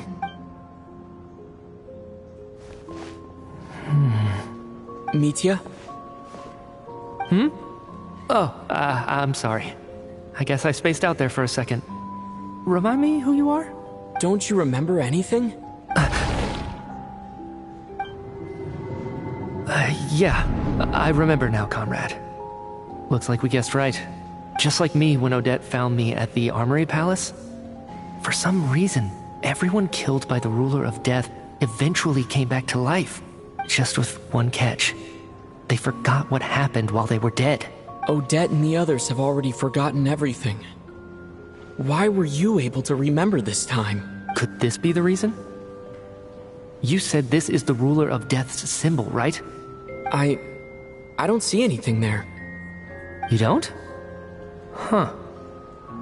Okay, I guess that makes sense. I carved this into my hand in the afterlife, so it's not visible in the physical world. Does that mean I carved this symbol into my soul? What an unsettling thought.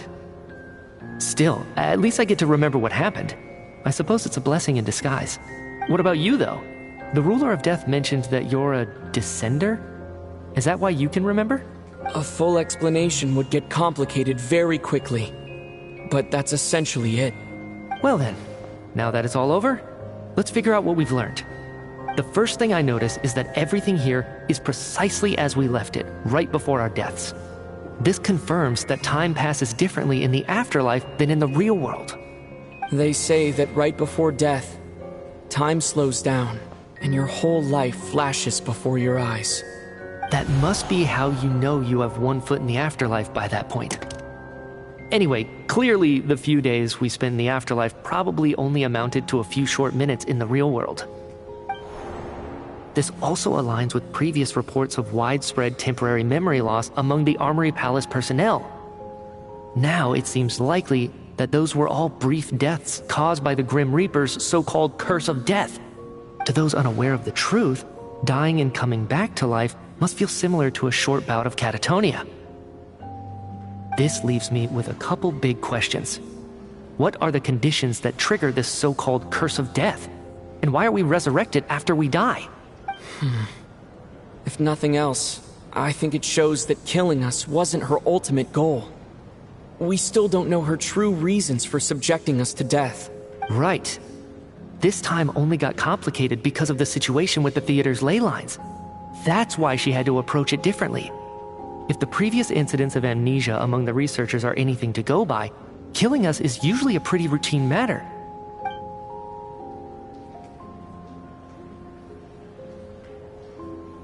Come to think of it, wasn't I about to note something down before I died? I can't remember what it was, but I think it was something related to my research project. Sorry, Traveler. I'll catch up with you again later. Right now, I have to make a trip back to the Armory Palace.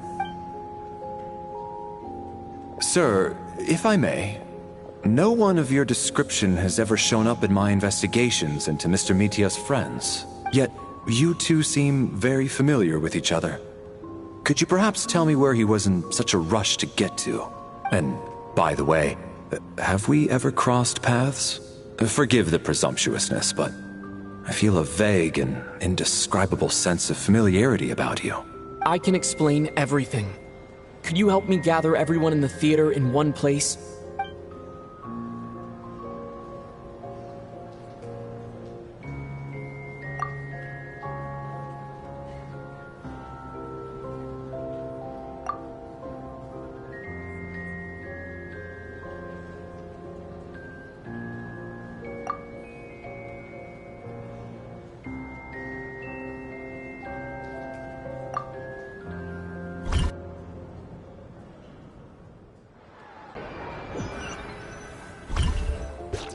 So, Chuganov really is going to shut down the factory.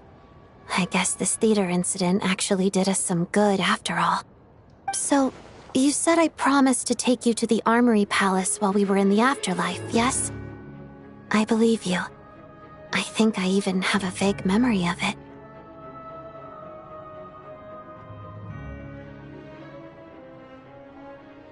Agreed. Let's check in on her first. The whole reason for our trip to the Armory Palace anyway is to figure out what's going on with her health.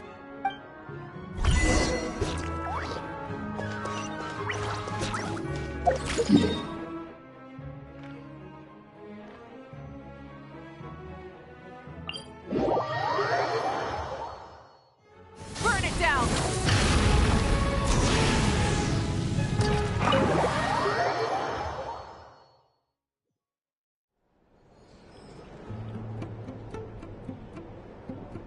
I'm finally back, even though a long time has passed from my perspective. As far as Paimon's concerned, I probably just went out to watch a very short show. I should keep my emotions in check when I see Paimon again, or it'll seem weird. Wait. The atmosphere here feels off. Shh. Stay quiet. Let's go inside and take a look. Have we still not been able to notify Child yet? We need new orders. What if that person comes back again? I'm so sorry. Under the circumstances, there was really nothing we could do. Tell me, what happened to Paimon? It It was the Jester. He came here in person and escorted Miss Paimon away. He's the director of the Fatui.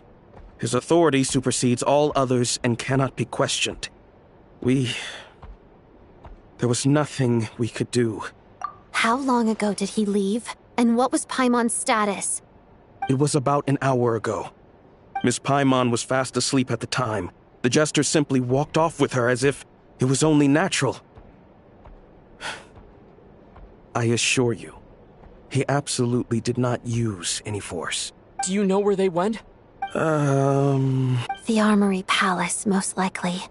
Lord Piero, the Jester, has been overseeing the experiments there lately, keeping a close eye on their progress.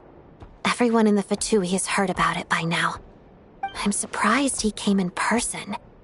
Whatever his reason for taking Paimon, he'll most likely return to the Armory Palace first, which is exactly where we were headed anyway. Then lead the way, Odette. Okay, let's go.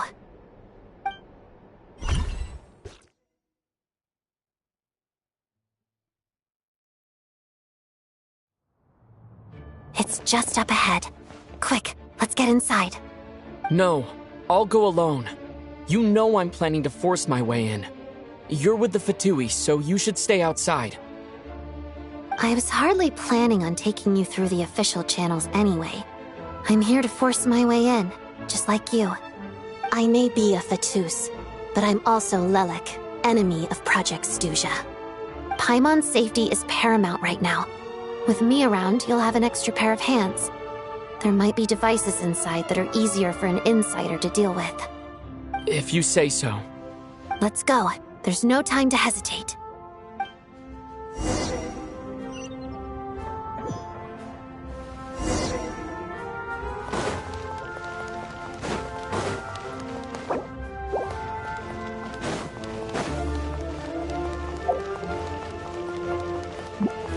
Hey, who are you?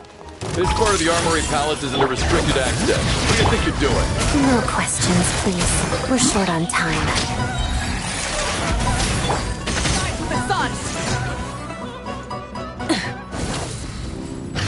I'll make short work of you. Mission.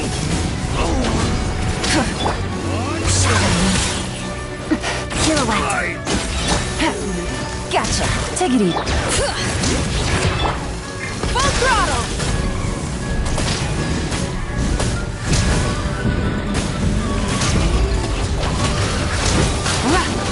No more mistakes. And voila! Letting praise names echo! Bring it!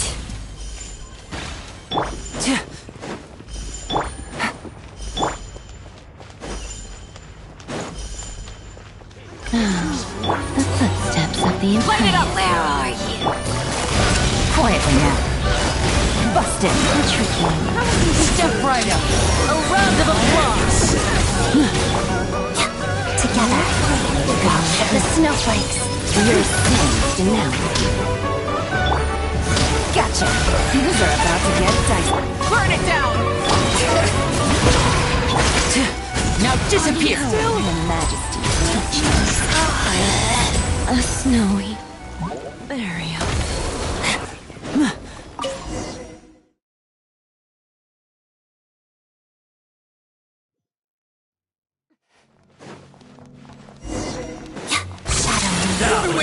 You have a pass?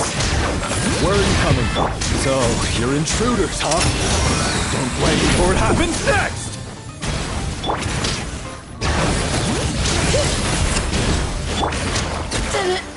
Didn't take too long.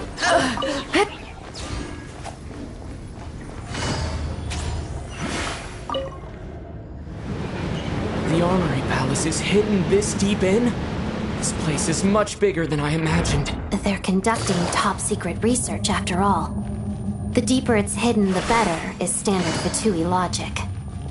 The style doesn't really look like the Fatui's handiwork, though. They must have requisitioned some Looks like we're in for a tough fight. Stay alert!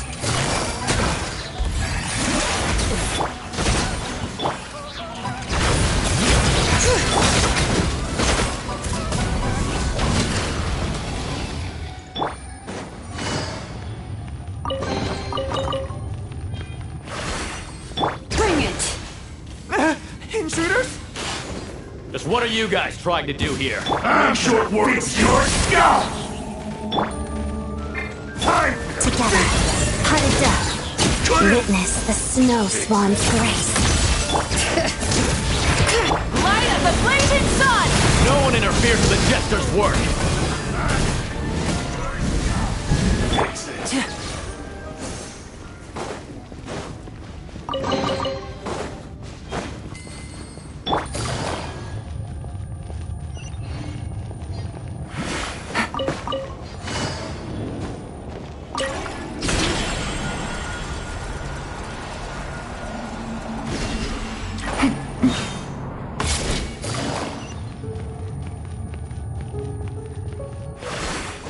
Looks like no one's guarding this place. There's something off about that decoration over there.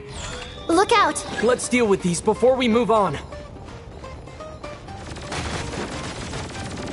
Take it easy.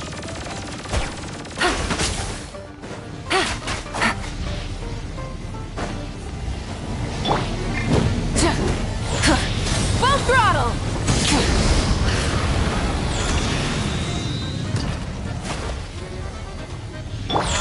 Shadow me.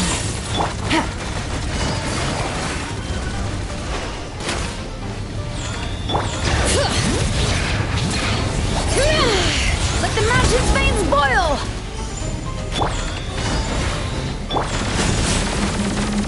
Rise with the sun! Together.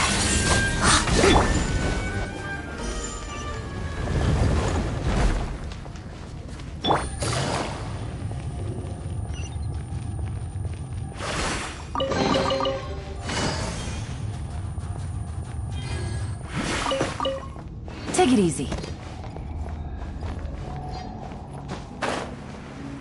The researchers here probably don't know that we're uninvited guests. Let's try not to hurt them.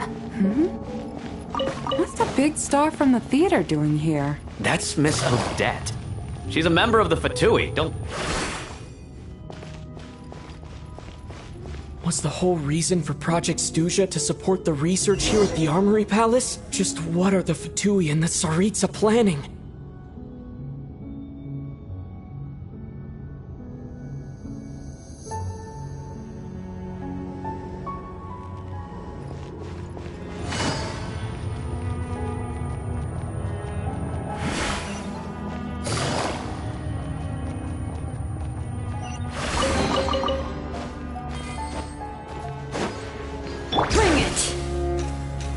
Whoa!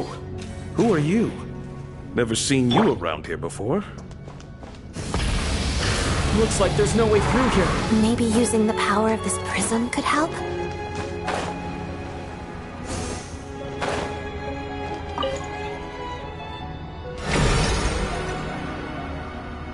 I think I see some images. It's the prism's power at play, causing images of the past to reappear. Paimon. And the Jester. Is this another scene from the past? Yes. It looks quite old, though. I don't think it happened in the recent past. What's going on here? What happened? The source seems to be the Armory Palace. They must have started some large-scale experiment. Wait, what if this has something to do with Paimon? We need to hurry!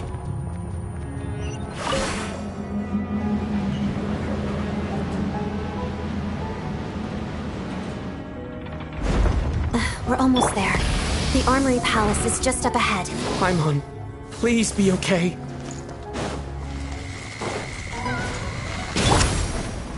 Let's begin.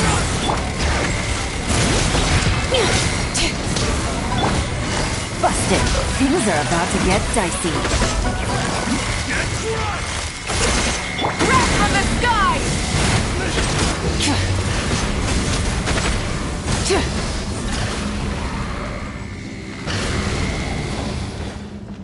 Bring it!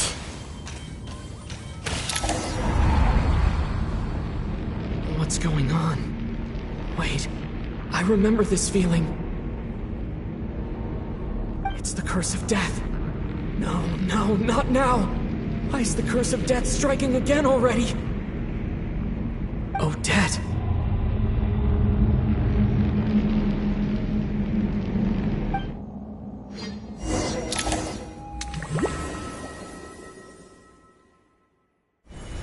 Is this the afterlife again? I need to find a way back to reality. Is that Odette's core Ignis? Could that be what just woke me up?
Odette?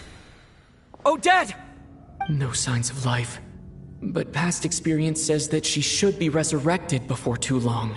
Did Odette intentionally use her core Ignis to guide my soul? I feel like something similar happened in a dream I had before. Thank you, Odette. If not for you, my soul wouldn't have found its way back to my body so quickly. And I might not have woken up so soon, but I'm sorry. I don't have time to protect you. I have to use the time you bought me to get Paimon back.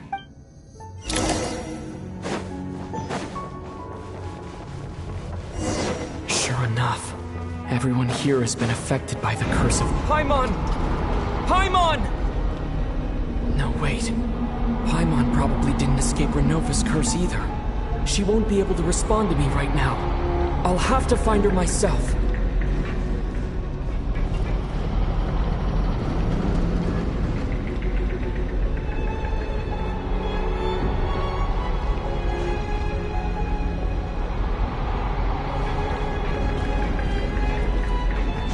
Mitya! Is this the laboratory he works in? What happened here to trigger the curse of death again so soon? I'll have to ask him when he wakes up. Finding Paimon has to take priority now.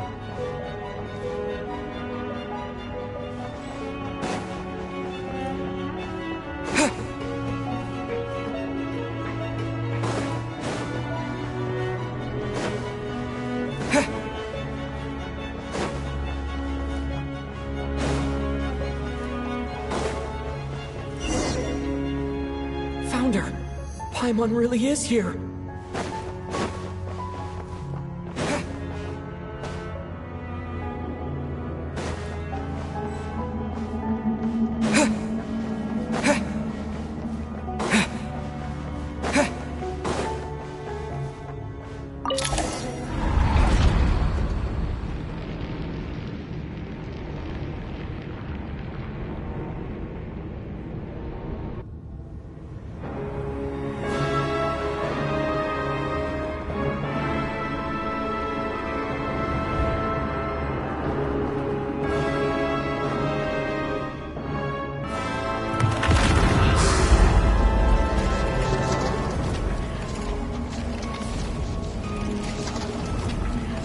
You don't learn, do you?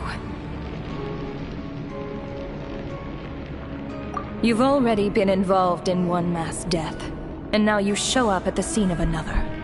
This might have passed for a coincidence the first time, but a second time?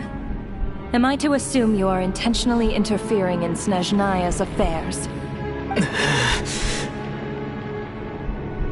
Judging by your expression, It seems that you understand little of what is going on here. In that case, a word to the wise. Do not interfere in Snezhnaya's affairs. A civilization that fails to learn its lesson constantly depletes its own worth. It will one day lose any reason for its existence.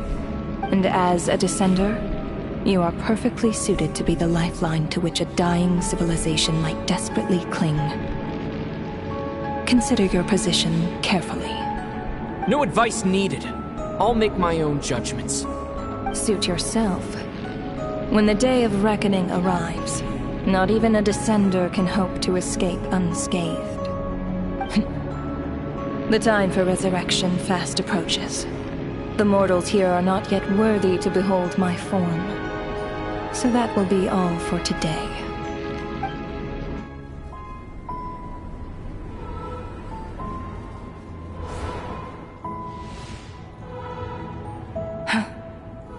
That thing is coming with me.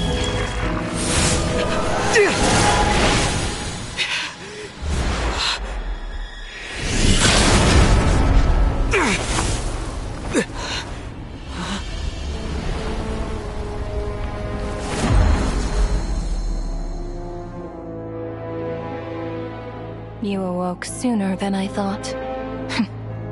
The curse of immortality is stubborn, unable to enter the ley lines, yet not content to remain a spirit. Ruler of death, what do you want? You perplex me. Both you and you. That thing may be a creation of Celestia, but it possesses none of Celestia's power, let alone authority. Your obsession with it baffles me. No matter, the resurrection will soon begin. It's worthless anyway. I'll reclaim it next time.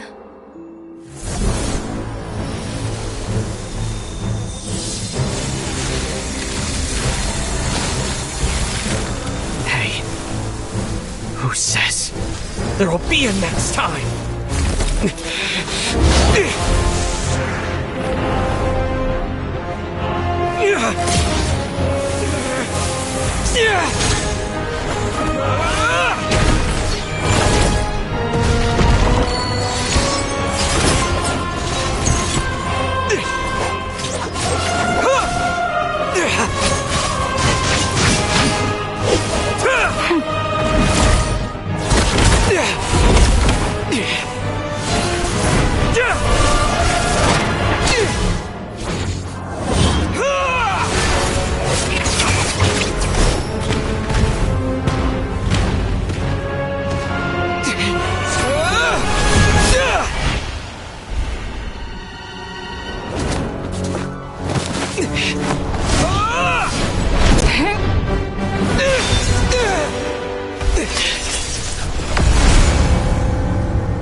I missed you, Paimon. What are you talking about? We haven't even been apart for that long, have we? It was different this time. You seem to be in pretty good shape. Yeah, Paimon's back in tip-top condition. It's the weirdest thing.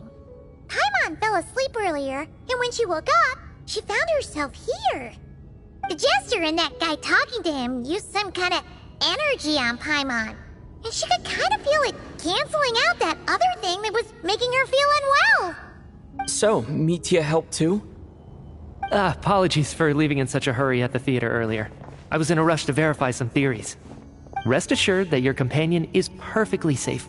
We reversed the effects that the experimental energy had on her. The Jester specifically instructed me to do so.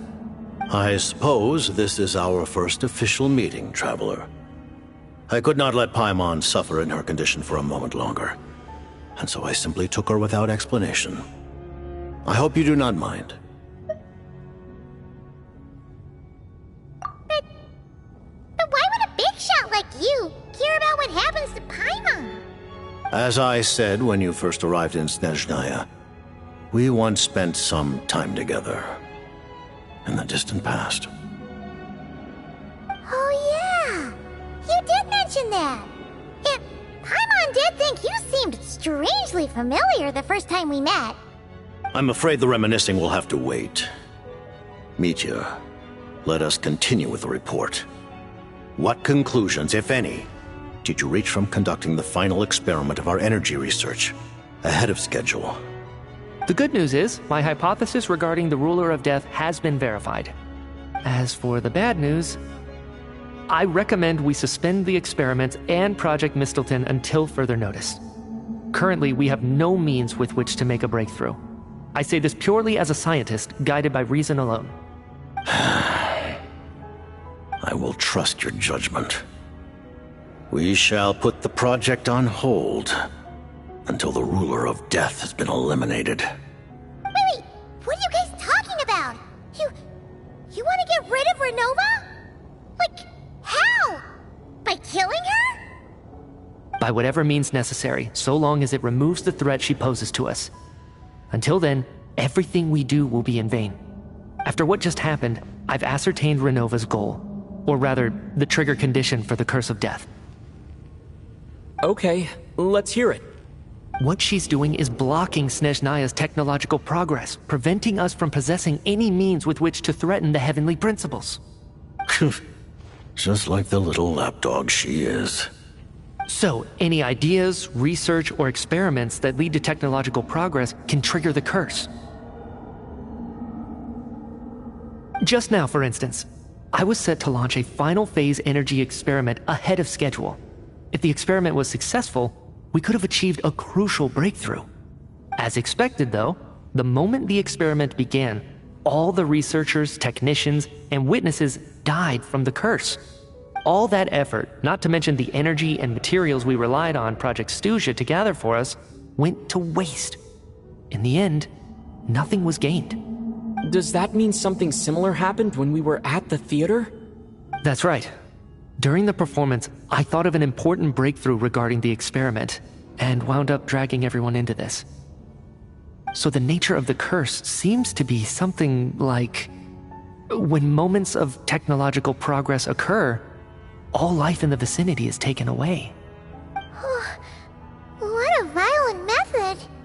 Of course, that meant the curse was normally limited to the Armory Palace. Since outsiders are forbidden from entering, this mass death phenomenon went unnoticed. Until Odette came along. I believe she was the first witness. The Curse of Death was triggered just before she infiltrated the Armory Palace that day. But you mentioned something about a final stage experiment. Doesn't that mean you've actually made some progress? That's right. Even with the gods locking certain key components out of reach, humanity can still advance technology in incremental steps accumulated over time. But, as I'm sure Renova anticipated, even incremental progress has its limits, a point where the truth you're seeking must be put to the test in an experiment. You mean the experiment you were just about to do? Yes, we were at a critical juncture, a moment where the quantitative was about to translate into fundamental qualitative change. With this single experiment, we could have brought everything we've worked for to fruition. But now, after already being forced to fumble around in the dark all this time, it feels like we've truly hit an impenetrable wall. As long as Renova's Curse of Death persists, we won't be able to advance the experiment or obtain any results. And with Project Stuja having been in effect all this time, at our nation's current strength, repeated trial and error is simply unsustainable. Only by eliminating Renova first will it be possible to continue advancing our plans. But she's the ruler of death! She can just kill whoever she wants, right? That's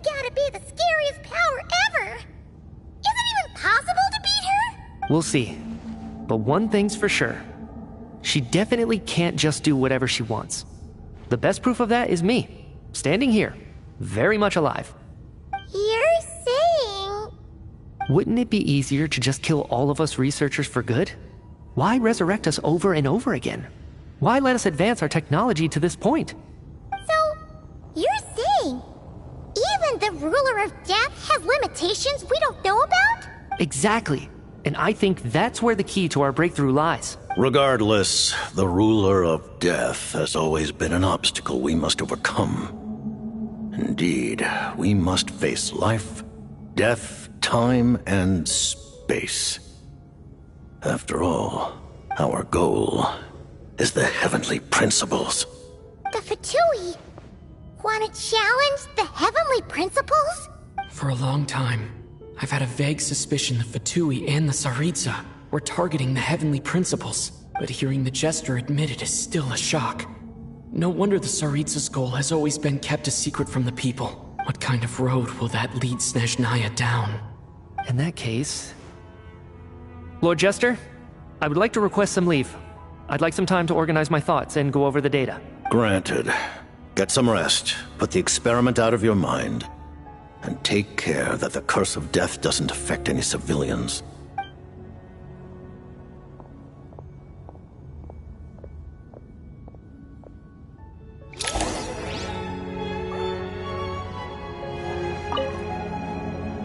While there is yet time, allow me to offer you my hospitality, honored guest of Snezhnaya. Is there anything you wish to know?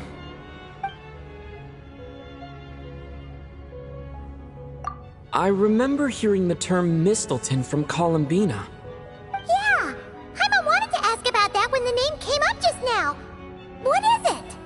Paimon's heard of Project Stuja, but not this one.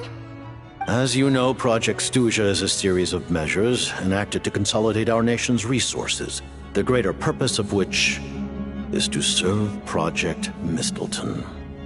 Many of the things you have encountered thus far are essentially for the advancement of that project. This includes the Kuvaki Experimental Design Bureau in Notdry. Researching Kuvaki was merely a facade. Its core objective was to use local resources and research findings to build Mistleton itself.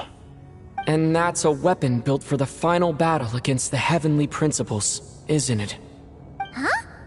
How did you know that? I was given some intel, and I made some deductions. Wait. You must mean that thing over there. Oh, Paimon's gotta take a closer look at this thing. Especially after you guys sent so many people to Notdry to work on it. Kuvaki alone will not break through Celestia's defenses, let alone challenge the heavenly principles. The heavenly principles are no doubt accustomed to combating the power of the light realm, and elemental energy is simply the power of the human realm, converted to that form by the heavenly principles themselves. Any attempt to use this power against its creator would be a futile endeavor. For now, therefore, we have set our sights on the form of energy associated with the third descender and the stellar linchpins. This may hold the potential to allow Mistleton to contend with the heavenly principles. You could say that by reverse engineering the stellar linchpins to extract the energy within, we have obtained a source of anti-Celestia energy.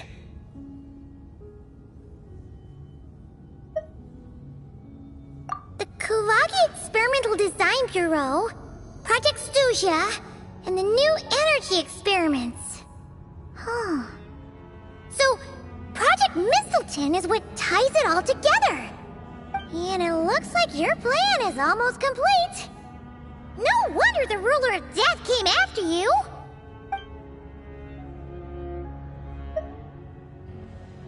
Her Majesty the Tsaritsa has embarked upon an expedition to vanquish a monster.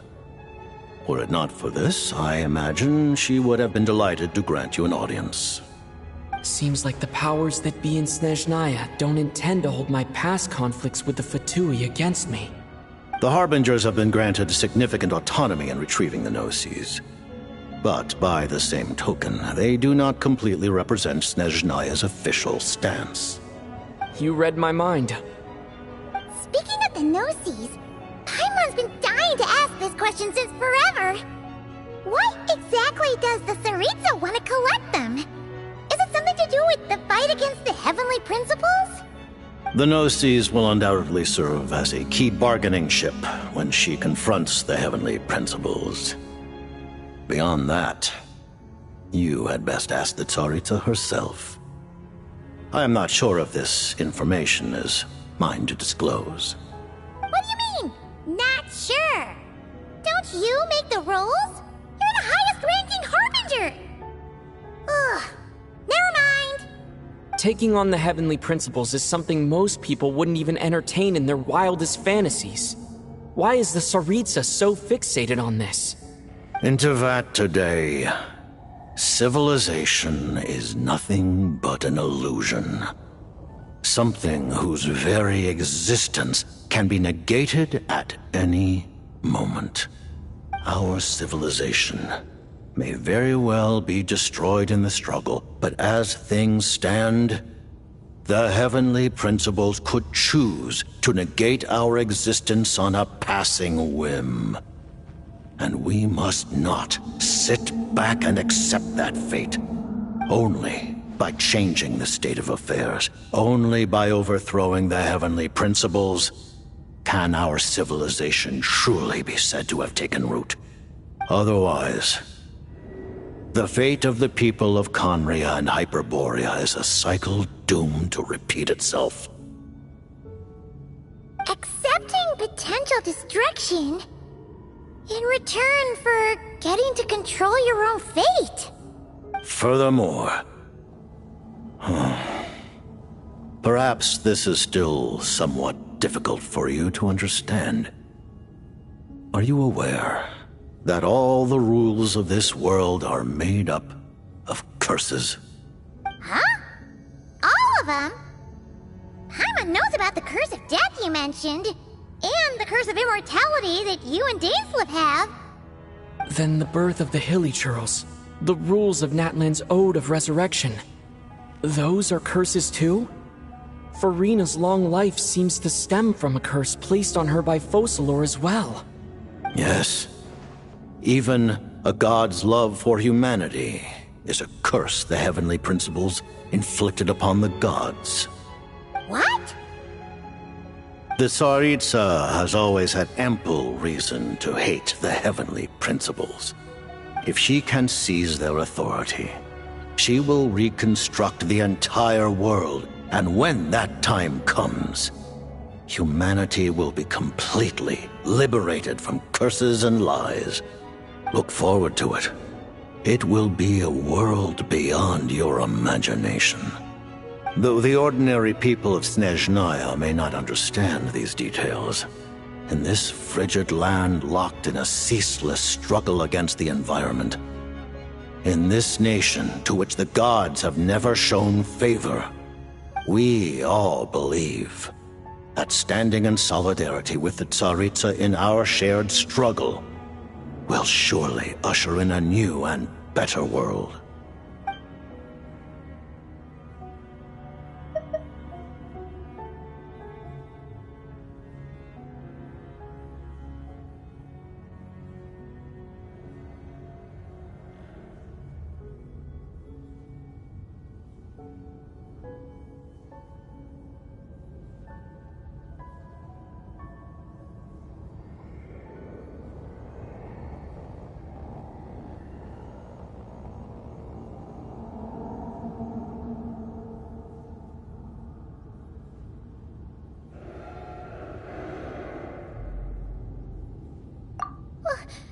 Paimon really doesn't remember.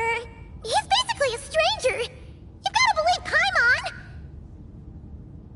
Allow me to explain.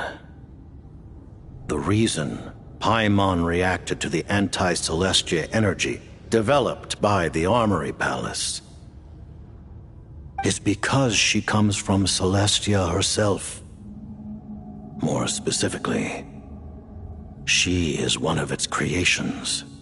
Paimon? A Oh, right. I was blinded by anger earlier, but thinking back on it, Renova also said that Paimon is a creation of Celestia. But she lacks Celestia's power or authority. As you know, the lunar fragments in Nodcry were pulled down from the sky using Fatui technology. But the first application of this technology was in Conria over 500 years ago. I used this technology upon the heavens, and the response I received was none other than Paimon descending from Celestia. I presented her to the Vinster King, but he took no interest in this gift, nor did it satisfy him. Paimon then took up temporary residence in my palace until, of course, the arrival of the Cataclysm. Wait, Paimon's a little confused. You're talking about things that happened in Conria 500 years ago. You're saying Paimon was there for that? But Paimon doesn't remember any of that. Falling from the sky? Being given away as a gift? None of it! Having lived through the Cataclysm, perhaps you too were burdened with some manner of curse. Although, losing your memories would indeed be the smallest price I've ever seen paid. But it's not just her memories from Conria. Paimon doesn't even know how she spent the last 500 years. She only has memories from the past few years. No matter how hard she tries to remember. What was Paimon like back in Conria? Did she know a whole lot because she came from Celestia? Was she super smart? Unfortunately, when you arrived in Conria, your consciousness was like that of a newborn infant. None could say what kind of being you once were in Celestia. During the time you lived in Conria, your personality was no different from how it is now.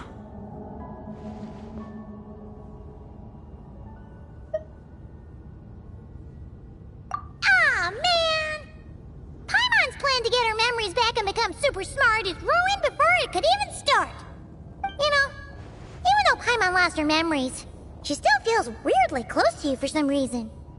That must mean you took pretty good care of Paimon back then, huh? On the contrary, I completely ignored your existence. I was entirely focused on my struggle against Troptatir the Wise. But now, as I see it, it is as if you are the only sane thing that survived that era of insanity. And thus, are worthy of protection. Noted. Man, Paimon's gotta stop projecting friendship on everyone she meets. But, Traveler? Even though you know Paimon's some creation of Celestia now, you still want her, right? You're not going to abandon her? Oh, phew! That's a relief. Paimon's just learning about this too. She's barely even processed it.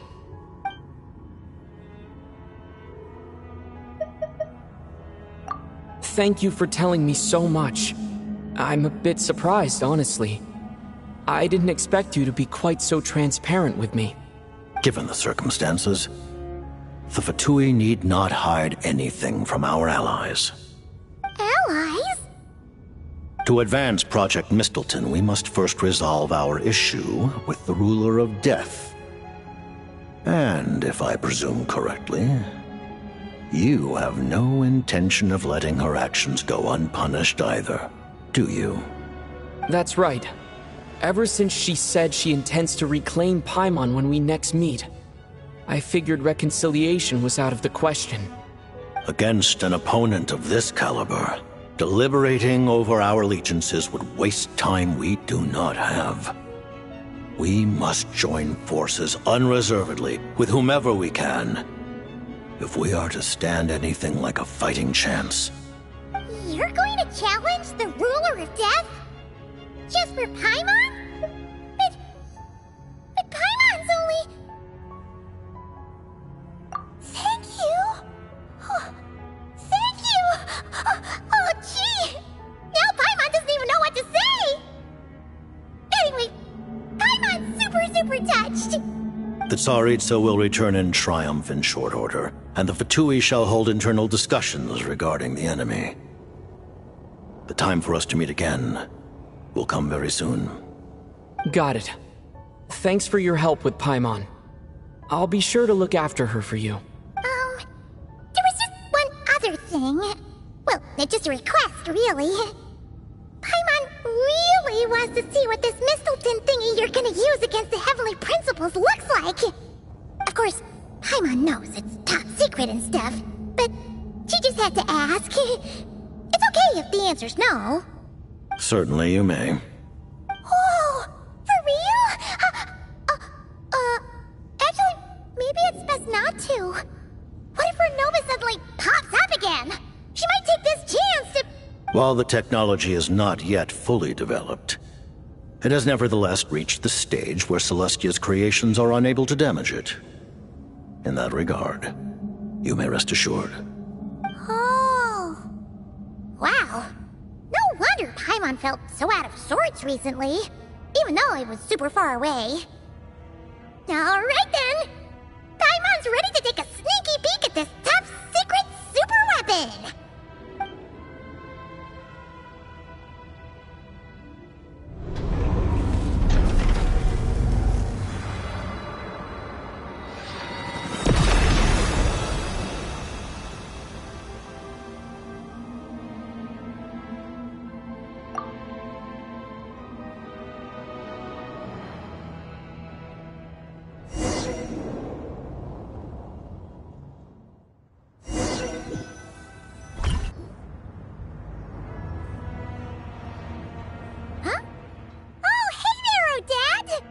Paimon?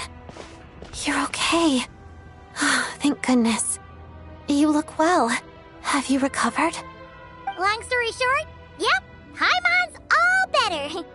What are you doing here? Were you waiting for us? That's right. When I woke up, I wanted to go in after you, but the guards had woken up as well. It would have been tough to take them on alone, and there was no easy way to sneak past them. So I returned the way I came and waited for you here. It was thanks to you that my soul found its way back to my body so quickly. Thank you. Huh. That actually worked? Nice. I just figured I'd try my luck when that ominous feeling struck me. Really, you should be thanking this thing instead. Anyway, now that things here are all taken care of, I have other things I should get back to.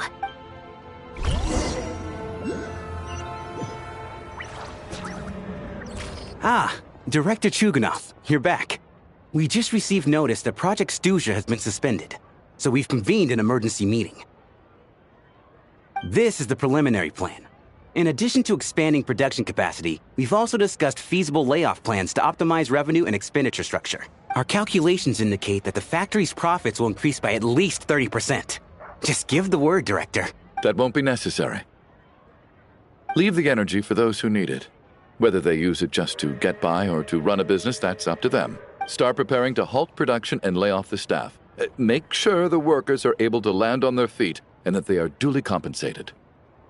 Thank you all for your hard work during this time. Am I hearing you right? Why? After all the tough times we made it through, now is exactly when we should start to turn a profit. I just suddenly don't want to do this anymore. Huh. Does there have to be a reason? Iskra, it's time to rest. Dear esteemed members of the Rokat, given the effects of Lelik's radical actions upon our organization's reputation and social stability, a decision has been made to permanently withdraw this codename from use. Considering that Lelik did what they did for the benefit of the people, the Rokat has nevertheless negotiated with the authorities, ultimately securing a waiver for all penalties due to them. Lelik will be suspended for a period of time. Depending on their future performance, they may be allowed to adopt a new codename and continue acting as part of the Rokat. The purpose of this notice is to remind everyone once again that motives and methods are equally important when one operates in the shadows. Even with Project Stuja's suspension and our interim operational victory, we must guard against complacency and rashness and work to consolidate the progress we have made so far. We act only for the greater glory and solidarity of our nation.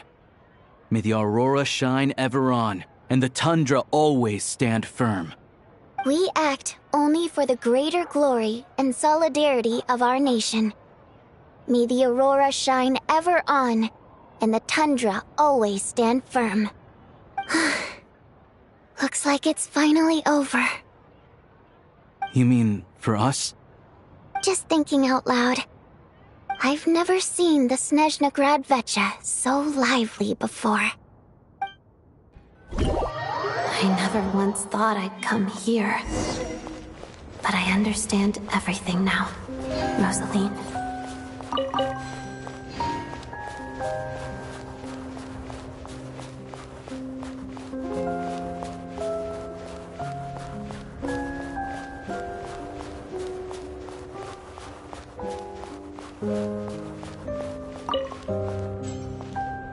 I've seen Spirit Seeker performed many times, including by your mother. Why do you bring that up all of a sudden? Even though the choreography is always identical, every dancer finds a way to make it her own.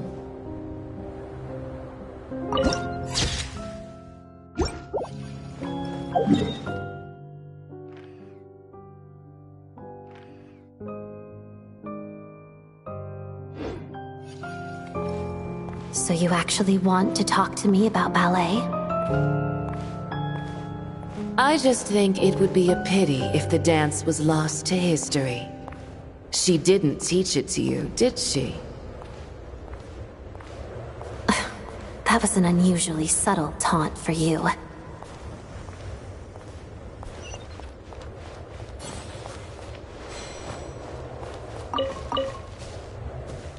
We embraced one another on the snow-swept plains, melting the ruthlessness of time. But when our bodies, in pieces, are cast to the winds, what of our love will remain behind?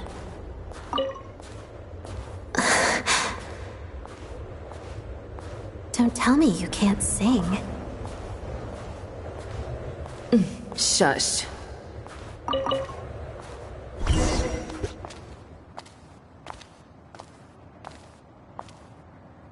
I understand her hatred. The Fatui robbed her of the life she should have had. I never opposed her dancing. Yet still I became an enemy of her ballet. I'll just keep my distance. Many despise me. I'm used to it. You're certainly not one to shy away from confrontation. But children, they need a different approach. I'm hardly the most maternal figure. Yet, she is a child. In my experience, while a father commands authority, he must still yield to love. You should tell her what you think about her dancing.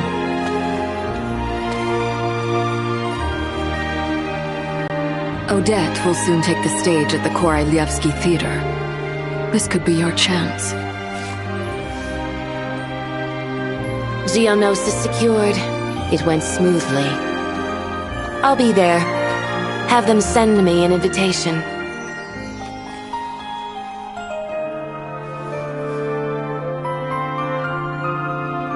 Sadly, things didn't work out. Her final words are inside that block of ice. This? Aren't these for monitoring her subordinates? Not yours. This one isn't her witch's flame, but my two worlds' flames. The two worlds' flames can burn away memories. It was my parting gift to Rosaline.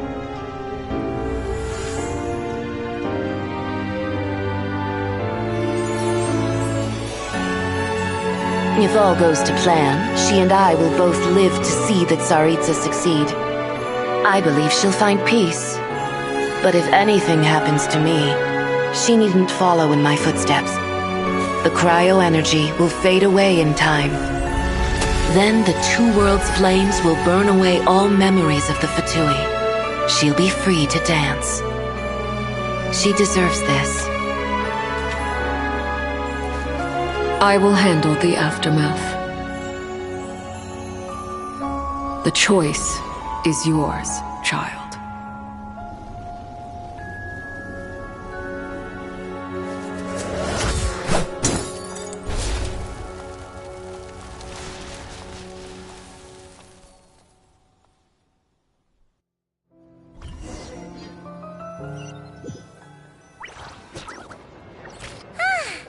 Fresh air at last! Paimon's head isn't spinning anymore, and the fever's all gone. Paimon's finally free to fly again! Oh, it's nice to finally know where Paimon came from, too. It did make Paimon a little nervous at first, but it's such a relief now. Like, who cares if Paimon's a creation of Celestia? She's probably not anyone that important. Probably just the fairy of food and fun or something. And like you said, this doesn't have to change anything between us. You're not gonna just... Hey! Hurry up! Why are you walking so slowly? You've spent the last few days lying in bed and stuffing your face. I didn't think you'd be able to fly this fast. Says who? Paimon's as agile as ever. They don't call her White Floaty for nothing. Paimon originally wanted to check out the bookstores in Snezhnograd, but she's more in the mood for flying around right now, so let's save that for later. Wait, they've got light novels from Yai Publishing House here too. Huh? And this is Paimon's favorite mystery story from Fontaine! Wow! They got a sequel! The local Snezhnayan books look pretty interesting too, but also kinda heavy. Not the easiest things to look around. I thought you were in the mood for flying around. Paimon can read while she flies. Hey! Look at these two dolls! Which do you like better?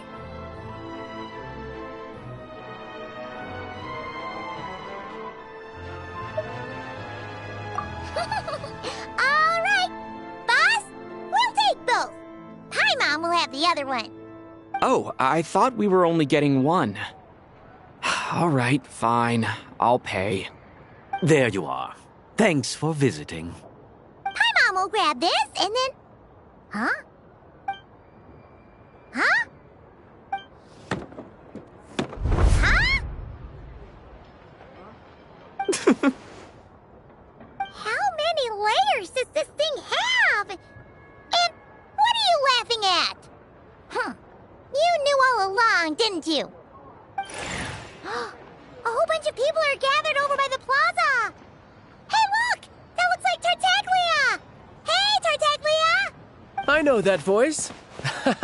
Of course. If it isn't Paimon and my old comrade. You're looking well, Paimon. All better? Yeah! The jester knew I was wrong and fixed Paimon right up! Thanks for sending someone to keep Paimon safe, too. Oh, yeah. About that. That was... kind of embarrassing. Who could have known that our director would go looking for you in person? So sorry for the misunderstanding. Oh, right. Let me introduce you. This is my little sister, Tonya. Hello, Tonya. Hello. Firstly, I'm really sorry about my brother. Sounds like he's caused you no end of trouble. Hey now, why'd you have to start with that? Not that it isn't true, of course. So she's the real Tonya. She said you two didn't manage to meet up at the theater. She waited ages for me, and when I didn't show, she got a little worried and went outside.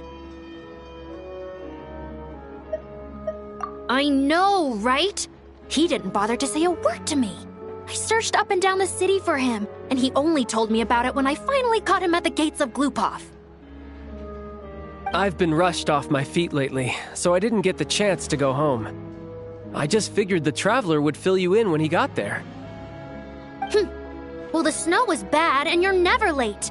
So I was really worried about you. How was I supposed to know that you'd stood me up? I'm sorry, Tonya. I really am. I'll make it up to you somehow.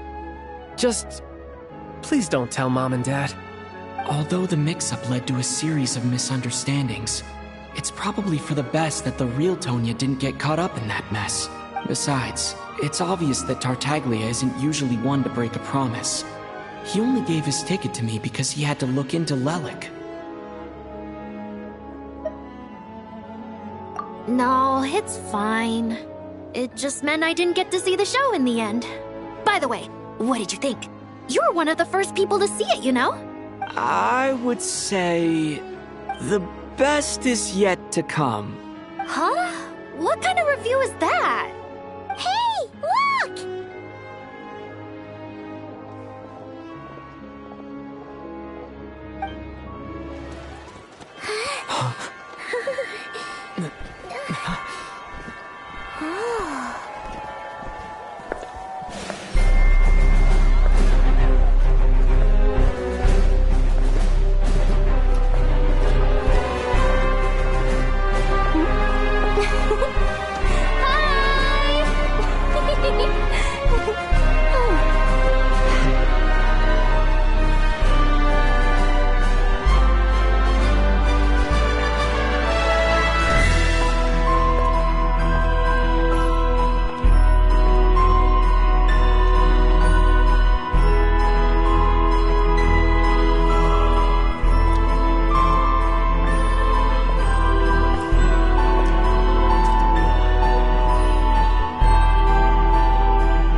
Many insects have a compulsion to follow the light.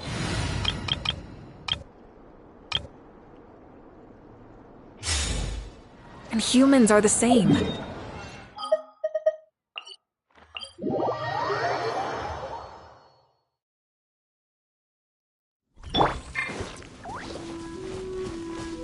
Get to work!